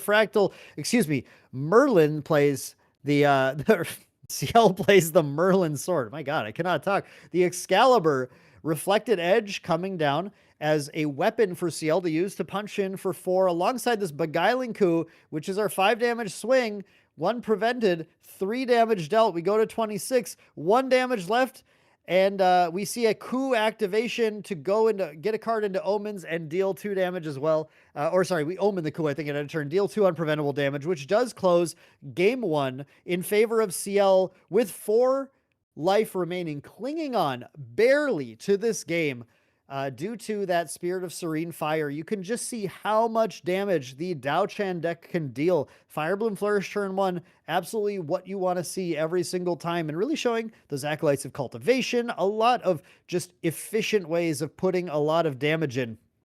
If we had just a little bit more value on those Searing Rebukes, it would have actually been Dao Chan's favor that game, which is crazy. Very crazy to see one of the highest life total, most resilient decks in the format still threatened so much by the Fire Cleric. And now players are going to sideboard and try and adjust their decks a little bit for this match. I'm going to take a look at these sideboards here. Let's see what we are potentially working with. Safeguard Amulet, very likely coming in on the CL side. Definitely seems like a valuable card to play. I don't know. Would I play a Pseudo-Ray Vortex here? You have to put a lot of cards down, but that's really hard for Dao Chan to fight through if it does drop. And the Blanche coming in likely from the sideboard as well.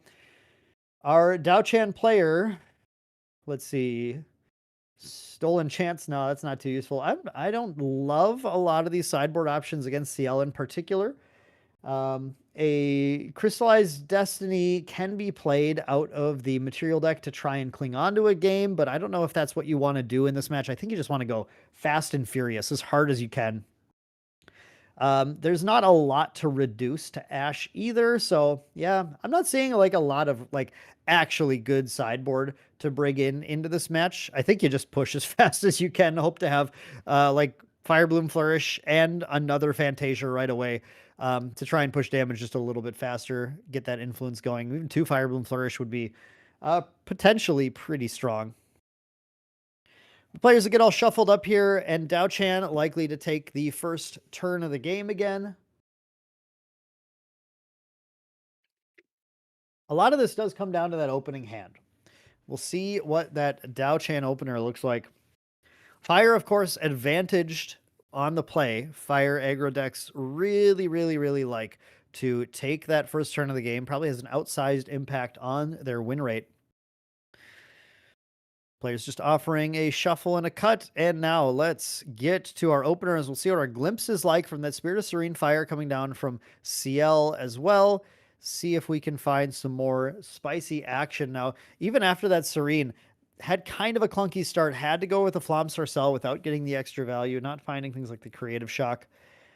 Let's see what they have this time. A potent. Okay, are we keeping 6? Are we keeping 6? There's a Dev Blow in here. I think we're just waiting to resolve the glimpse here. Players considering. As I saw the Dao-Chan players start to play, I thought maybe the players had agreed. No, 6 is great. We are actually only putting 1 down on the bottom. So pitching 1 card and finding a Cremation Ritual, which seems like likely to be a pretty good card for CL to find this early in the game. But we'll see how fast he gets pushed out of fire this time. That, of course, was a very fast push to get CL to pop that Spirit of Serene. We do see a Firebloom Flourish coming down for Dao-Chan once again. Exactly what she wants to see. She is super happy always to have that Firebloom in play. Has a huge impact on her ability to win the game. And we're going to see on CL's turn just a simple Stalwart Shieldmate Cremation Ritual pass. Just says, I want as many cards as possible to play this game.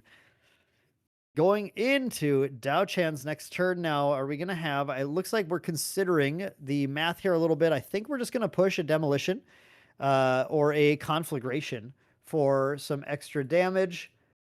Get that damage marked right away. Start to get the damage on, because when we have that Firebloom Flourish, we're aiming to get down to 4 influence every turn as well. And this is unfortunate on the level. We did lose the Searing Rebuke. Sorry, that wasn't a Conflagration. I think it was a Demolition. Demolition is, at least playing it out of hand, is helping us get down in hand size. So it's easier to get to the 4 influence mark where the Firebloom Flourish will draw a card back. Now, I'm almost positive every other card would have been preferred to be banished rather than Searing Rebuke, because Searing Rebuke is the one card that basically has the potential to be, for free, deal 9 damage to your opponent, because it can be activated with Dao-Chan's ability on the opponent's turn, and then you can trigger it multiple ways using your own damage sources, your opponent's damage sources, to push insane amounts of damage. And having lost that, it looks like Dao-Chan just passes the turn. I think a clunky hand now from Dao-Chan, other than that Firebloom Flourish. Not able to quite get out of it here. And of course, did not have the Ignis Deus this turn either to go to that level. So not able to materialize anything to draw anything extra. CL already going to level 1 using the float from the Stalwart Shieldmate. Getting the Mastery out and then passing the turn, I think, and immediately banishing the Cremation Ritual as an omen as well. Did we see Flamme Sorcelle? Did we see Creative Shock? Do we have some more ways to generate that value? And we do have the Dao-Chan player going with the Everflame Staff, followed by, again, another Demolition, I believe, dealing additional damage in response. Creative Shock, pitching Liminal Guide. Just trying to draw cards, get value, see if we have any interaction here, see if we want to get to the stage where we want to just pop the Serene Spirit, go to a healthy amount, and the resolution of the Demolition marking the damage, and now the Firebloom Staff getting... Everflame Staff getting the counter on it. And considering any additional plays here in the main, I believe that was a Recollection. Yeah, Recollection card. Recollection play here. Lots and lots of potential damage here. Coming down with the, again, the cheap Acolyte of Cultivation. which is cheaper because we did play that demolition in rec. Dealing 2, end of turn, we went to 4 influence, so we do draw a card into memory, passing on to CL, leveling to CL Omenbringer. We have a liminal guide in the graveyard setup as well. Feels pretty good. We're going to banish 2 to level a full awakening and a library witch. Getting out of here, I think we're very fine with this. We're not worried at all. As the CL player, liminal guide comes in. Ephemeral does draw a card into hand as well. And wow, just in a nice position here where we're pitching a liminal to the on enter of CL Omenbringer as well. We only had 1 available omen, so we only get to do this 1 time, but man, there's not a lot better than pitching a liminal to that. That feels very strong. We also are recollecting with a creative shock, multiple creative shocks in hand here too. CL gets to basically gain a ridiculous amount of influence in this game as Dao-Chan is punching in. But we're going to just go for that dungeon guide right now, going with the D guide with that liminal all set up and ready to go to accrue that value back when we do go to CL level 3. And wow, yeah, I mean, like, what is better than at this point just being entirely set up at level 3, dungeon guide in play, remembered the Lost Providence. That is what could be better. And we did remember it this time. And sitting on a little bit of action, a little bit of dig in hand, and the ability to actually clear this Acolyte by attacking for 1 with the dungeon guide. And it looks like all three guides coming in. The combined strength of 3 guides, enough to get rid of the Acolyte of Cultivation. And then at the end of turn, we are going to get an Omen trigger to deal 2 unpreventable, as well as we are going to take this Crystallized Destiny out of the yard, omen it, which does set up if we play the Mengsum Armoire in a future turn now, we will, the CL player will have access to being able to swap out any card from hand with that Crystallized Destiny to, on a whim, play it to potentially save the game for them. So a huge, huge position for CL to be in. Dao-Chan just going straight now for a Fire Resonance Bauble. In response to the Fire Resonance Bauble, now this is very big. We're going to go banish that Spirit of Serene Fire and deny the Bauble from getting the card draw, because once this Bauble resolves and does materialize, now the opponent is no longer Fire Element. So it is impossible to activate that Bauble in order to draw a card with the keen execution by our CL player on making sure that as much advantage as possible is denied from the opponent. Very, very clever to do that. And now just considering, after we recollect going into the main phase, how we're going to play this, I do believe I see another Searing Rebuke right now in hand. So it's very good to see that. Going to start with the Glowering Conflagration, just 1 Fantasian play. So incrementing just 2 more damage on there. Axis, though, at an even healthier life total than the last game. Has to feel like in a pretty good position, has really shut down a lot of what Dao-Chan is trying to do. Still, Dao-Chan gets a cheap Acolyte of Cultivation, punching in 2 more damage, just doing as much damage as possible, but I can't help but think that losing that Fire Resonance Bauble really causing a lot of trouble now, unable to draw a card off of that, sitting at a very low influence, did still get to the 4 threshold to draw the card off of the Firebloom Flourish, but with 2 cards in hand, of course, there was more that could have potentially been done that turn had we had 1 more card in play. It almost denied an entire play from our Dao-Chan hero. Now, Axis getting that Safeguard Amulet out. Again, that was the sideboarded card. Safeguard Amulet going to provide another wall, another bit of protection. Lost Providence now here to draw another card into hand. Going to go to a pretty massive at this point, 7 card influence after activating that Lost Providence here. 7 cards in hand, 3 guides in play, already level 3, Safeguard Amulet in play. It is very tough, very, very challenging for Mute to be able to push through this, but we are still going to see, we called it that Searing Rebuke coming out from Dao-Chan to prevent some damage from the guides, start to punch damage back in. Those guides are not going to be great to swing with, but oh, wait a second here. Wait a second. That's not an overpowering defense. We don't have that being played. I cannot tell what that card was right now. Is that played in response to the attack? I'm having a bit of trouble seeing with the lighting here what that card is. I'm looking at the list right now, just trying to determine if I can tell. Hiding, Rictus Tiding, Resolute, Resolute. Oh, Resolute. Is that a Resolute? New art Resolute? Okay.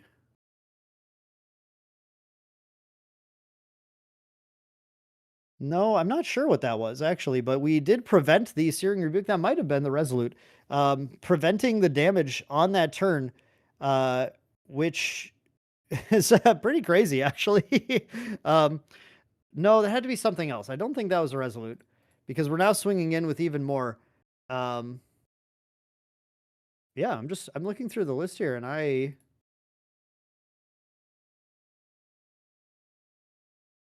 unable to tell. Unable to tell what that was. Was that Topsy? Oh, that was Topsy. Yeah, he sided. I didn't see the Topsies in the sideboard. Okay, now I understand. Yeah, we Topsied. We Topsied. That's crazy.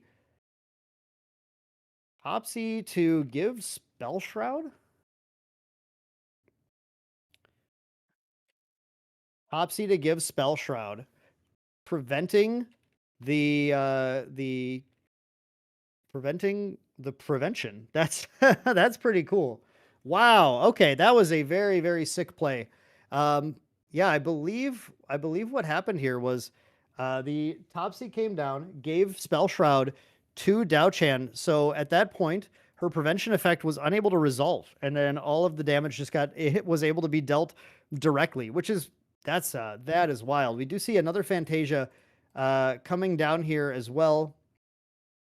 This is going to be the wow, the name Ravenous Pyre. That's what it's called. The Ravenous Pyre coming down here as well, adding another Fantasia to the board. We have a we have a little main deck meeting in chat right now too. Ravenous Pyre just giving a draw a card and discard a card, but unfortunately we're leveled all the way to 3 at this point, so no additional effects are occurring from that.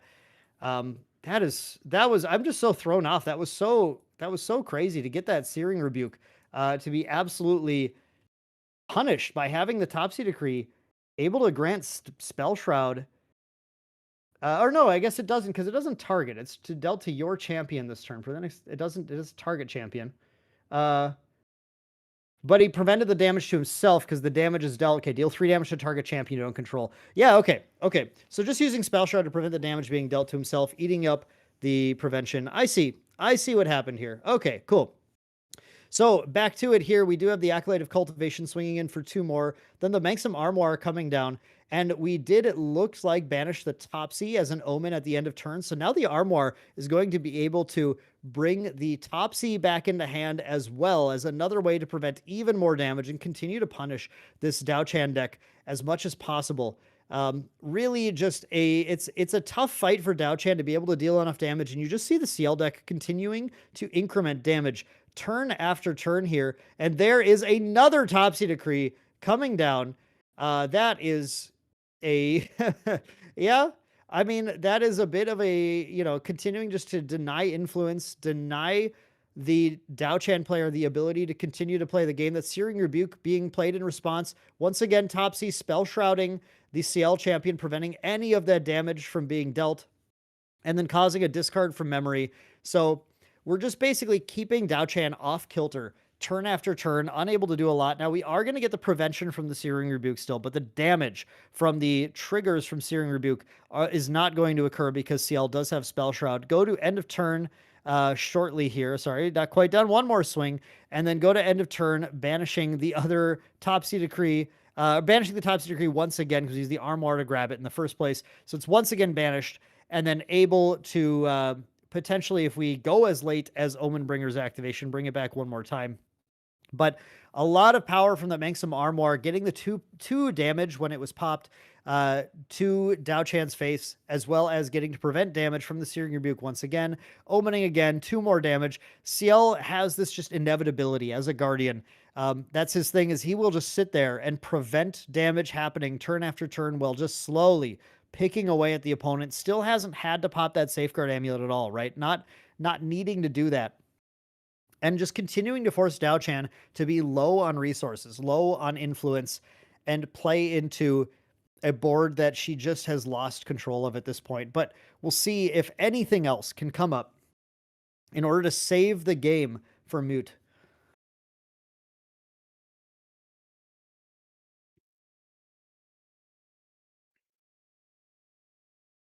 We're just going to, looks like just passing, going to end of turn, getting to draw into memory from the Fire Bloom Flourish. That is a pretty rough position to be in. Of course, we're going to get a Materialize here, and I mean, the options are fairly vast, but just going to go with the Grand Sonore. The Grand Sonore, a huge damage swing, which means CL is ready to go for lethal now. Just going to lose one of these cards here, and it's a Dungeon Guide. Perfectly fine with that. Now, the Terrafring might be something that can save Dao-Chan in this case. Dao-Chan is sitting on, I believe, 2 Glimmer counters is what I see there. So another Searing Rebuke can be played. Is to potentially, I guess we can't play another Topsy Decree because the Terrafring's causing 2 to be paid. And we're going to actually see just the, we held up the Crystallized Destiny from hand. So we're going to Destiny the Sonore, preventing the damage entirely.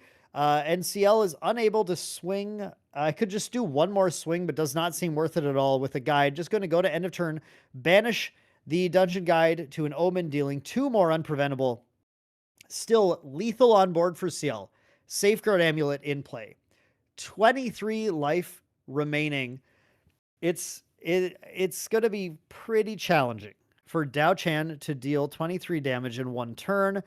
Scepter of Fascination, a powerful card. One that could allow us to find like just the right card to be able to extend this match a little bit farther.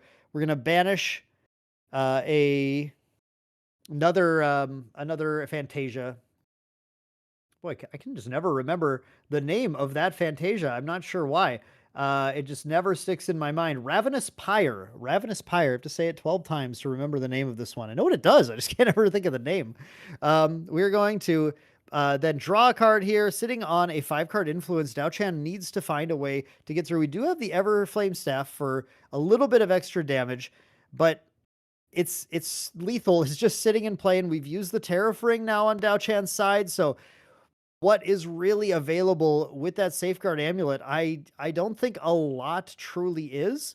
Second Firebloom Flourish does come down, but that's not enough damage fast enough, I think. At the end of turn, we just have 4 influence, so we draw 1 into memory, gain 1 Glimmer counter. The second one doesn't trigger, and then the Abnegation comes down from CL, which effectively shuts the door on this game. There is very little that the Dao-Chan player can do at this point. 30 life to get through with the Safeguard Amulet. But fortunately for them, I do believe that, especially seeing this Devouring Malice being played as well, the combination of the full power Grand Sonore, because we do have 5 Omens banished now as well, which is going to be a huge, already lethal swing, combined with now the Devouring Malice, another source of 3 damage, which is importantly something that can chew through a Crystallized Destiny, as Dao-Chan is sitting on 3 Glimmer counters. So this is fairly clutch, because this means, yeah, when the sword is swung, Crystallized Destiny even could be popped, but the Devouring Malice can chew through that shield, and then the sword will resolve and deal the full lethal damage. So that is game 2, going to Axis on the Fire CL list. Really just leveling fast, showing a lot of respect to Dao-Chan plays. Like, we have to respect the early pop of the Serene Spirit in both games, especially in response to that Fire Resonance Bauble. The fast level, just trying to stay out of range as much as possible. Very well played. We did see a lot of raw power from the Dao-Chan deck. We did see a ton of that. But it just wasn't quite enough to get through the amount of life that this Guardian deck has. Absolutely crazy to see, though. Awesome match. So, folks, we are going to be heading to another break here shortly for a little bit.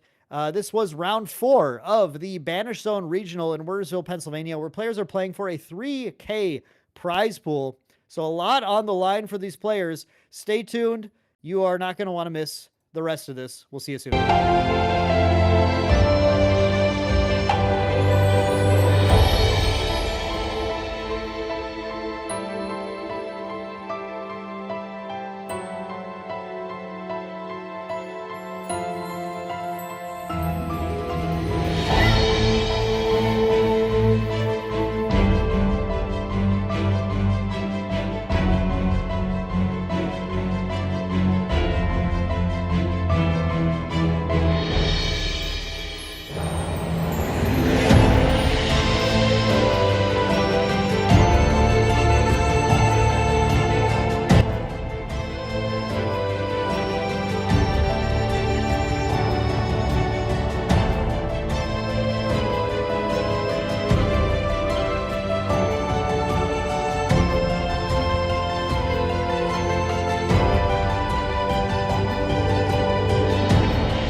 All right, everyone, welcome back to the Banish Zone Regional 3K.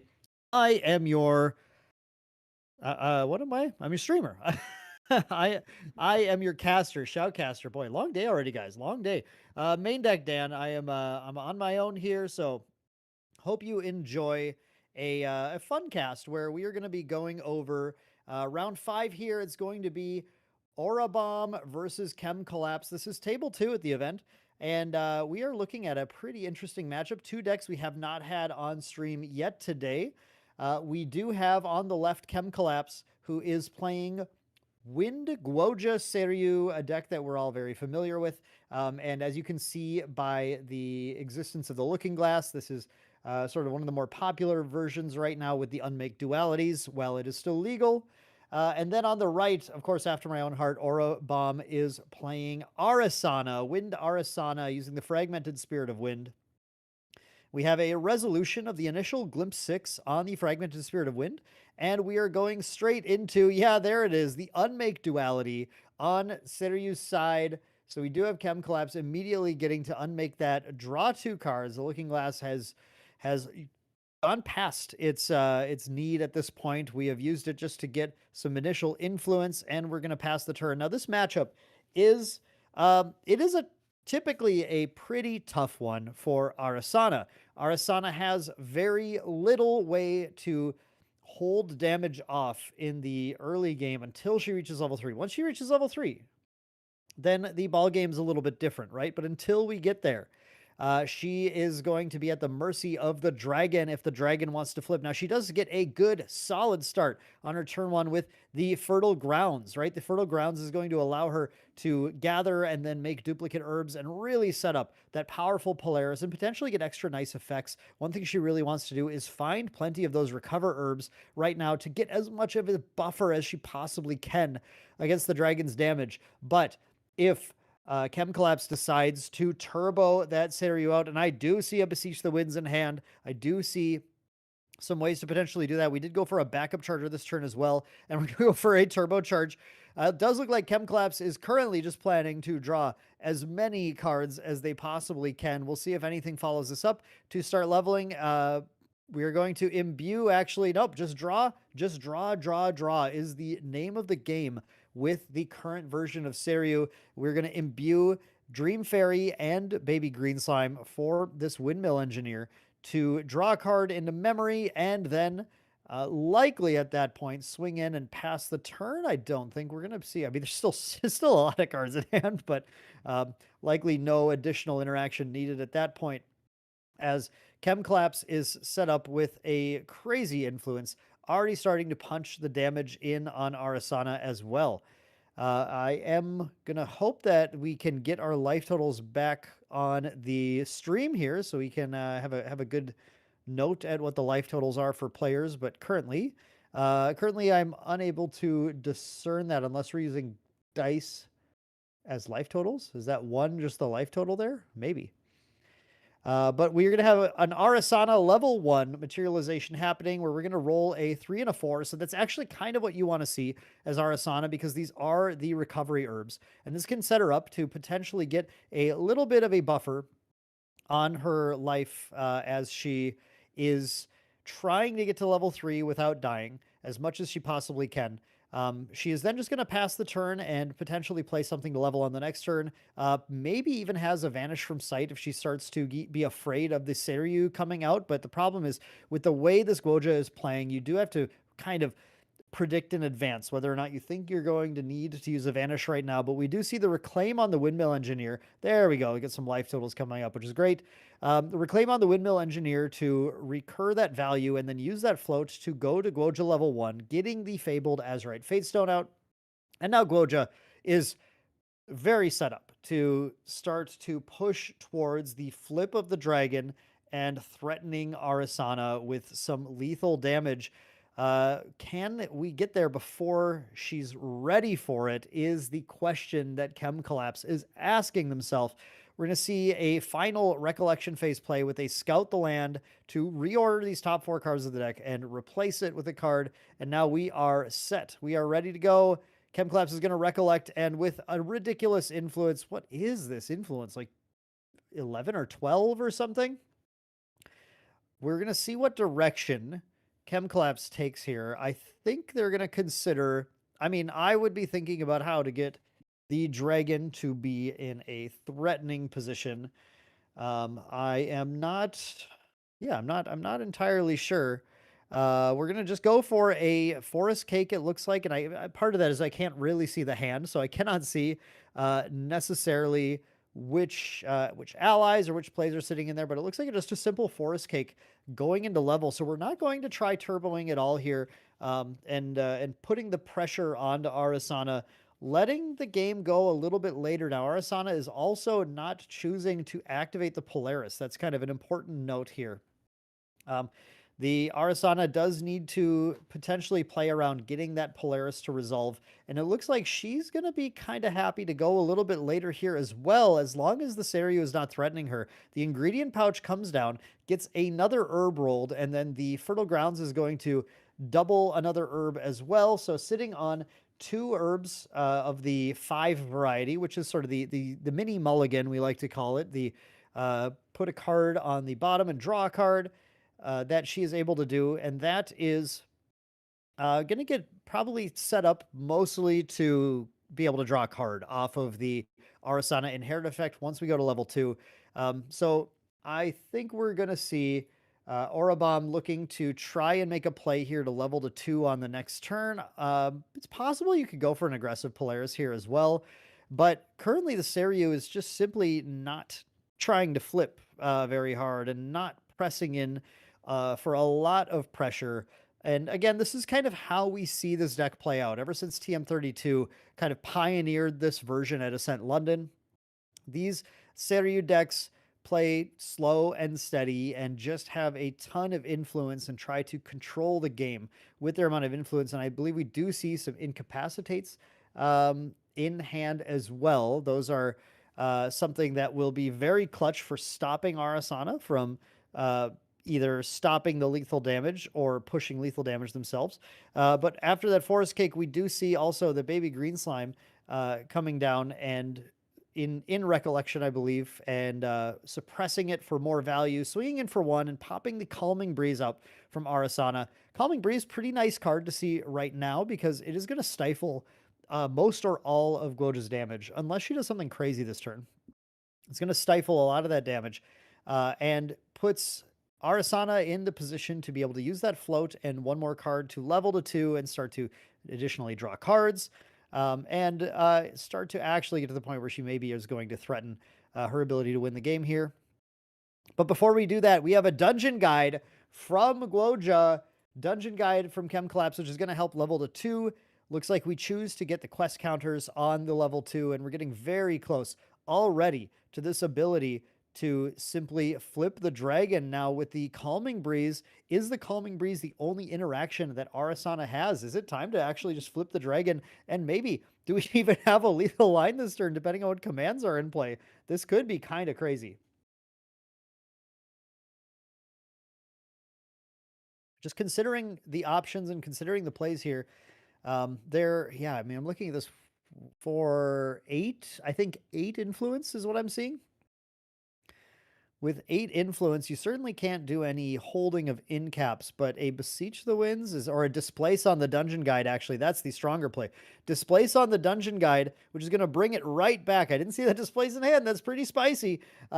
Immediately banish and return it to play, getting that effect again, leveling all the way to 3. Suddenly, here come all the quest counters, and this is why the Seru deck plays with this high influence game plan now. We go to 3. We have the dragon, and we have a handful of cards.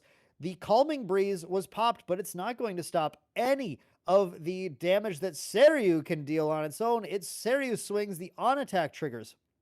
And we're going to see the Arcane Blast banished. And at this point, we're not doing anything else that's too crazy. Just going to pass the turn, let the Forest Cake come back into play, draw a card back into hand. We're holding a pretty hefty stock of cards. I do believe there is an Incapacitate in there as well. And Arasana, still only on level 1, doesn't even have Polaris in play, already being pushed with this Seru to 5 damage taken. And it's not going to take a ton. There's currently 2 arcane cards banished, so that Empower is getting bigger, that Seru just needs kind of any command to suddenly create a lethal line on Arasana on the next turn. We are going to see Arasana going to level 2. She is indeed a Master Alchemist, and now she's going to gather a couple more herbs, copy another herb, and look at this amount of herbs she has now. It's a very impressive amount of herbs. And one thing Arasana is kind of trying to do in this matchup is set up the amount of herbs to be able to potentially wipe the dragon off of the field. I think that's one of the most solid ways Arasana has to actually survive this game, and just hope the opponent doesn't have tricks like Byaku's command to put it slightly out of lethal range. But in this case, we're already sitting on nine herbs, which is a pretty hefty amount. But if Arasana does want to get the card draw this turn, she might have to get the Polaris activated, putting it into a slightly riskier position, because it could be then at the end of Chem Collapse's turn, it could be Baby Green Slimed in order to banish it so it's not active until the next turn. And then maybe at that point we have ways to try and prevent the damage or something. Could also be suppressed in response to the triggers from actually sacrificing the herbs, so that it doesn't get a couple of those, kind of setting back the damage total a little bit. So there is some light interaction that the Guoja deck has to try and mess just a little bit with whatever's happening here. And we see a kind of an interesting thing you very rarely see here, which is going to be a Wisdom's Reprise after popping a level herb to get +1 level, so that this is a Glimpse 3 draw, because Arasana really is looking for some more particular cards right now, not finding exactly what she needs to fight the fact that the dragon is currently in play. I should look at the list here and see if I don't think main, we don't have anything like Ravishing Tempest main. In order to deal with this, there are 2 Ensnaring Fumes in the sideboard, so when we go into game 2, those can come in and provide Arasana another way to deal with it. But as we were banishing one here, we're clearly activating Polaris now. So the Polaris is in play. That is the Lucky Yuki proxy version of Polaris coming out. And now we're going to go to end of turn, and exactly like we thought, we're going to take the 5 herb, go ahead and get rid of 2 of those in order to draw a card and get 2 age counters on Polaris. Here, are we going to see any potential interaction? Actually, this is kind of interesting. We're still at end of turn. It looks like we're going to pop that Enfeebling Orb, and then allow that card draw to occur. And no, there is a Baby Green Slime in play, so or in hand. So that is, again, that might be a very relevant piece of interaction here to take age counters off of the Polaris and sort of stifle its ability to be used for another turn cycle. I would not be shocked to see that, but I am also not shocked to see the Incandescent Reliquary coming down in Guoja's Materialize phase. Now, this is going to allow card draw when the influence is equal or less to the opponent. And it looked like, I do not think, were we actually at equal? I'd be kind of surprised, but 1, 2, 3, 4. I thought we were a little bit higher. This could be things being done right now in response to the trigger, though. We're going to actually go for the Seru's command on the Seru Azure Dragon. So already we do have Chem Collapse, who is planning to go for lethal this turn, showing Arasana, hey, look, I have your number. I have the Seru's command. You're going to have to deal with some arcane blasts. At least one this turn is coming your way. We're going to recollect and draw. And now what do we have? If we have a Byaku's command, we have what we call the Wombo combo in this deck. We're going to swing in for Seru. Are we going to Byaku's command this at all? It's an interesting question where it looks like we chose the obvious, which is going to be to generate, empower. We're generating Arcane Blast, then resolving 2 empowers, empowering 10, bringing that Arcane Blast all the way up to being completely free. So we're still in combat here, though. I don't know if we've dealt the damage, because I do believe I see it there. There's the Byaku's command, which is going to wake up the Seru, put a buff counter on it. So now that is a 5 damage attack coming in for Arasana. Where was the Vanish from Sight? We didn't have anything. I think we were digging, trying to find the Vanish from Sight, but we are going to stop the first Arcane Blast with the Topsy Decree, except the Incapacitate is coming down from Seru as well to stop the Topsy Decree. No Spell Shroud is going to save Arasana here, as the dragon comes in, dealing 11 with its Arcane Breath, and then another swing of 5, giving the game to Chem Collapse. Game 1 for the Azure Dragon. Some of you love to see it. Some of you hate to see it. Poor Arasana, unable to get to 3. It's a tale as old as time in this matchup. She just needs to be able to get there. She needs her Polaris online. She needs to be able to do something to interact, but just was not finding the cards she needed. Had the Topsy, but with that high influence strategy, again, if you didn't believe in it before, you should believe in it now. With such a huge influence, it was so simple for Chem Collapse to hold up the 5, in cap the Spell Shroud, and it was game. Players going now to the sideboard here, trying to figure out what is going to help take this match into their favor. Now, there's some obvious stuff we can talk about with Chem Collapse, excuse me, not with Chem Collapse, with Aura Bomb going into those Ensnaring Fumes, certainly an important card. Another copy of Topsy Decreed, maybe just to have more interaction. They have a lot of actually Fantasia removal in the side, which is really respect for Fractals being back in the meta, but otherwise, I think those are the key cards right now. I don't think there's a lot that I would personally consider bringing in. Otherwise, there's some copies of Unyielding Wraith Guards, but I just am not confident that those do a lot with how easy it is for Guoja to put more small allies in play and try and get rid of them. Plus, Guoja, let's see, does this Guoja run smoke? No smoke bombs here, no smoke bombs, but still, I do think, I mean, I don't think there are going to be enough dead cards necessarily for the Wraith Guards, but maybe you could bring them in.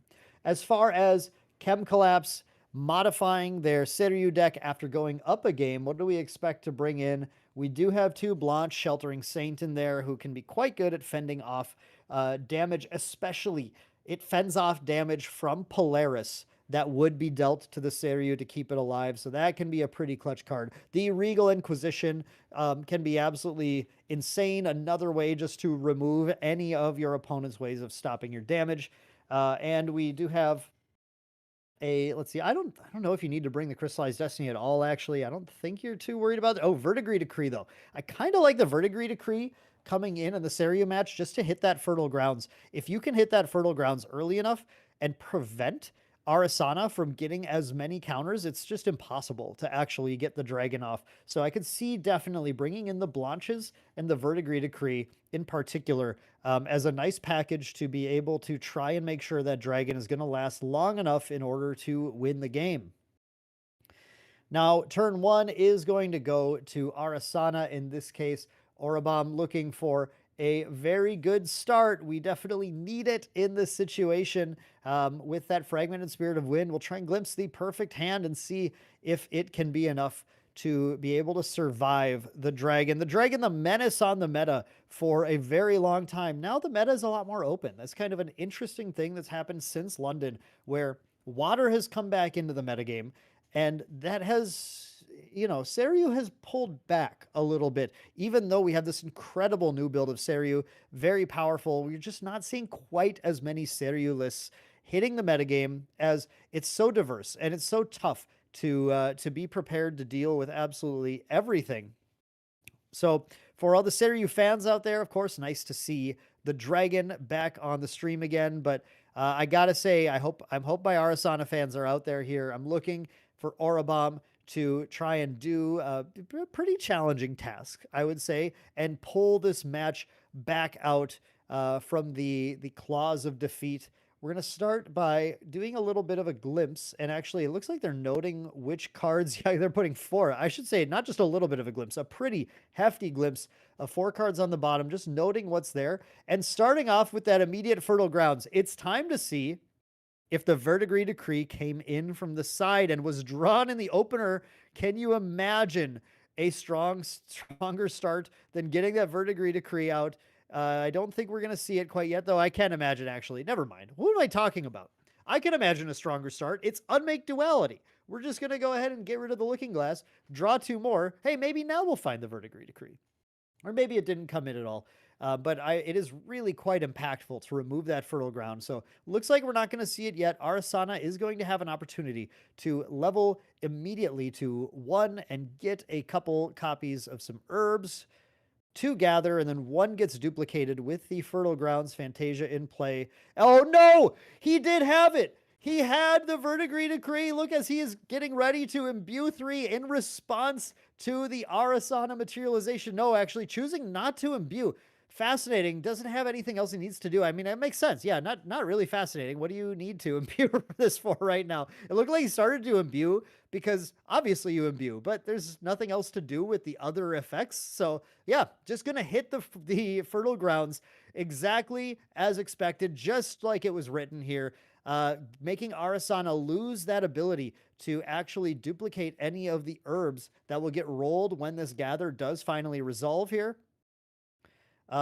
Oh, sorry, the gather did resolve. There, I missed the sheet. So the gather resolved and just a pass turn, a very quick motion from the players here. We had a roll of a 4 and a 6, so 1 healing, 1 mini mulligan herb, which is okay. The healing is nice potentially, but also as we saw in the last game, Seru's damage can just be so high that you want every little bit you can get, but just the one doesn't matter as much as being able to keep that fertile grounds in play. I got thrown off by the fact that an ancient Mew, I didn't see this last game, but an ancient Mew has hit play, which is the the power cell token that just got immediately turbocharged. You guys, correct me if I'm wrong. This seems so scripted so far. This seems crazy. Following the same pattern of drawing cards in the first match, we do have Chem Collapse going immediately for another backup charger into turbocharge, but this time intervening the play with that Verdigris Decree at the perfect time to get rid of the fertile grounds that the Arasana had, denying her so much value. We are going to see a Tendaland here for a gather, and then an ingredient pouch activating for another gather. Now, of course, Arabam knows I do not have fertile grounds, okay? So I do not have the ability to freely get my herbs. If I'm going to win the game, I need herbs. Why are herbs needed? Herbs are how we potentially get the dragon off the board. Arasana's interaction with the dragon is 0 until she is level 3, when she can maybe start to do things like spell shield damage, negate the commands, do things to potentially survive at that point. Until she gets there, she has 2 real options. I guess I should say not 0. She can Polaris the dragon, which is the good one, and she can also vanish from sight to save a turn. But we do see, this is huge, another fertile grounds coming down from Chem Collapse. So we're setting right back up to start duplicating more herbs again, trying to get to that magic number that we need to be able to take the dragon out. We need to get to 10, ideally 11, to hit the Byaku's command as well. We really, really need to get to the point where we can actually take that dragon off the board. So everything is so critical to being able to do that in this situation. We're going to see a level to Guoja 1 now. So now we're going to finally start to threaten the dragon with that Azurite Fatestone coming down here. This is, sorry, I said the wrong number as well. Magic number is 12. I was thinking too much Pantheon the last weekend. Too many Majestic Spirits in play for me. Now it's not a 410, it's a 412. So yeah, magic number is 12 here, 13 with the Byaku's command, which is just so many counters that are needed on that Polaris. And we still haven't activated the Polaris because we're trying to play very carefully and prevent the opponent from kind of just suppressing the Polaris until we no longer have a good use of it. And we're going to see a Fairy Whispers in rec, I believe, still with this Guoja. Trying to dig and find some more useful cards. Now it seems kind of unlikely that after drawing so many cards, you have nothing good. But here, are we going to see a Fairy Whispers into another Fairy Whispers, perfect the hand, find all the win cons? What exactly are we digging for at this point? More ways to level, find the commands, maybe the incapacitate to ensure that the game ends. I don't think we're going to see the second Fairy Whispers just yet. Actually, we're going to go for that Forest Cake now, drawing a card into hand. And do we have the Baby Green Slime to suppress it right now? It does not look like it quite yet. Instead, just pass to the end of turn, banish a card at random, hits a Stifling Trap, and then we'll put a quest counter on Guoja as she begins the hunt. Begins the hunt for the fabled Azurite Fatestone to unlock and unleash the dragon. Here we have leveling directly to Arasana. Level 2, the Alchemist is here, rolling a 3 and a 6. So another copy of both of those, the level herb and the ability to mulligan a card from hand. Getting the duplicate now, no second Verdigris Decree, which is nice to see. And we're activating the ingredient pouch as well. Another copy of the 6 What are we going to take? Another copy of the 6. So going all the way up to 4 copies there of our herb number 6. And looking at a much smaller hand than Seru has, it's rough. It is rough out here. Arasana also importantly needs to play something if she wants to activate the Polaris this turn. Very curious if there is even a play for her that makes any sense at all. Would love to see something like that Wisdom's Reprise from last game, but we don't even have the level herb to be able to set up to not go down on influence to do that. So it looks like we're actually just going to start popping herbs to dig, to mini mulligan. We need a play right now. We need to find something on Arasana's side in order to be able to activate the Polaris, but we are actually losing herbs in this case to do it as well. This is a tough situation where it looks like Arasana unfortunately just has to decide to pass the turn, being unable to play anything relevant to activate that Polaris, at least not without going down so much on defense that with Guoja at level 1, Guoja can just charge all the way to 3 with that high influence, swing in with the dragon, and close the game off. We see it. The Fairy Whispers at end of turn on Guoja's side now. Looking at the materialize, and I think it's a pretty straightforward. We're going to Guoja level 2. We're taking the quest counters. We're getting set up. Are we going to set up for a Dungeon Guide or a Beseech in order to go to 3, flip the dragon? And yes, it does look like we are. Here comes Guoja. Level 2, putting 2 quest counters on as well, keeping that, banishing a Displace, and another green card. I can't quite tell. Can't quite tell what that one is, but 2 cards that are not going to be, I think, super relevant here is we're now going to scout the lands. And digging into the top 4, we do find there's an Innervate Agility. It looked like a Harness Lightning. There is a Dungeon Guide right there. So if Chem Collapse didn't have it before, Chem Collapse probably has it now. The ability to level immediately to Guoja 3 and get set up to try and flip the dragon. Now, we're not going to be quite there. If we just do a Dungeon Guide, I think actually Chem Collapse might have taken the card draw now that I'm looking at it on the on-enter on the Guoja, or just hasn't resolved it yet. I was scouting, very smart, scouting before resolving the on-enter to see what they find. They found finding the Dungeon Guide, having that ability now to level 3, and I see several purple cards in hand as well.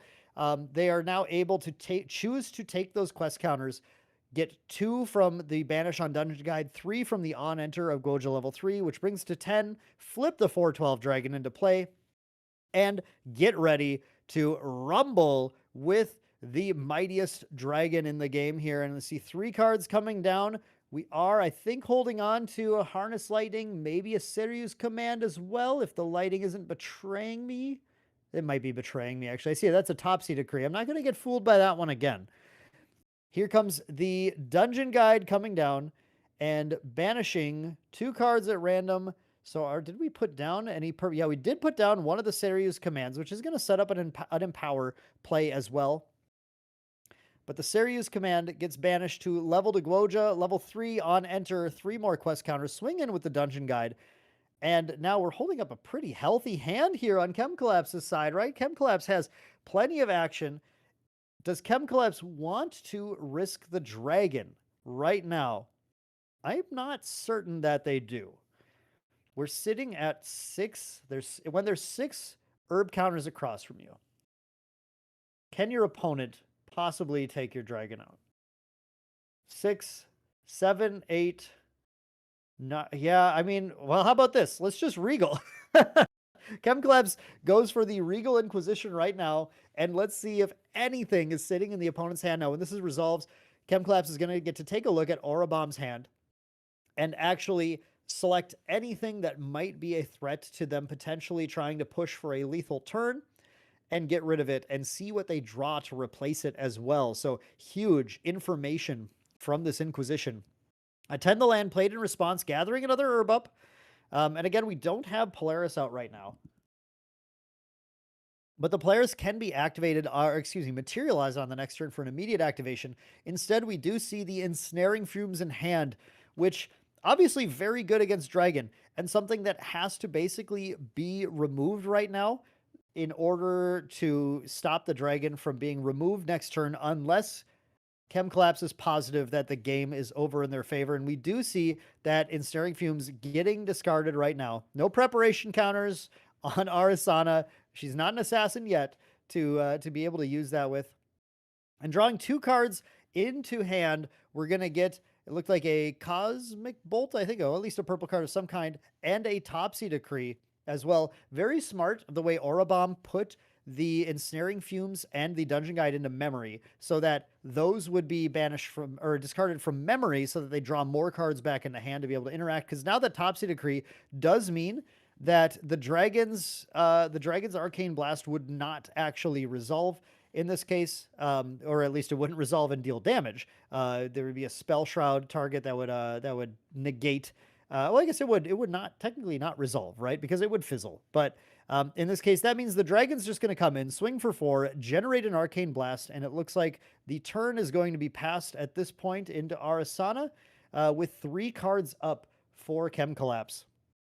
And we will see if Arasana is able to string together any miracles here. She's actually going for the Purifying Thurible. Aura Bomb puts out the Purifying Thurible here, just trying to get a higher influence to play the game, maybe digging for that second Ensnaring Fumes. I think says, look, the 12 damage Polaris is out of my reach at this point, plus if they're holding Byako's command, it's a 13 damage needed. And actually, I see the Blanche, Sheltering Saint, in Chem Collapse's hand as well. So the absolutely smart to not try and go for the Polaris play right now, because Polaris is not going to kill the dragon. The Blanche will prevent damage equal to the number of reserved memory cards in memory to all other allies and completely protect that dragon. It would be a ridiculous amount of damage to deal in order to get through that as well.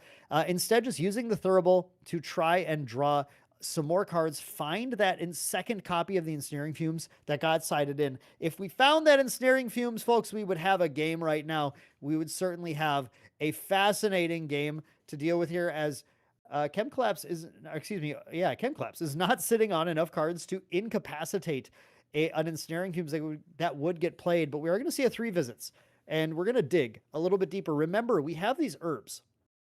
We do have the 5 and 6 herbs. If the Glimpse were to find the Ensnaring Fumes, it could be drawn to hand and activated immediately. Would be a pretty stellar little situation for Aura Bomb to be able to potentially pull right back to the game, force the Gwoja deck to start to play an ally-focused strategy. With Arasana still having only taken 3 damage, it would take quite a bit in order to push her to the brink and give her lots of time to go to 3 and actually execute a game plan. But instead, we're seeing still no Polaris, still no activation, just going to end of turn, draw a card off of Arasana's Inherited effect, and try and keep up with the game plan here. And now we see the Incandescent Reliquary coming down again, certainly drawing a card this time off of the Reliquary, going to be very, very potent, because Arasana's actually drawn too many cards, unless in response to this Reliquary, Aura Bomb wants to dump the hand size. It does feel pretty tough to do that, but we're going to start off, try to do that. Aura Bomb tries to, with a Calming Breeze being played to potentially prevent some amount of damage, but most importantly, this had to get played anyway, because this is going to be the way Arasana levels. The floating memory from the Calming Breeze, plus the 2 cards put down to banish, will let Arasana go to level 3, where she can start to actually use her powerful Astra cards to pull back into the game. We see a Recollection from Chem Collapse here, sitting on still a healthy hand size, and the ability to swing in with this dragon and do untold damage. As long as it's not 3 or less, that Calming Breeze isn't actually going to be preventing anything. So currently all it's going to prevent is the Dungeon Guide's 1 damage. So not the greatest response ever, but we'll see how much Chem Collapse wants to push for a lethal play here. I think that Harness Lightning is still in hand, so the dragon can go up to at least 8 damage here. Harness and Byako's would be a pretty strong push for damage. But I think we're just going to see a raw dragon swing coming right in just for a simple 4 and generating, I believe, generating another arc. No, we're going to go for the Empower. Here comes the Empower. So 4 damage Seru swing. The number of cards left in Aura Bomb's hand must just not be enough to be able to interact if we put hands down for the, oh, no, here, we're doing it. We're kind of just building our own Seryu's command, actually, with the Byaku's command was in hand. I did not see it there. 5 more damage coming in, and then another Empower. That's an Empower of 8. This is now a free Arcane Blast. This is going to be lethal. If Orobomb has no way to interact with it, there is the Topsy Decree in hand. The Topsy comes down, but just like we saw in the last game, 5 cards left in hand. The Incapacitate on the Topsy Decree. No Spell Shroud. That Arcane Blast resolves, and game 2 goes once again to Chem Collapse with the Seru. Not quite. We're healing. We're healing. Do not forget the healing herbs. I think maybe Chem Collapse did, just like me, got too excited about the amount of damage coming in and forgot that these healing herbs could be popped to prevent the lethal damage and passing the turn. Full hands down. Arasana is able to level, but no Polaris yet. I don't think she's pushing anything lethal. This was really pushing her into the brink here. Needed to pop everything to survive. Needs to risk cards she doesn't want to level. Can she pull it back? Can she pull it back? She's going to bring the Cosmic Bolt into the banishment on that level up, which means her first Cosmic Bolt is going to do 2 more damage, which is nice, but I just don't think with the influence that we're seeing here, even though we're popping the Spirit Fragment, I don't think we're going to get where we need to. We are going to go ahead and use that ingredient pouch, I believe, and recollect as well with the card we just drew off of that Spirit Fragment, and we're also going to glimpse to recover 2 more with the 3 visits. Arasana is doing the thing where she's ready to cling on to the game for dear life. She just needs to survive to get there. The inevitability of Arasana is impressive. And now she's going so low on influence too. I am not confident that Chem Collapse is even going to get to draw a card off of the Incandescent Reliquary, but perhaps it looks like, yeah, we're not doing anything else on the turn here. Still, no Polaris in play. The plan is to materialize the Polaris on the next turn, for sure, to be able to try and get any amount of bolts into the deck so we can start to throw Cosmic Bolts at the opponent. But an Enfeebling Orb from Chem Collapse saying, look, you stole the game from me. You stole my victory last turn. I'm going to have you put your hand down. I don't want you to have any more interaction for what I'm cooking up here. That Byaku's command did put a buff counter on the Seru. The Seru is lethal on simply this attack right here. Here comes the 5 damage Byaku's command. What is the response? What is the response? Generating the Arcane Blast. Looking at the hand, do we have a nascent barrier? Do we have a Spell Shield? Yes, we do have a Spell Shield Astra coming down to try and prevent all 5 damage there. We pop the Enfeebling Orb in response, put 2 cards down. Oh man, I'm trying to think now. Actually, if an Astral Seal is in hand, Astral Seal could potentially negate an incap and an incap is banished. I don't think an incap is banished.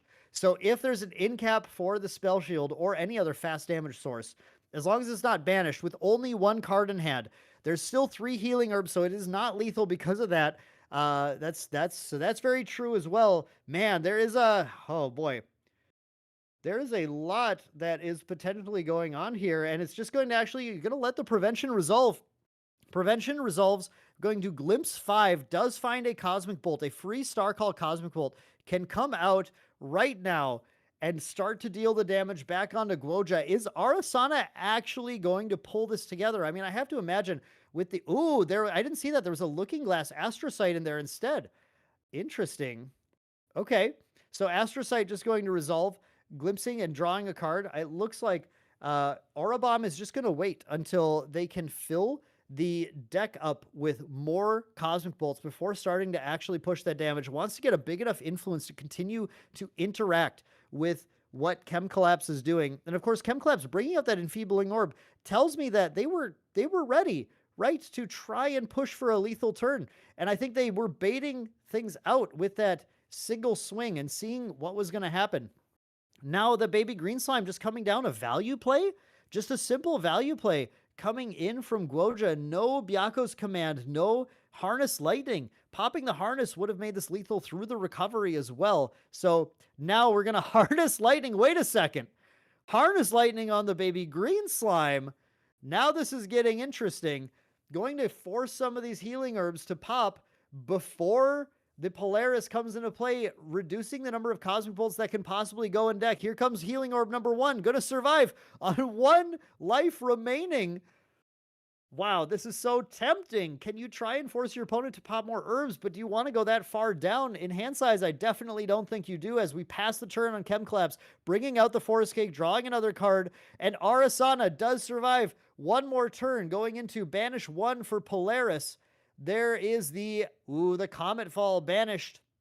Now the Polaris comes out. We are going to see up to 5 herbs being placed this turn. Still holding enough cards in hand on Chem Collapse's side to blanch, though. It's still far from dealing damage yet, but this is how Arasana often wins the game. She gets onto the brink of defeat and somehow claws her way through turn after turn, trying to make it there. We're starting with, of course, the 3 visits that's been helping her cling on to the game. This is the 6th life point she's recovered from the 3 visits so far, and setting up the top 2 cards of the deck. I did see a Wisdom's Reprise and one other card that must have been pretty good, because it looks like we put them both on top here. And then we're going to, of course, activate the Ingredient Pouch. Then the Fertile Grounds will trigger as well, making more herbs to be able to pop to go ahead and get that Polaris online. And this is actually, those are really good hits with the getting another healing herb so she can continue to cling on to the game, as well as setting up 2 herbs to get to draw a card at the end of turn from her inherited effect, while she's also getting ready to use this Polaris to clear the non-dragon allies off of the board, or at least bait out that blanch. We do see actually just going to draw the card here at end phase. And now the Lost Providence. Ooh, was the Lost Providence supposed to be brought out last turn? It looks like it might not have been, and that might be a costly mistake. But here we're still just going to draw that card, passing the turn now. We have, was that 7 cards in hand? So it does look like Incandescent Reliquary is triggering this turn as well.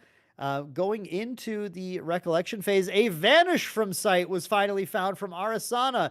That's powerful. The Vanish from sight with no other allies in play on Arasana's side means the champion has stealth. Arasana is completely stealthy right now, and it will require some way of gaining true sight in order for that Seru to even swing at all this turn. We see the pop of the Portentous Tengu, drawing another card into hand. I cannot believe that the game was nearly called 2 or 3 turns ago, and now we're still playing here with Arasana in a fairly healthy position. I mean, a lot of damage taken, but unable to be attacked this turn unless there's some crazy anti-stealth tech coming in the Seru deck. Sitting on 3 healing herbs, a Lost Providence to pop, a Polaris to potentially pop next turn for getting up to actually maybe a 7 pop of the Polaris. We're going to see a lot of Cosmic Bolts start to enter the deck, and Arasana starts to try and climb right back out of the hole that she was in for a little bit. You should never count Arasana out, and I am guilty of that mistake in today's game already. Man, what in Seru's position, there just isn't a lot that you can do with nothing else to attack with this Seru. Just, I think playing a value play right now is all you really can do. And there it is, another Forest Cake coming in. Draw a card. Let's dig a little deeper. There's a Windmill Engineer. And third, you know what? A third Forest Cake. Why not? Sitting on, there's another Baby Green Slime in hand and a Reclaim in hand, so plenty of ways to try and continue to dig deeper into the deck. It's really the only line that makes sense right now, because you can't do anything else. You just need to find more ways to fight through whatever is happening. And we're going to see a Wisdom's Reprise into an Astrocyte. Ooh, this is really nice. But actually choosing, okay, hold on. Choosing not to do that. Are we not gonna Star Call the Astrocyte for value? Or are we gonna set up the Astrocyte to be able to get us some more value on a big glimpse later? This is like high level Arasana decision making here. Because that's unless my eyes are deceiving me, that was a Looking Glass Astrocyte that I believe I saw, that we choose not to Star Call in this particular situation. because it can be extremely powerful when you do get a big glimpse and find multiple Cosmic Bolts later, to be holding onto these astrocytes to be able to fire off multiple Cosmic Bolts very quickly and finish the game. And again, remember, we do have one Cosmic Bolt banished already, so the Cosmic Bolt's starting damage is going to be at 6. Here comes the Orb of Glitter. Ah, because if we're planning to bring the Orb of Glitter out, then we can simply set up to get that astrocyte on this instead if we want to. That's another cheeky thing in the recollection phase. And yes, here comes that astrocyte as well, which we are going to just star call off of that Orb of Glitter play. Man, the calculus always required to play Astro decks is phenomenal to watch. These players are so smart in the way that they play around every single card in their deck and the ability to set up the top card of the deck for optimal lines that sometimes are very, very not obvious as well. So incredible play so far from Aura, clinging on to this game and now starting to set up a huge value engine and a lot of plays with a Polaris ready to pop at any point. Can go for 7 counters right now if they wanted to. Can get another card at the end of turn as well. And wow, there's still, I think there's still this glimmer of hope for Aura to get to enough counters to remove the dragon. Now it's 13, so it's a lot. It's a lot of counters on Polaris to remove the dragon. Plus, I don't know if they're predicting the Blanche came in as well to keep the dragon protected, but Blanches can be played around, to be fair. It's as easy as setting up a cosmic or a comet fall at the top of your deck to be able to get rid of the Blanche, and then let the Polaris resolve and take care of the dragon as well. We'll see what they've got cooking up here. Looking at their hand, I don't see Aura having like a lot of actually great cards in hand. I do think there's another Topsy Decree, which might be a lifeline on this turn, as it looks like we're going for an end of turn Polaris pop happening, or perhaps in response to Recollection here. I think going for a full recovery plus 2 levels, which I don't know if that'll be relevant, and going to get all those level counters onto Polaris and then pop it. It looks like in response, we're deciding to potentially put the Blanche down as well, as we're getting all of these seven Cosmic Bolts ready to shuffle in. And yes, there is the Blanche, fast activated in response to the Polaris. So the Blanche is going to shield all of these allies in play from that damage, because we do have, I think there's 7, 1, 2, 3, 4, 5. Actually, I think only 6 cards in memory right now. So it would be 1 damage dealt, which does not prevent the baby green slime from dying. Unless another card comes down still after the Blanche. But is there going to be a response to the Blanche here? This is potentially interesting. A negation on the Blanche, maybe? There is no Blanche Banish, so we don't get a free negation or anything. There is a fair amount to get. Oh, the Ensnaring Fumes. I just saw the Ensnaring Fumes in hand on Arasana's side as well, putting down enough of the opponent's hand to be able to Ensnaring Fumes the dragon. Might be absolutely huge. Here's a Horda counter for 3. Okay, Horda counter for 3. Can you put your... Yeah, holding up 6. This is huge. Put the entire hand down to prevent the Blanche, and the Ensnaring Fumes comes down and returns the dragon. That is crazy, but Chem Collapse is not going to fall for that quite yet. Decides, nope, that's fine. You can banish and negate the Blanche. Now, critically, if that Horda counter's Glimpse found a Comet Fall, that would have gotten us really close. And really close to actually taking the dragon off of the board as well. But no dice on that one. Instead, just a quick glimpse, and then we're just going to shuffle in all of those Cosmic Bolts. The dragon with 7 damage marked now. Still a pile of cards in hand. And I'm very curious if before we pass to the turn, we still do see... Yes, I think we are, and we're still going to see the Ensnaring Fumes coming down. Is there any possible interaction that Chem Collapse has to stop the dragon from being lost? There is not. The dragon returns to the material deck as the Fabled Azurite Fatestone. The board was cleared of allies. Arasana has 6 life remaining right now, and look at that influence. We are going to draw a card on Guoja's side from the Incandescent Reliquary, but... what an incredible comeback Arasana has made back into this game. She is not ready to give anything up yet, as we just go for a raw Arcane Blast. Do we have the cards? we, w the Arcane Blast can be, I believe, can be activated due to the Fabled Azurite Fatestone's ability, or Seru's ability says, as long as it's banished, you may activate it, ignoring its elemental requirements. It's not contingent on having the Seru in play or the Fabled Azurite Fatestone in play. So instead, with the influence gathered here, just gonna put down a massive 8 cards, because we're only at a raw level 3 here, to activate the Arcane Blast, and Arasana had no response for the raw blast for lethal. Wow, she was so close to coming back. Needed that Horda counter to be held, I think, to stop that Arcane Blast, but there were just too many threats to deal with, and the game does go to Chem Collapse, meaning Chem Collapse on Seru wins the match.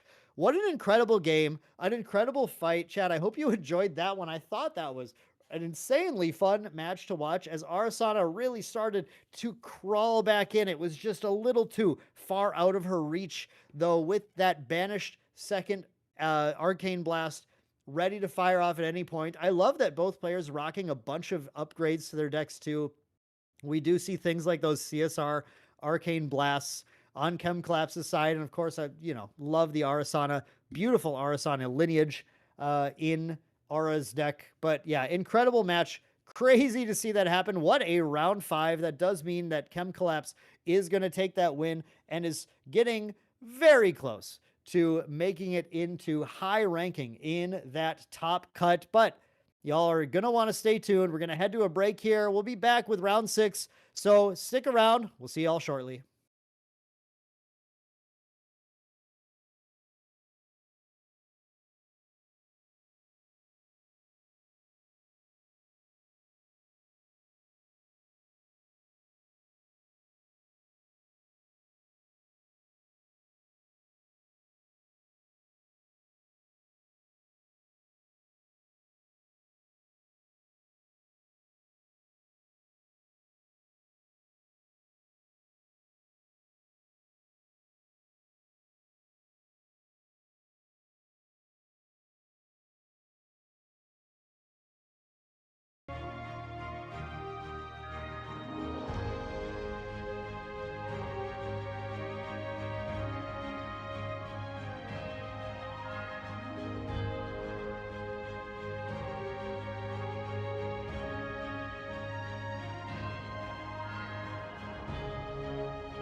All right, everyone, welcome back to the Banish Zone Regional in Wernersville, Pennsylvania. 72 players duking it out today for 3K worth of prizes at this Phantom Monarchs regional event for the Grand Archive trading card game. I am your shoutcaster, Main Deck Dan, doing it solo today, and we've been having a lot of fun. We've seen some crazy stuff happen.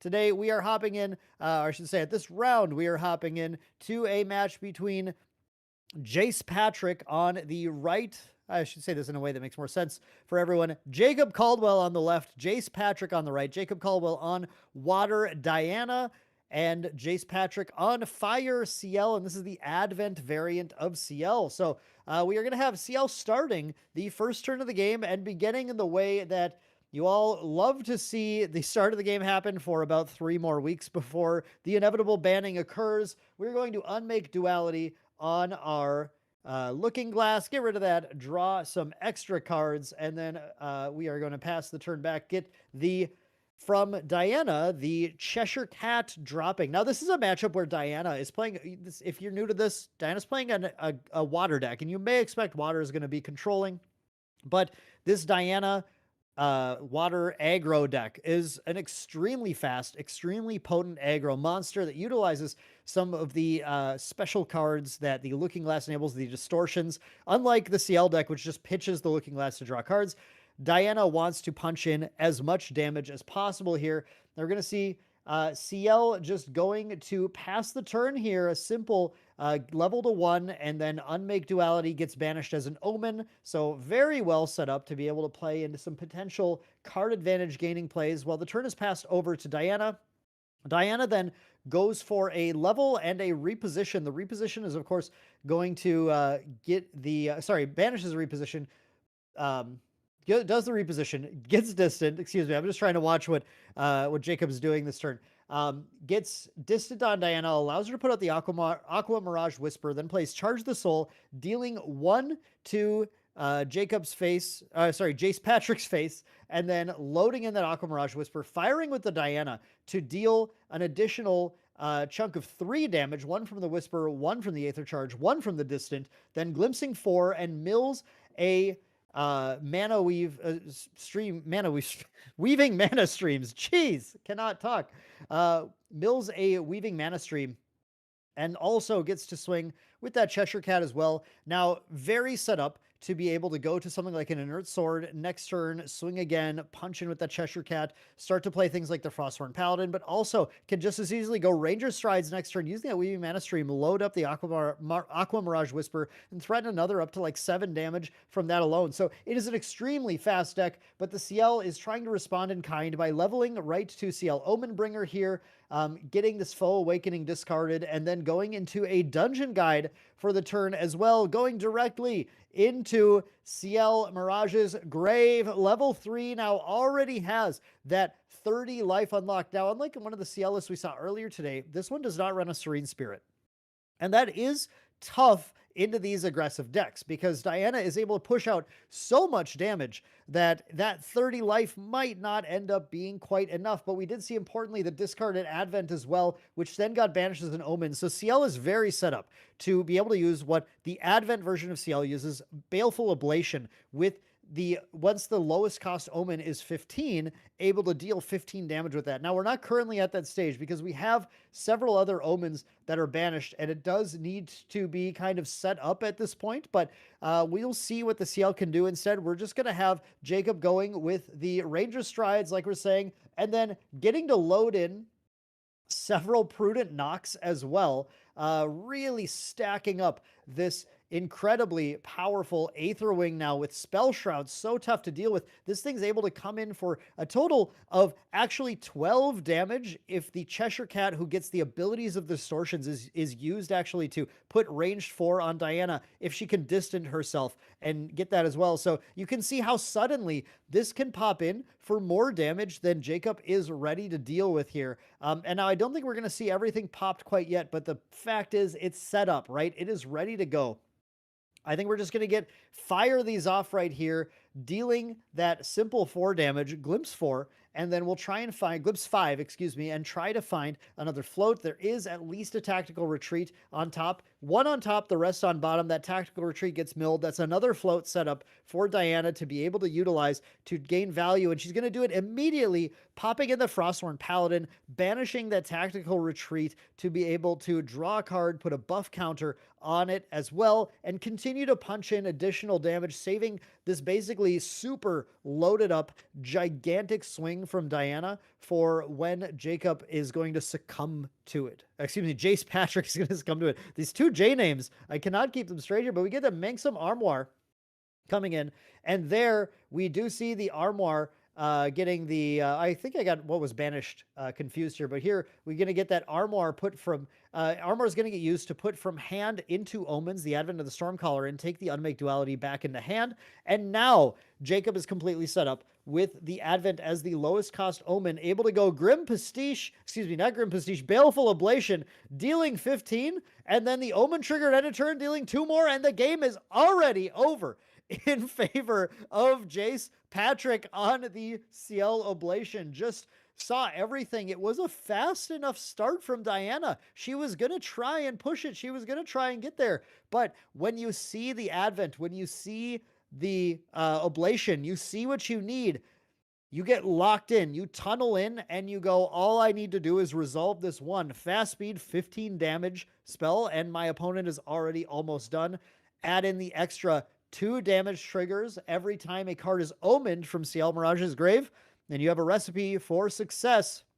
And it looks like Jace Patrick is eating good right now. Now the players are going to go into game 2 here, looking at the sideboards. What are we going to be working with? I think Jace Patrick looking at bringing in the Censor of Restful Peace to disable that floating memory. Certainly doesn't hate that. And 3 Verican Acolytes I see in the side as well. If you can imagine following up a Dungeon Guide to 3 with a Verican Acolyte, which is a non-spell way of destroying that Aqua Mirage Whisper, so the Spell Shroud is meaningless on it, that alone will shift the game heavily in Jace Patrick's favor, even if they have not set up that Advent of the Stormcaller yet. But let's look at Jacob's sideboard here as well.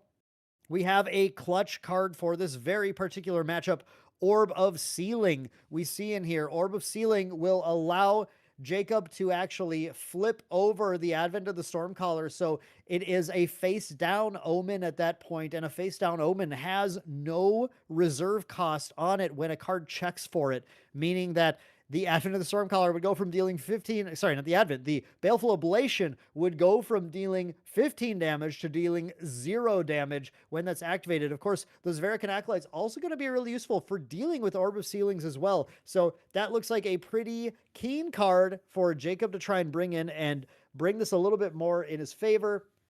Going to begin with the first turn of the game for Jacob, and if you've ever seen Water Diana play, 99% of the time they do what Jacob did, which is pass turn. All they want to do is distant and then level. And we're going to see from Jace, we're going to see the Hasty Messenger coming down, swinging in, and setting up a floating memory with that Gentle Respite to be able to banish to level and get into that CL and start playing the game. Yeah, this was a very, very fast game, chat. This was crazy game 1. Game 2 now we're going in. This is a very similar thing we saw last time, but actually this time 2 Charge the Souls in Wreck, dealing 2 damage to the Hasty Messenger to try and disable that Advantage Engine, and swinging in for a, okay. This is a Resolute stand, but because of that second Charge the Soul, it was actually a 4 damage attack, so the Resolute did not completely disable that on hit, allowing Jacob this ability to still look at 2 cards from the top, and did find a float, did find a reposition, which I think is really huge. Having that extra damage from the Charge of Soul, and it can be hard in this deck to decide when to push for the extra damage, when the opponent's going to have the Resolute early in the game, but that Hasty made it a very simple decision, I think, for Jacob, who then passed the turn. We go to Jace leveling to CL level 1, getting out the Servile Possessions Mastery, and now looking at his hand, we see a Flam Sorcel, we see a Liminal Guide, we see a lot of, I think, actually really nice stuff. I think that's a Regal Inquisition, a Dungeon Guide, lots of powerful cards here, and a very easy choice to simply pass the turn, put the Resolute Stand under the Omens, and we could see the Manxum Armoire grabbing that back in a relevant way in a later turn as well. Going to immediately use that floating memory to actually put the Ranger Strides into play. I think Jacob wants to push as fast as possible right now, but does also get to draw a card from it, be able to work with what he's got here as well. Just going to swing.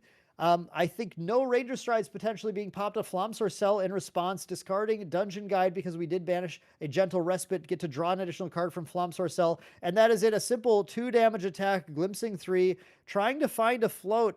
I saw 2 of those cards, and one of them was the float. The Fracture Eyes is found. Now here comes the Crystalline Archer. Swing in, banish that float that was just discard, dealing 4 more damage, drawing another card. Here's another Crystalline Archer swinging in. There's another float with the Charge the Soul. Another 4 damage. Look how much Jacob has actually pushed Jace this game already. Going to level 2. Now, thankfully, Jace has the Dungeon Guide. Jacob wants desperately to not see the Dungeon Guide right now to be able to push for lethal next turn, but this is going to be an immediate swing back this turn as Jace is going to get to level 2, get to kind of set up his draws a little bit more, use the Liminal Guide to clear one of the Crystalline Archers, and then able to still Dungeon Guide to 3 at the very least. Like, there's probably a better play than this, but the very least, Dungeon Guide to 3, omening a card, dealing 2 damage to the other Crystalline Archer, going to 30 health. That's 19 life remaining still. But yeah, here, I think instead we're going to see the Hasty Messenger come down, swing at the first Archer, take that out. Or sorry, 2. I always forget they're 2 life. Yeah, so those 2 are both needed to be able to go there. So it's the 2 guides will come in. Guide and Hasty come in at 1 Crystalline. The other guide might swing face and then go Omen for 2 to take care of the other Crystalline. Either way, it doesn't matter. These Crystalline Archers, there's plenty of ways for them to be cleared by Jace on the turn, and there we're going to see exactly that. Oh, there was the second Liminal too. So never mind. All the guides, all the Hasty, all the damage, and then at end of turn, no Omen, which means, oh no, we are Omening. Okay, I thought we passed already. So we are going to Omen, which means we're not quite setting up to do Advent plays right now. Instead, we're going to try to play a more traditional CL game plan, getting that Regal under the Omens to be able to be grabbed back by the Armoire if needed. 2 damage unpreventable to Jacob as well. Jacob goes for the Flash Grenade here using the other Charge the Soul, setting up to be able to prevent damage to distant units, which is a very powerful effect. Then goes for a reposition on Diana in Recollect. I think a Backstep. That's the new art for Backstep. Backstep on Diana in Recollect. Still, either way, it's a distant into a card draw in that case. Still having a pretty hefty hand with that Ranger Strides in play. And now we do also have the Flash Grenade as a defense on the next turn. So Diana can increment some more damage here. Only afraid of CL having a way, I think, to recover damage for basically kind of having 2 turns to be able to go ahead and do things, but actually chooses there isn't anything in hand. There's no Frostborn Paladins that we want to use right now. I'm just going to pass the turn here and try and get a kind of a double turn on the next turn by using and Recollect a lot of cards, recollecting and then playing more, and punch in as much damage as possible, hoping to see no Abnegations right now. Abnegation is one of the key cards for CL that will sort of turn the tides back in their favor as needed. We are going to see the Backstep on Diana again here, drawing a card and popping the Flash Grenade, now preventing 3 damage from everything that would be dealt to this distant unit. So that means that Hasty Messenger is not going to deal any damage, is still incrementing value, but not dealing any damage here. The only thing that will likely deal damage will be triggers from the CL, which will be unpreventable damage, of course. And there's the Abnegation just being played right now, raw. Recover 8. Very, very effective for pulling the game back into the favor of Jace. Jacob will probably need to set up some Carpsong Coda lines, I think, now to be able to really push the damage. Now, that's one thing that Diana can do really well is she can dig into the deck and find those Languid Toad Trolls, which are 6 life water animals that can be placed into the graveyard. So the Carpsong Coda becomes a 2-cost fast speed 6 damage spell. Going for an Enfeebling Orb here to try and shut down the potential interaction CL has. But then otherwise, just loading up another Aether Charge with a Prudent Knock, getting ready to try and push some damage here. Without the Inert Sword, we're not seeing anything like quite too crazy with something like I was wondering if we were going to go like a Cheshire Cat line, pushing the damage, then double pop and try and swing in. But that Abnegation, I think, shut that line off from actually being one of the lethal options here. So again, just setting up, just passing, playing a bit of a longer game, but not actually continuing to keep the pressure on and push the damage. Could be something that ends up being in the favor of CL now. And with no Flash Grenade, Hasty is going to keep digging deeper for more valuable cards and now punching damage in directly to Jacob's face. That is 11 life remaining on Diana here. A handful of cards, of course, an enfeebling orb, but it's starting to get so dicey depending on the cards that end up being found by CL, by Jace. Jace has a Foe Awakening, of course, a really strong card that can end up doing a lot of fast speed, unpreventable damage to close the door on the game. I think considering this Excalibur Reflected Edge now as well, which is a very powerful card that could copy the Manxam Armoire to add even more damage, but just decides to pass the turn. Simply passing the turn, and now we see an Etheric Calibration coming down from Jacob. Jacob's going to be able to glimpse 4, find another Aether Charge, potentially load that in, and even set up some mills. Ends up loading in I think that was another Prudent Knock, I believe, and still going to play more in Rec. We have a lot more magical spells that can be slung, or maybe we don't. Are we just going to, or is that end of turn? Oh, that was end of turn here. Okay. End of turn, and now setting up. Oh, there it is. There's the Orb of Sealing.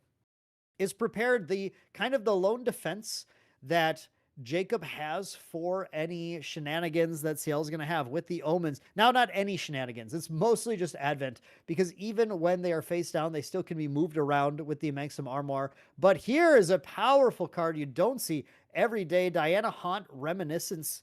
Diana Haunt Reminiscence is a distortion that is has a lot of potential attack. Gets range 3 plus X, or X is 3 times the amount of curse cards in Champion's Lineage. Now, we're not going to have any curse cards, but this is a ranged 3, 2/4. So the ability to attack for quite a bit by simply distancing her. Looks like we're just going to punch in for a simple 2 here, though. Again, just kind of forced right now to play a little slow and set up. If, I have to say, if Jace sided in the Zveric and Acolytes, right now, that would put Jacob off of a hefty amount of damage, forcing kind of a materialize of another Aether Charger, at least maybe materializing an inert sword or something, to be able to continue to attack in with Diana, take advantage of the ranged bonuses that are available here. But we do see CL going in with a Viridian Protective Trinket, a really strong card also from the sideboard that's going to disable some of Diana's potential interaction, as water element cards will cost 2 more for Jacob to activate while it's Jace's turn.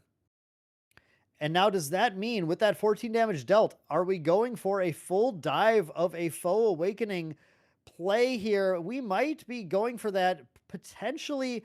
If you do it now, you have the advantage of the Viridian Protective Trinket. If you wait for Diana's turn, you might get her to go down on her cards a lot, so there's no interaction. It's a little tricky to decide exactly how to play this out. We did just see the Omen and the 2 damage going, and then passing the turn, and it looked like we distanted. Yeah, okay, we distanted the Diana, but it didn't matter because the Foe Awakening was in hand with 16 life, or 16 damage dealt, only 4 life remaining. The Foe Awakening will cause Jace to Omen 2 cards, 2 more CL Mirage's Grave, triggers 4 more unpreventable damage, and that is game already for Jace in what might have been the fastest match of the stream here today. And it wasn't the aggro deck winning that fast, it was actually the level 3 CL deck with an incredible Ablation combo game 1, and then the power of Foe Awakening just incrementing damage on CL Mirage's Grave game 2. Congratulations to Jace on winning that matchup. Unfortunately, Jacob was so close to showing us the raw power of the Water Diana aggro list, but it just wasn't quite meant to be in this match. Was never able to quite string together the lethal line there. But yeah, that is actually going to do it for round 6, folks.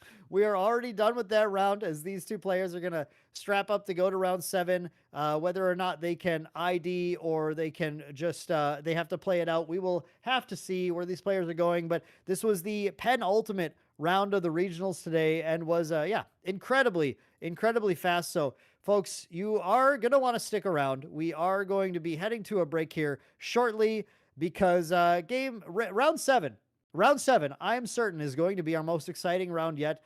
It'd be a little bit of hefty break, but hey, grab a snack, grab dinner. I'm getting hungry over here. I think it's getting about dinner time for me, but we'll see you back soon. Hopefully you're all filled up and ready for a final exciting match of today's Banish Zone Regional, Wernersville, Pennsylvania. 72 players. It's a 3K event, and it is going to be a lot of fun. We'll see you then.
All right, everybody, welcome back to round 7 of the Banish Zone Grand Archive TCG Regional in Wernersville, Pennsylvania. A 3K regional. This is the final round of the event, and everything is on the line for these players as they are trying to earn bigger and bigger prizes in that illustrious top cut. We have a couple of incredible players here today, Altiers and Drakenfort. And boy, are we going to have an interesting match for you all. First of all, Altiers is on the faded no, infamous. Infamous is the word. The infamous Wind Alice draw cards, mill yourself and not lose the game deck versus Drakenfort on a traditional Water Aetherwing Diana aggro list. Ironically, this is a deck. This is a match that we tested quite a bit before London, as the main deck team almost brought this Wind Alice list to London. This was a match that was not the easiest for the Wind Alice because the Water Diana can go crazy, punch out so much damage so fast, as the Wind Alice deck is really just trying to accrue a massive influence and get to the point where she can just kind of control the game and cycle through her deck and slowly attempt to win the game, even potentially having to bring out a Shadows Twin, yeah, Alice with a gun, to try and close the game, or more reliably rely on these Spirels, or just milling the opponent out in order to win. And the Altiers, the Alice player, starts turn 1 with a Poisonous Breeze Cap, which is just going to draw a card. If it ever gets suppressed, it could potentially discard a card for the opponent, but is just another way that you like to draw cards in this deck. Goes to Drakenfort's turn, who is playing Water Diana, so obviously does nothing, and then passes the turn back to Altiers, as Drakenfort is getting ready to distant and level on the next turn. Altiers goes for a Forest Cake here, dropping the Forest Cake into play, drawing another card, and setting up the whole goal of this Alice list is you are trying to set up having 3 cards in play that you can suppress to draw a card with, because once you get to Alice level 2 and you unlock the Exalted Element, as you also unlock the Umbra Element, you want to play the card Imperious Galebind, target your 3 cards that all say on enter draw card to draw 3 off of it. Then potentially Grim Pastiche that after you omen the Galebind with a Condemned Trinket, and repeatedly Galebind to continue to draw more and more cards as you get to the point where you can effectively just set up your entire deck using that Phantasmagoria turn after turn and cycle through your powerful cards to stop your opponent from winning the game. So we do have that reposition into a level banishing Tactical Retreat for Diana, putting out the Aquamirage Whisper, and it looks like a Prudent Knock knocked into it, swinging in for 3 with that ranged 1 bonus from Diana. Is if there's any way to prevent the damage from Altier's side, they're going to want to do it here to prevent the Diana from starting to accumulate Floating Memory, or even worse, Languid Toad Trolls, to be able to push damage very quickly. It is in Diana's favor to try and end this game as fast as possible. Diana does not want the game to go long. Alice really wants this match to go extremely long in order to try and win the game. If Diana has a lot of pressure, it can definitely be in her favor. It's something that the Alice deck needs to be aware of and a little bit concerned with. And we do see that Glimpse of 4 happening. We're going to go 3 on top, so we must be seeing some good stuff. It looks like we did not whiff it. Going to hit the Undercurrent Vantage as a float into Yard. And now the question is, what is the follow-up here that Drakenfort might have?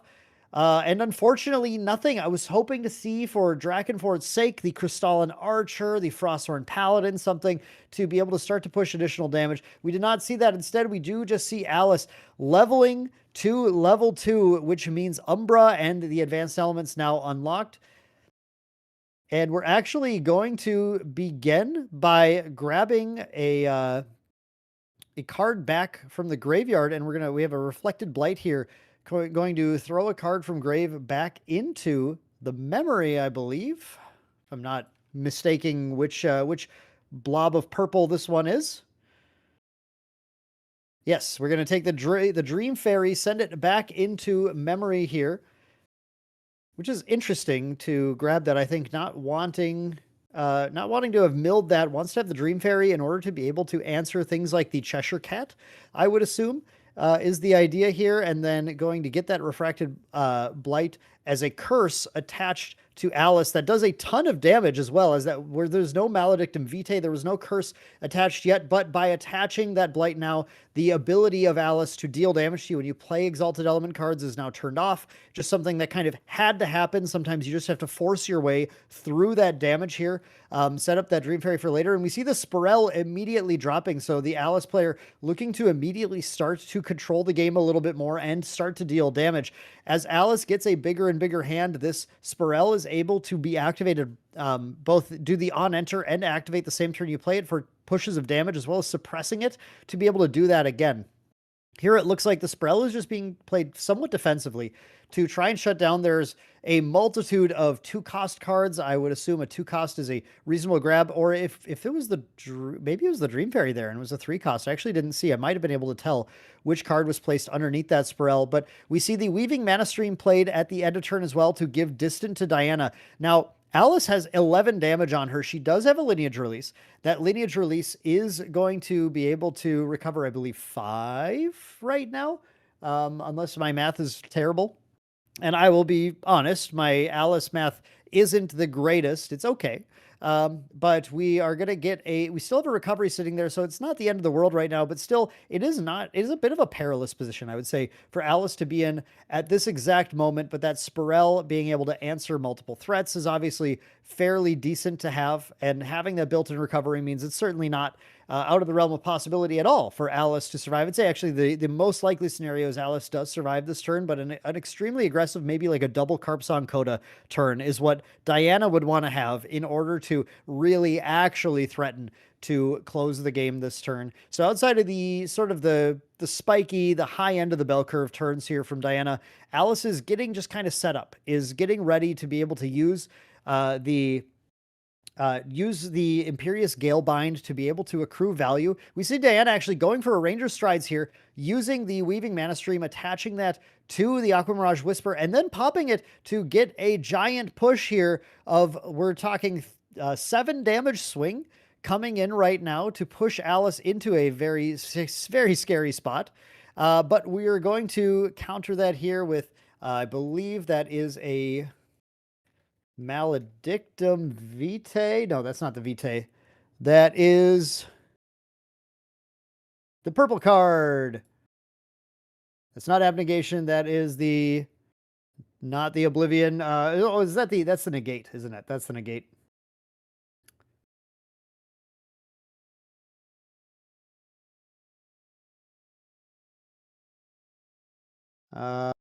Just trying to nail down which one I just saw get played. Was that just an Umbra? That wasn't an Umbra site. Was that's not the new Umbra site, is it? No. Nope. I don't know. I definitely need to. That is the Umbra site. Okay, no wonder I was so confused. That's the Umbra site, but they didn't attach it. They chose to actually just draw the card, not take the extra damage. So I was baffled because I thought an Umbra site would attach for sure alongside a pop for recovery, but that didn't happen. Instead, we do see the Umbra site just drawing, trying to find an answer. The Diana does hit in for a good chunk of damage, then bringing Alice all the way to 18, just 4 life remaining. 4 life away from victory, and a full stocked hand here for Drakenfort. Drakenfort just needs to find a way to close the game, although, again, there is an Alice recovery lineage release available here as well, which will make it just a little bit tougher.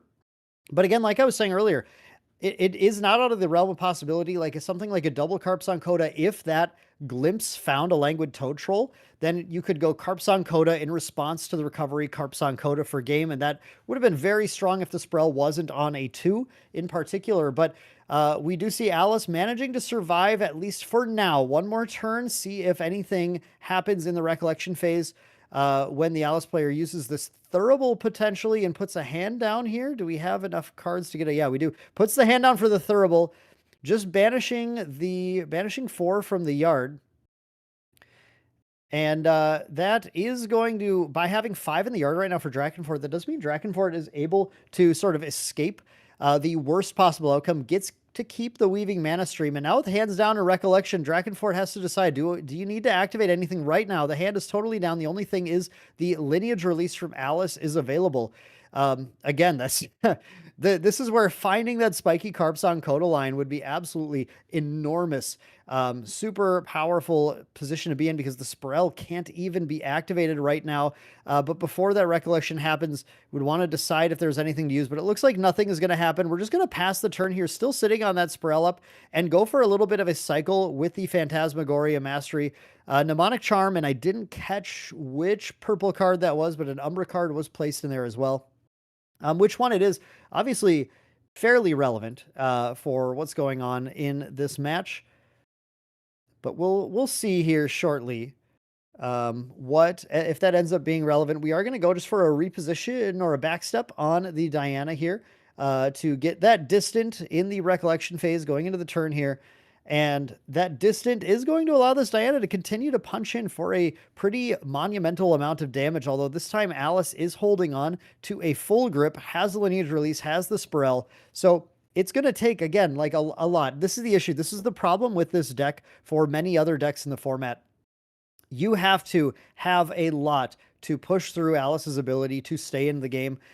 What would be really powerful for Alice right now is having a Slip Away in hand. Slip Away to be able to give Stealth and Spell Shroud when imbued to your champion makes it very difficult for the opponent to be able to actually deal damage to them, especially with no access to True Sight in here. Actually, I need to see if Drakenfort is running anything like Piers in the side. Staggering Strikes in the side. We do have a True Sight option there, but otherwise, it doesn't look like any True Sight options main.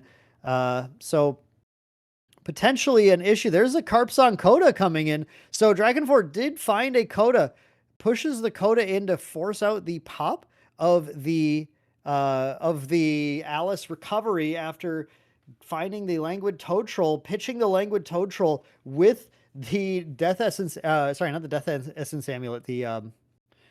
The Bauble of Scarcity. There we go. The Bauble of Scarcity, setting up that Carpson Coda now, forcing that Lineage release. Now it's just a single swing for 3 damage is lethal outside of the cards in Alice's hand, but of course that Spirel is still in play. It can threaten any allies that are going to drop. It can also threaten something with whatever the reserve cost is underneath it by simply paying 2. So Alice on death's door, but still in a safe position, just kind of the way she likes it, to be honest. We see an Etheric Calibration now in main, and that is going to set up our lethal attack for sure. So I'm not going to see that negated from the Spirel here. That means a 3 damage attack can come in, and it's just going to come down to whether or not we do see from all tiers any of these ways to try and either recover or not take damage. So Slip Away, for example, giving Stealth will stop the damage. An Abnegation will recover 9 because we do have a curse attached. So that will obviously save them as well. We do not have any of the attack ending card, it looks like. So I don't see any of that here. And we do have Resolute Stands that can prevent the damage as well. So here comes that attack for 3. We're going to see what Alice is sitting on. There's the Resolute Stand. Okay, so it's going to be a Resolute Stand, and it looks like potentially being played for free right now to hold up the rest of the hand to try and either interact or I could see a Scattering as well, or sorry, an Imperious Galebind played as well this turn to try and just draw some cards back into hand.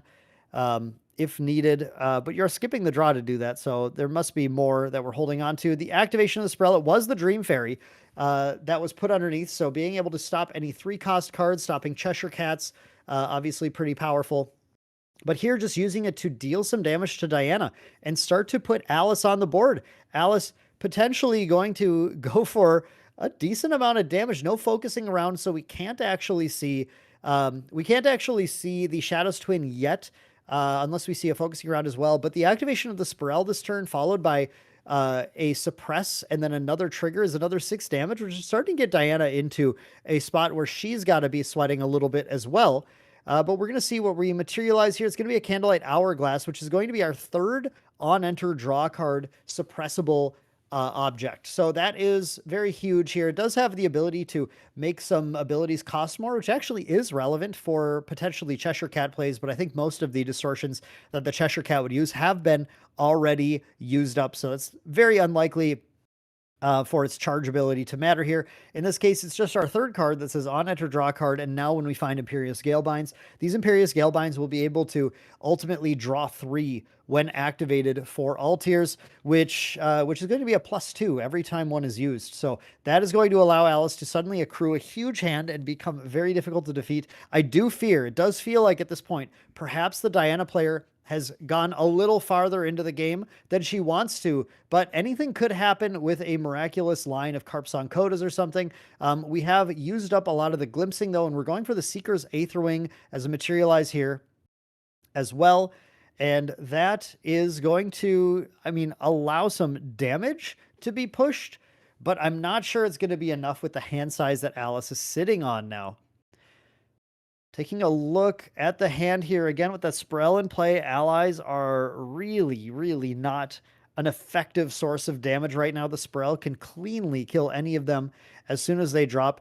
It's kind of got to rely on shooting the damage in, but we're not currently distant. We would need double Aether Charge to do it, to do enough damage for lethal, unless we have a Charge the Soul, I suppose, and actually threaten the lethal. And force the opponent to keep acting. Really what you need to do in this scenario as Drakenfort is get a lethal push and then have a response to your opponent's response. Have another Carpsong Coda, kind of the big one that I would be looking for in this particular scenario. So you can try and force out the abnegation and then Carpsong Coda in response in order to win the game.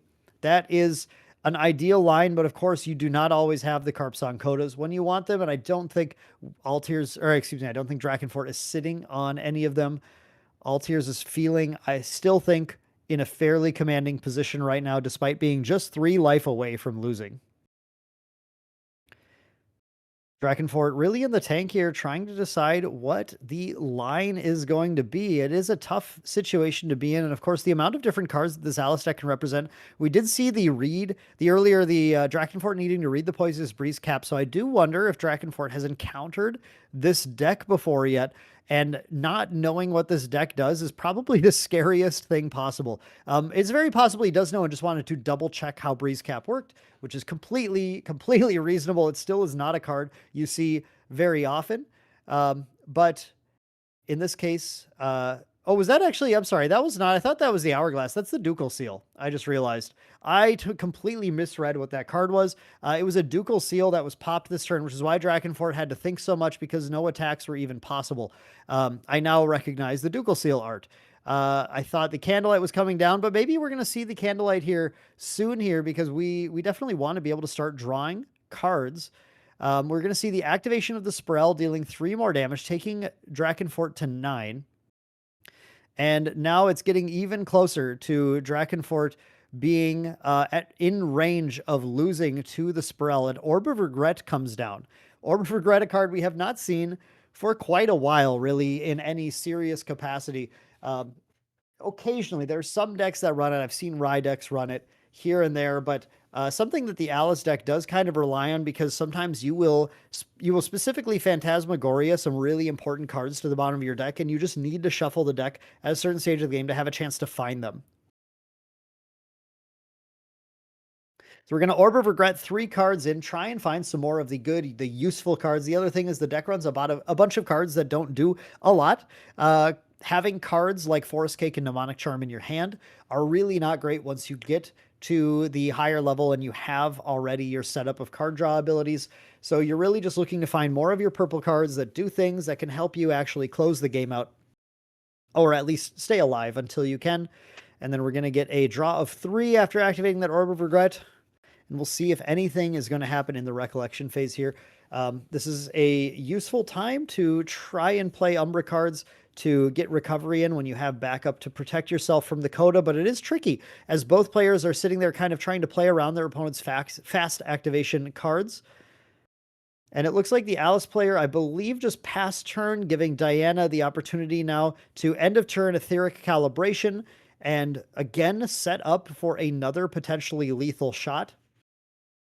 I don't believe. Let me see if actually Drakenfort has Enfeebling Orb. Ah, Drakenfort does have an Enfeebling Orb here as well. So it's possible to try and get the opponent to get enough cards down to try and force through your damage as well. I can totally see Drakenfort bringing out something like an Enfeebling Orb right now, just to try and punch in enough damage to win. Um, you have to get your opponent to kind of go hands down to get their defenses out of the way if you're going to be able to close this game. It's so close here. The clock is basically ticking for Drakenfort because as soon as Altier starts finding things like Abnegation and then slip away to back those up, that is going to bring him all the way back to a super healthy position where it'll feel nearly impossible for the Diana to deal enough damage to win. We'll see what else we're doing here at end of turn. An undercurrent vantage is what we're going to get actually, which is going to be a glimpse 3 and then a distant enabled. Undercurrent vantage is going to try and find ultimately Drakenfort desperately just wants to find a Carpson Coda to be able to close it, but we'll see what he actually ends up taking here. Keeps 2 cards on top. They must be pretty decent for that to happen. A distant enabled on the Diana. So now, yes, that is a lethal attack that Diana can initiate on her turn. Drakenfort goes for not an Enfeebling Orb. No, we're actually going to go for a Flash Grenade right now, which is, I think, quite an interesting grab here because that does potentially prevent the Spirel from killing allies if you can distance them in response. But we do see the Abnegation happening. Does Drakenfort have a response? A Carpson Coda? No, I think his hand is down too far. So the Abnegation was finally a safe play. Recovering 9, recovering 10. Recovering 10 from a, is there a second curse? Oh no, it's two times number of curses. Yeah. Recovering 10 actually from the Abnegation here, bringing her down to just 9 damage counters. And now Drakenfort is a lot farther away from being able to secure that victory. It's getting, the door is closing pretty quickly here as both players have now matched life totals, 9 damage on each, but the Alice quite a bit healthier, not only having 3 more life on champion, but simply having a lot of cards that can be played in order to restore even more of that life back. But the Frostthorn Paladin comes down with a float in yard, potentially threatening 3 damage on its own, as well as drawing a new card back to Drakenfort's hand. And I believe Drakenfort knew what this card, no, the Flash Grenade draw, this is a new card for Drakenfort as well. So that is at least another threat, and one that Spirel would have to have been activated in response to the trigger in order to deal with. The fact that Altiers chose not to activate the Spirel in response to that trigger means that Altiers is respecting what else Drakenfort might be able to play, what's under Alice, and the fact that Drakenfort does need to kind of go all in to take the Spirel out with the Frosthorn Paladin. It's not enough on its own, as Spirel is a 0/4 ally. She's pretty well defended right now, and it's fair, I think, for Altiers to continue to play just a little bit more conservatively, having access to cards like Negation to be able to restore the damage being dealt here. And there is the Charge the Soul. The Charge the Soul on, I believe, yes, the Spirel. So that is going to mark the 1 damage on Spirel. And now Drakenfort with 3 damage sources, actually a 4 damage source and a 3 damage source, to be able to try and take that Spirel out. 1, 2, 3, 4. Yeah, this is 4 going to, is this 4 going to face, or are we going to waste a potential damage here, or just make sure that's the Spirel? Yeah, it's interesting. I'm not sure what the extra damage here is playing around, but that's going to be a 4 damage swing coming in with the Seeker's Aether Wing, and I believe it is targeting the Spirel right now. So Altiers will have to decide whether the Spirel needs to be activated right now, which would put most of their hand down and prevent them from responding to anything else that's happening this turn, or just leave the hand up, try to play defensively, and let the Spirel go, as well as the card underneath it. There is a good amount on the line on this play right here, right now, as Altiers is going to decide if it's worth activating the Spirel in response.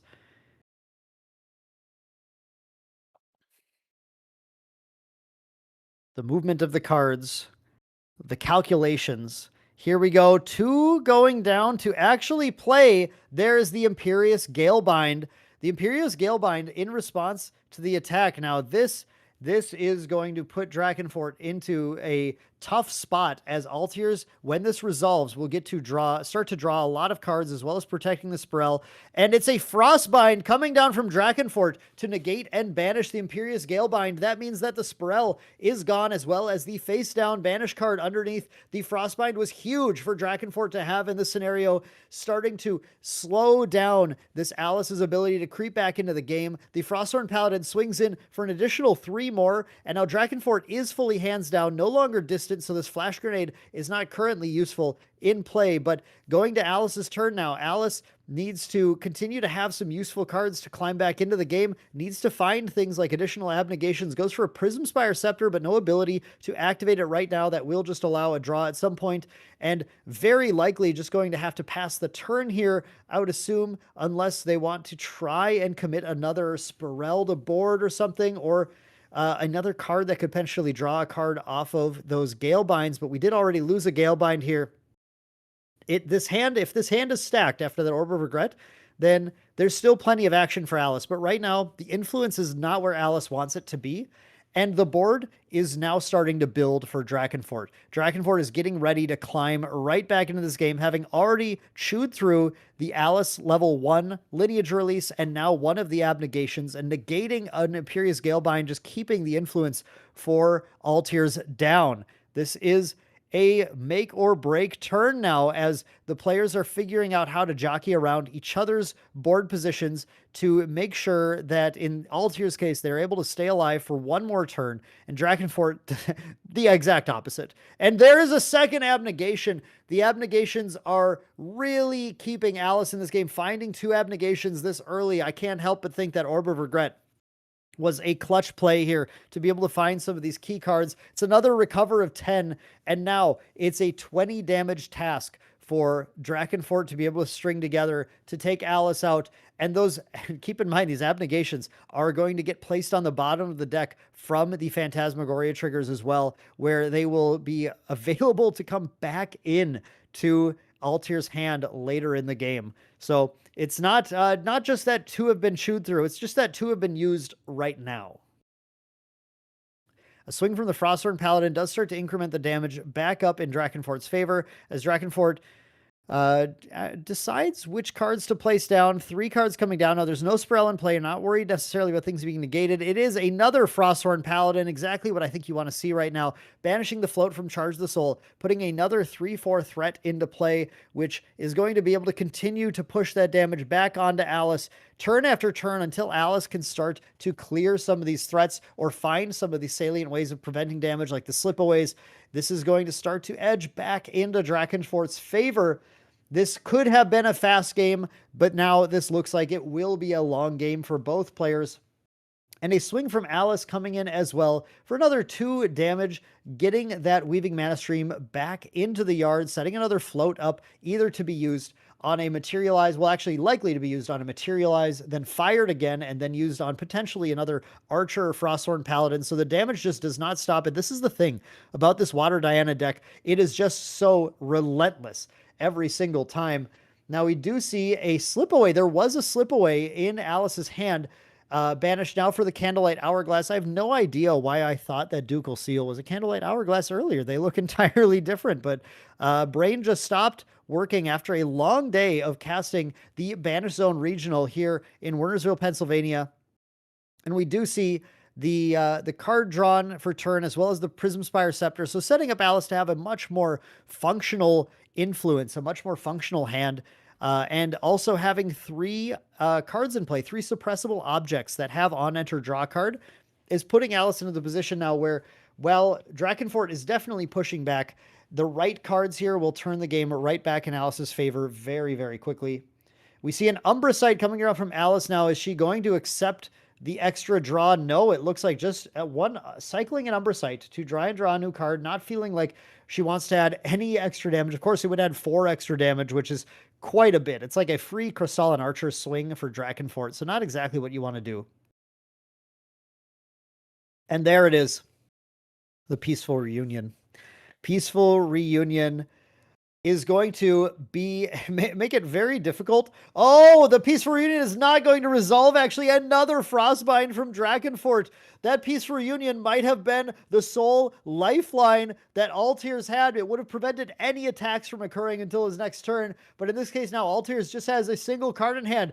Drakenfort has 2 Frostwing Paladins in play, and Aetherwing available, can already push Alice all the way to 16 damage and just needs to string together an additional 6 damage, which for Diana is fairly light work. Now, this last card could be a Resolute Stand.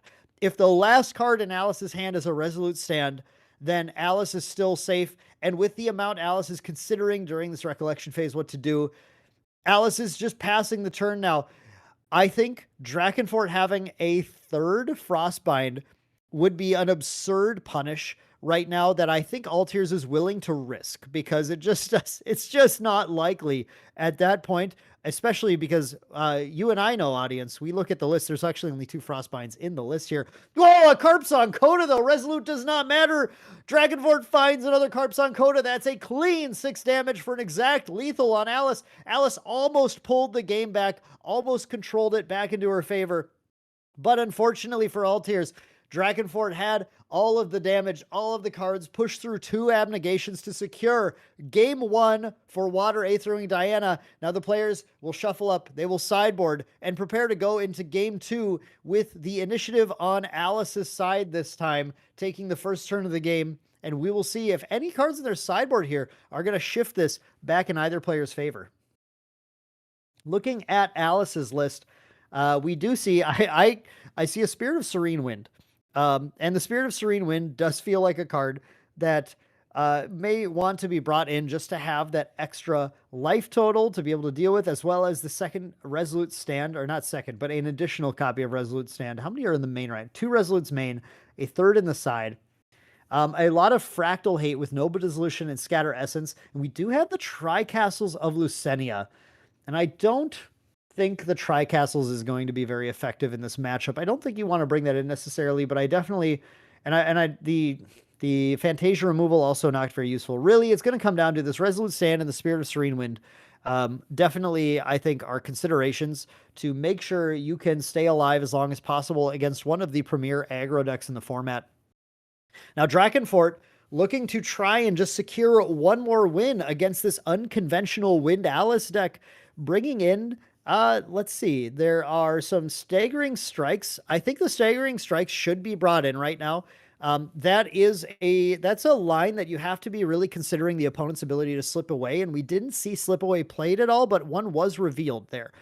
So Drakenfort has seen slip away. Is Drakenfort considering bringing in Staggering Strike as a true sight attack to be able to fight through slip away? We'll have to see. We do have copies of Take Aim as well to be able to potentially push additional damage. I think in Drakenfort's position, your goal is just to do as much damage as you possibly can. Those Frostbinds were so good. I would be wishing I had additional Frostbinds in this matchup as well, but unfortunately, none of those exist. Topsy Decree. Interesting. Topsy Decree is kind of a weird one. You can banish cards from Alice's Yard, which can potentially stop certain cards from recycling back into the deck, or if your opponent gives you the opportunity to banish a Maledictum Vitae, you can, which could be pretty big. But yeah, I don't know. It doesn't feel quite impactful enough unless there's cards in here that just really are not useful. And this Aethering Diana deck is built just to go so fast that I don't think there's anything you'd really want to take out for the Topsies here. I think the Staggerings and the Take Games are the cards I'm looking at putting into the list. Although I'll be honest with you, I have no idea what you actually take out for those either. Maybe the Tactical Retreats, but you're going down on Distant Enablers and Float, and that doesn't necessarily feel great. But if you're already up a game, maybe you feel okay doing that. We do have the Alice player simply passing the turn, and then we have Diana also passing the turn. Alice now going for a Prism Spire Scepter as the materialized for the turn. But did we just draw it? Did we choose not to activate it? Very intriguing. If so, just going to put the Prism Spire down and going to have to use this to level, I guess, from our hand. I think we're not seeing enough cards to play, so instead we want to use the Prism Spire to be able to cleanly level up into Alice. Well, not that clean. You have to put 3 cards down for it, but at least, and draws into memory, but it at least does create an ability to level on the next turn as well. Well, we have Diana using that Weaving Mana Stream to gain distant, level into Diana, Aether Dilettante, and put that Aqua Mirage Whisper into play right now, setting up that float for next turn, going into a prudent knock in the Recollection phase. This is really everything that Diana wants to be doing, including having the Premier float available. And that will mean our Alice player might want to put a Thurible out right away. If they don't respect the Weaving Mana Stream with the Thurible, it's possible for Diana's Yard to get out of control too fast, where the Thurible has a harder time controlling it as well. So we'll see what they choose to do, whether they choose to level or play Thurible. But if they don't level, you can't sit on Spirit long against Alice. So I feel like you have to level. You can't Thurible until later. And here comes the Etheric Calibration in the main 2. I love this. This is respect for the fact that Resolute Stand is in Alice's deck, and Drakenfort desperately wants to get that Glimpse 2 off of the on hit from the Aqua Mirage Whisper. So by finding this Etheric Calibration, they're able to get another Aether Charge loaded up here, revealing another Weaving Mana Stream, putting that into memory, then loading this in, and now with the ranged 1 bonus from Diana, that is a 4 damage swing, so just out of the range of a single Resolute Stand as well, meaning that no matter what happens, that Glimpse is going to resolve. Now, the question is just how much do you want to prevent damage and prevent Glimpse right now if you have a Resolute Stand. But yeah, it does not look like Owltears even wants to or has a Resolute Stand, so that's going to be a Glimpse 5.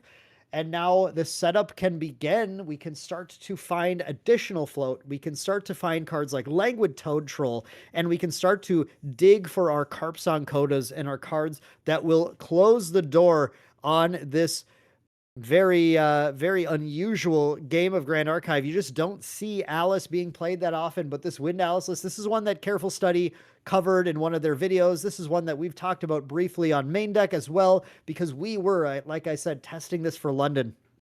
It's a wild list. And we do see the Languid Toad Troll milled. Very powerful. We're setting up to Carpsong Coda, and Alice has to start to shake in her boots a little bit here. And they're actually right now just dropping the Carpsong Coda in main before anything can happen.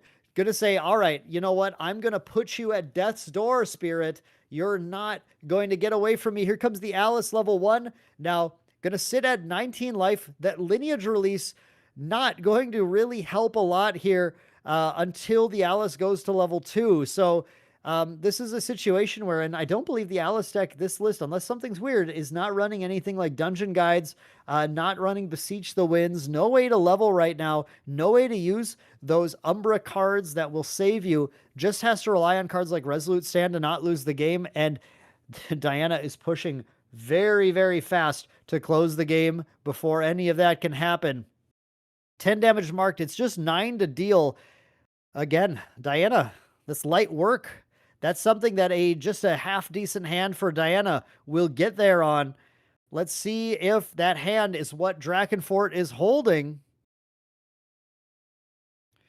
Now 5 cards in Yard already. See, that's what's crazy about this is even bringing out a Thurible has to be played for 5 in order to banish all those, and that's before Drakenfort even takes this turn here.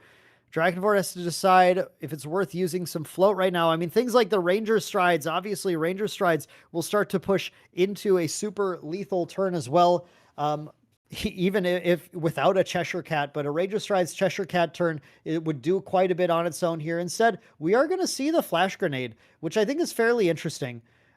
Flash Grenade is not a card that's actually pushing damage any faster like the Strides would, but maybe, again, doing something to try and protect allies in play is something that could be useful. Either way, it's a way to spend a floating memory to be able to load that Weaving Mana Stream into the Aqua Mirage Whisper. And it looks like, I would assume Drakenfort's hand is not as exciting as Drakenfort would like for the amount of damage they kind of want to deal here, because all they're doing right now is pushing in for 2. They're not distant. There's no range, trying to just deal a little damage. And there is that Resolute Stand that Drakenfort played around last turn. In this case, it's here to prevent the damage. It is going to really shut off a lot of avenues of really closing the game now for Drakenfort, at least in this turn. But because I'm pretty sure if there's a double Carpsong Coda, it's fired off immediately in response to that with no thought whatsoever. Now there is a -3 to all attacks that would come in at this Alice, and really that means a lot of the allies that Drakenfort is working with just aren't doing anything anymore. So I'm not sure. I feel like this might be just a simple pass of the turn here, and that's exactly what we're seeing from Drakenfort. Just, okay, there's a Resolute stand. I can't get through that. I respect that. I am not going to be able to get through that. And I'm just going to pass and do that thing that we love to do in this game. Use your recollection phase as an extension of your turn. Kind of double up on your turn. Next turn instead. Potentially load up an Aetherwing, distant Diana, and start to push damage. Now, Alice is going to go to level 2 here and is going to take a huge amount of damage by using this Reflected Blight to bring the Resolute stand back into memory. And this is a scary position for Alice to be in here, already to 18. That's why that Carpson Coda early was so good, because if you can't find Maledictum Vitae, which we did not find, that Resolute Stand will return to memory when the Reflected Blight resolves, but the damage is dealt in as a trigger on the activation of Reflected Blight before any of this happens, so that can go to memory. A Carpson Coda right now could put Alice into a position where she has to immediately lineage release as well. And there's the Carpson Coda coming down as well to deal another 6 damage. That lineage release will barely save Alice. This is such a scary position to be in for the Alice player here. Going to lineage release, recover, then take 6, go to 19. 3 life remaining, but the Umbra is now active. The Umbra is available. The abnegations can start flowing if Altiers has them.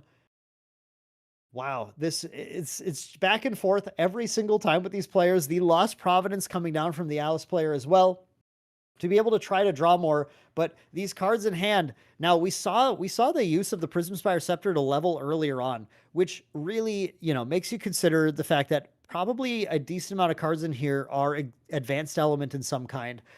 If you had no other plays to make, Alice has found no ways to draw cards so far.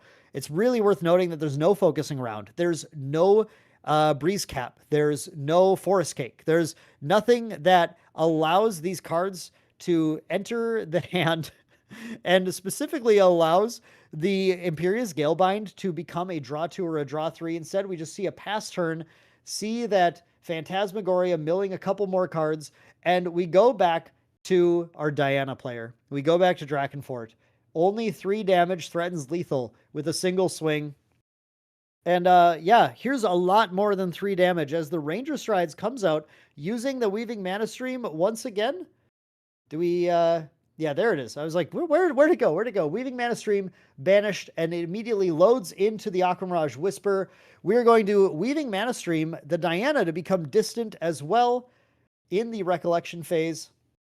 So that Ranger Strides is ready to push a 7 damage swing. I think Drakenfort is just going to say, if you have Abnegation, I'm going to push over it right now. I do not want that Abnegation to keep you alive one more turn. So here comes. Oh. The Take Aim. I believe is that the new art for Take Aim? Is that what I'm seeing right now? Let me see. I gotta look here. Yes, that is the Take Aim, adding an additional 4 damage to this swing. This swing is extremely lethal. So lethal. 8, 9, 10, 11 damage on this swing. An Abnegation recovers 10 and puts you at still 20 damage counters. 2 life remaining. But we're actually seeing something a lot stronger than Abnegation in this scenario. The Slip Away, unfortunately, the strides were popped so early. The Slip Away is going to stealth Alice and Spell Shroud her. She is now immune to taking any of this damage. The attack is going to end. Unfortunately, there is simply no way to true sight this in response. This is where those staggering strikes are the thing that can get you through this turn. But no staggering strike in sight for Drakenfort. Instead, just a stealth, a Spell Shrouded Alice, and I think no additional ways to deal damage with no Carpson Codas for the punish. Alice still sitting at 19 damage counters, so close to death, but Drakenfort popped a lot to try and push over an Abnegation that turn, only for Alice to slip away. Alice now going for that Thurible is finally coming out now. Really wants to get rid of cards like the Languid Toad Troll, the Weaving Mana Stream, but is the influence available to do that? I don't think so, but we pop the Thurible, or not the Thurible, we pop the Lost Providence, draw another one, try and get enough cards down where we can get rid of everything. I think that was a Thurible for 5, I believe, and we're looking at 1, 2, 3, yes, 1, 2, 3, 4, 5. Keeping both Weaving Mana Streams, I think, instead of keeping any Languid Toad Troll. Oh, keeping that as well. Yeah, there were so many cards in the graveyard that it did banish some cards, but it still kept the Toad Troll. It still kept both Weaving Mana Streams. For Drakenfort here, draws a card for all tiers, and then we're going to Recollect and draw, going to the main phase here. I do see there's definitely some purple, and we did see some revealed. We saw Spirel revealed for the Imbue on the slip away on the previous turn. A lot of action still available. Gonna have to take something here and start to push the game now. In the last game, that Spirel was sitting there and starting to increment damage on the Diana. In this case, Alice is really trying to go late. But the one thing Alice is missing from being able to actually effectively go late again is any of these items that draw cards. Sitting on none of those and in a position where playing them is almost a death sentence because you start to go so low on cards that you open up the door for cards like Frostbind to punish your only way of surviving from the Diana player. It's a tricky position to be in. Not where Alice wanted to take those first 2 turns of the game. Would have much rather been playing cards like Mnemonic Charm. Playing cards just to be able to start to dig deeper into the deck and set up the Galebind. But, oh, the Tri-Castles did get sided in. Oh, I did not expect that at all. Tri-Castles of Lucenia is here to try and slow down Diana's game plan. Now, this is putting a fair amount of cards down for the Alice player, but they're still able to play advanced element cards without issue. Now, what Tri-Castles is going to do is allow Drakenfort to banish a norm or advanced element card from their hand, and if they do, they will shut down its abilities for the turn. So basically, in order for Drakenfort to start playing non-norm cards, because there's no advanced element main deck cards in their deck, in order to activate any of their non-norm cards, they have to banish a norm card from their hand on that turn to do so. So definitely this is a potential stumbling block. I'm just a little worried for Alice and how many cards are left in hand, and that capability of Drakenfort to find things like Frostbind and punish the play when your hand gets a little deep. But you have to do something. You have to try and cling on to the game here. And that Tri-Castles, it is a siegeable domain with 8 durability, but you really don't want to be directing any attacks at the thing when every attack is currently lethal and you can keep forcing your opponent to have action. Now, the Diana deck has a lot of water cards, but also does have a fair amount of norm cards to activate or to banish as well. We do see we're just going to Recollect and go into the main phase here, drawing a card, and we'll see if Drakenfort has any line right now that they can activate. We might see a banish to this Tri-Castles because I do think a lot of the hand is actually water element here as well. Just debating the merits of trying to swing in. It does mean right now that for Alice, cards like Resolute Stand are actually not activatable either until Drakenfort uses that Tri-Castles to turn off the abilities. It could be something that that all tiers could use as well if the Resolute Stand would save them and they needed to. But we're just going to see the Inert Sword. We saw the Inert Sword materialize and being used to swing in with Diana to take Alice all the way to 21 out of 22 life. Just so close to defeat, but Drakenfort not wanting to lose card value just to play those water cards here, it looks like, and just trying to play around the fact that that it exists. Now, I guess I should say there is an advanced element card in the deck. It's just also Norm. He does have Cheshire Cats in there. So banishing the Unstable Mustang, though. Okay, so now Tri-Castles is currently shut off for the turn. Both players can freely activate cards until Altier's next turn.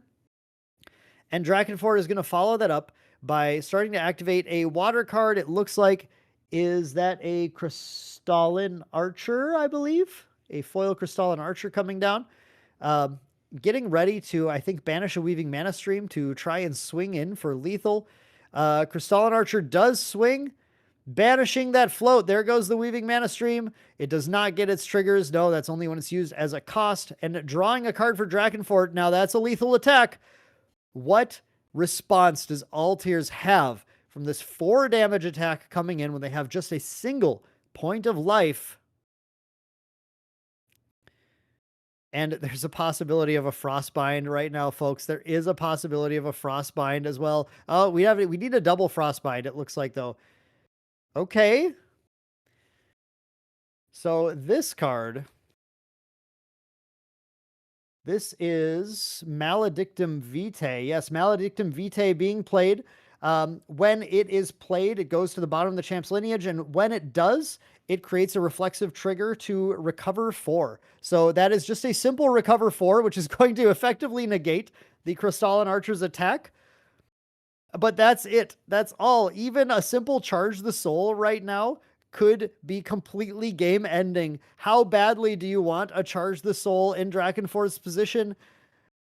And it looks like I don't know if they have it. I don't think they have the Charge the Soul that they need just to close the game right now.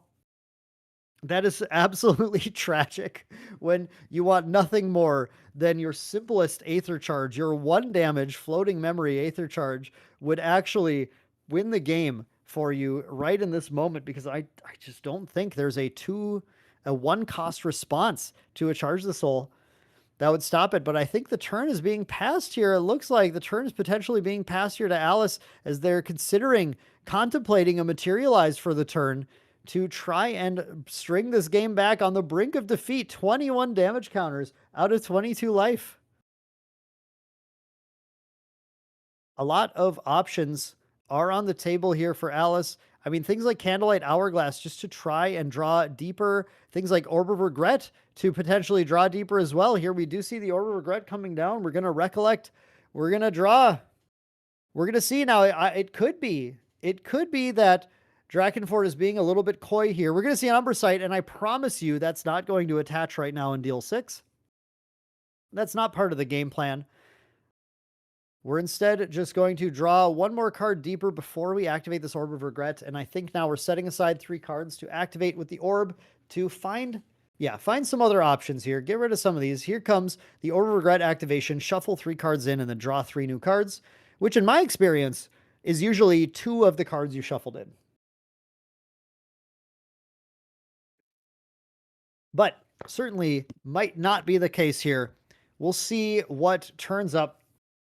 This could be crazy. It could be slip away, abnegation. And when you get a hand like that, then it's going to be a lot easier to try and win the game through what's happening here. Although that Crystalline Archer sitting in play bodes pretty well for Drakenfort, because it's just more threats. It's just more damage. Now, was that Orb of Regret exactly what Altiers needed, or was it unfortunately regretful? We do see a card being played actually on Altiers' turn for the first time in quite a while. 2 going down. Is this just a simple card draw? Is it a Spirel? Yes, the Spirel is the way that the Crystalline Archer can be dealt with, can be removed from the board. On enter, we're going to be able to place a card underneath the Spirel and target that Crystalline Archer here. A response from Drakenfort. Is it happening? Double checking. Can you play this right now? Can Drakenfort play anything? Because the Tricastles of Lucenia are really holding them back a little bit. Water cards are unable to be played. Only Advanced Element and Norm cards can be played right now. Going for a banishing a reposition to the Tricastles of Lucenia.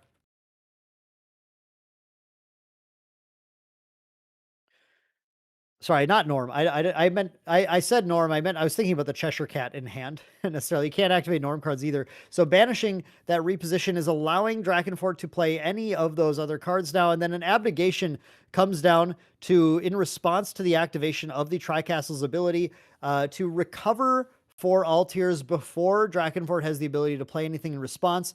And that does mean, though, we're going to go for this Frostbind and put the hand completely down for Altiers if he wants to lose the Spirel. That's an interesting position, going to go ahead and pay the 2 to allow the Spirel to exist. I think that makes sense here.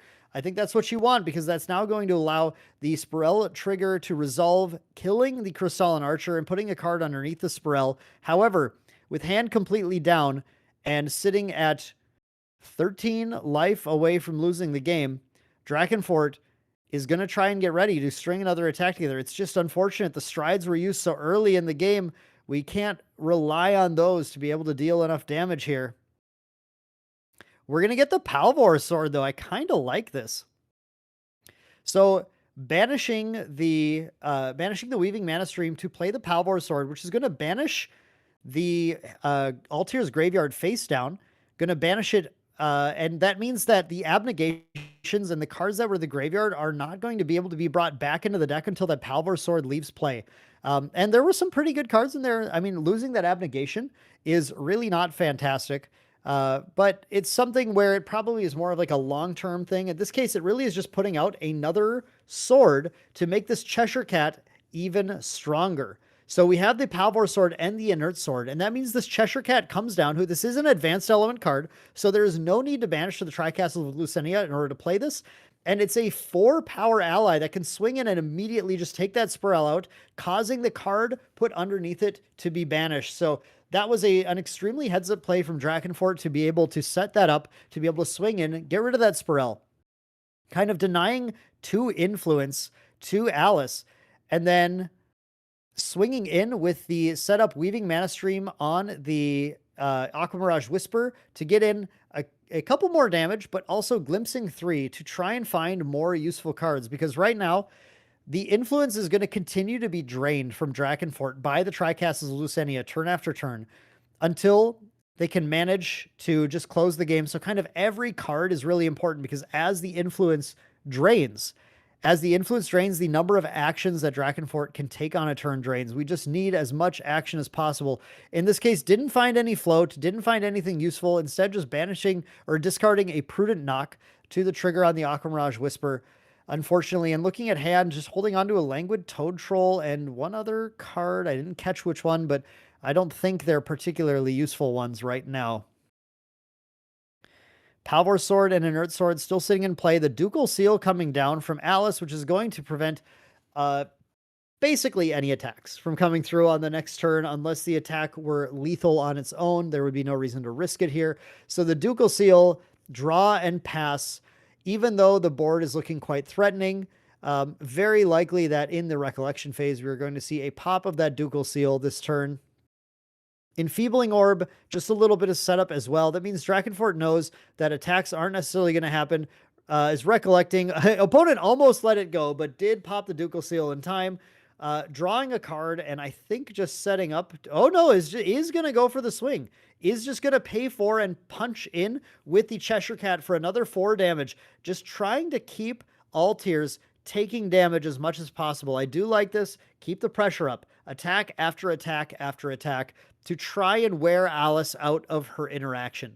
And so far, Drakenfort is doing a very good job of that. I think this Cheshire Cat is going to be absolutely huge, being able to be played through the Tri-Castles of Lucenia for basically 2 turns now. The Tri-Castles is not actually doing anything very effective for Altiers, as both the Ducal Seal cost and the Cheshire Cat cost, we're able to kind of entirely ignore that. Now, an Imperious Galebind is coming. This is kind of crazy. What a play here to suppress the Palvor Sword and the Inert Sword. And by suppressing those, as well as suppressing the Enfeebling Orb, just because I think you might as well, that is going to reduce the Cheshire Cat's damage down to just 1. Okay, we didn't suppress the Enfeebling Orb either, but reduce the damage down to 1. Basically, this was a resolute stand at home, preventing 3 damage from the Cheshire Cat swing, but then bringing the Palvor Sword back into play, and when it re-enters, it's going to retake everything in the graveyard right now. I don't know if we've caught that. I don't know if the judges caught that. Now, the Imperious Galebind and the Spirel should be banished face down underneath with the rest of the cards that got returned when the Palvor Sword got banished.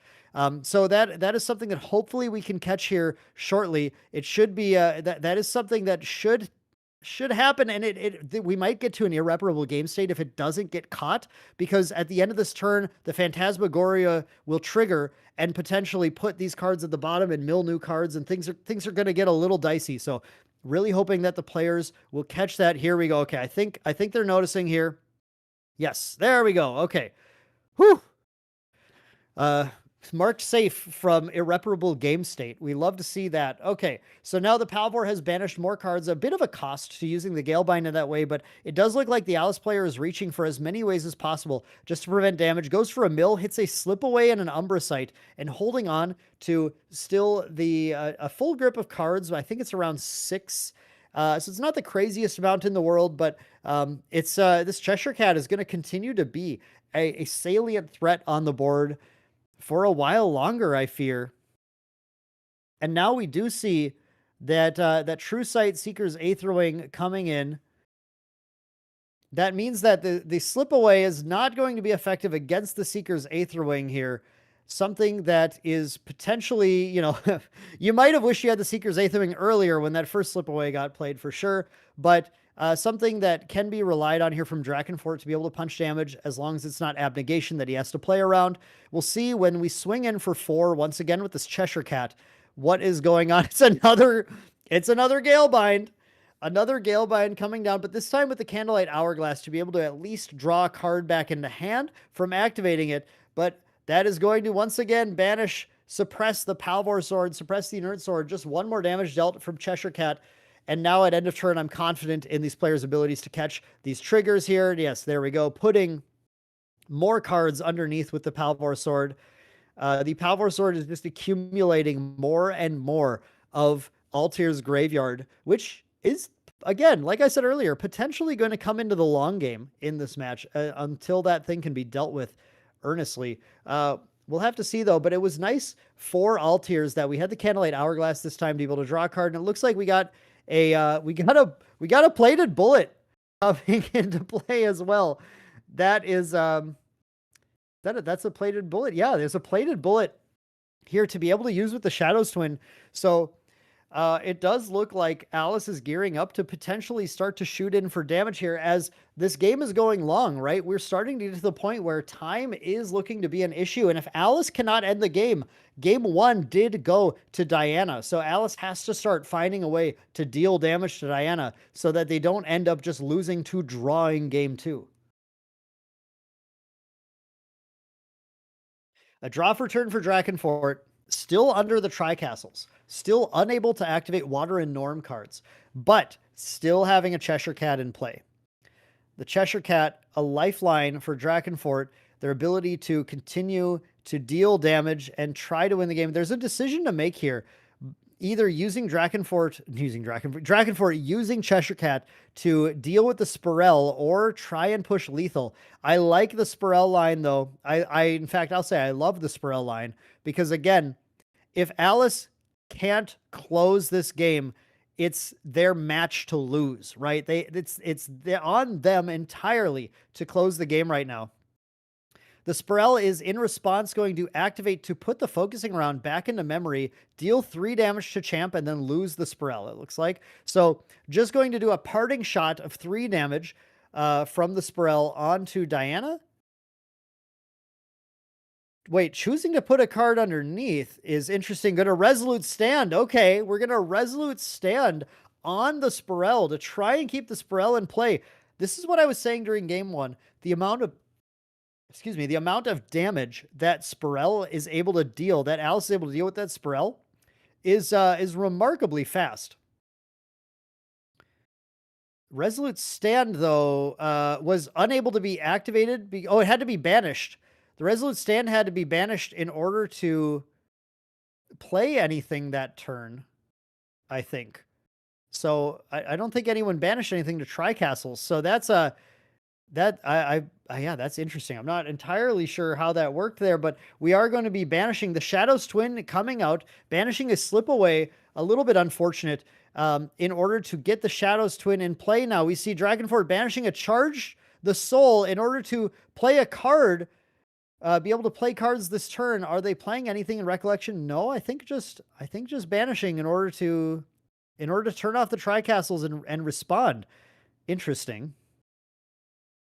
Interesting to do that now. We do see the focusing around, or sorry, the plated bullet loading in to the Shadows Twin in response to the load trigger, the fracturize from from Drakenfort, fracturizing the Shadows Twin and then causing the bullet to be lost into limbo. So that is, yeah, I mean, that means the players, it looks like they went to time here. Unfortunately, Alice had to pull out all the stops to try and win the game, but game 2 ends in a draw with this crazy Alice deck versus Water Aethering Diana. And that means because Drakenfort was the winner of game 1, the round does go to Drakenfort on Water Aethering Diana.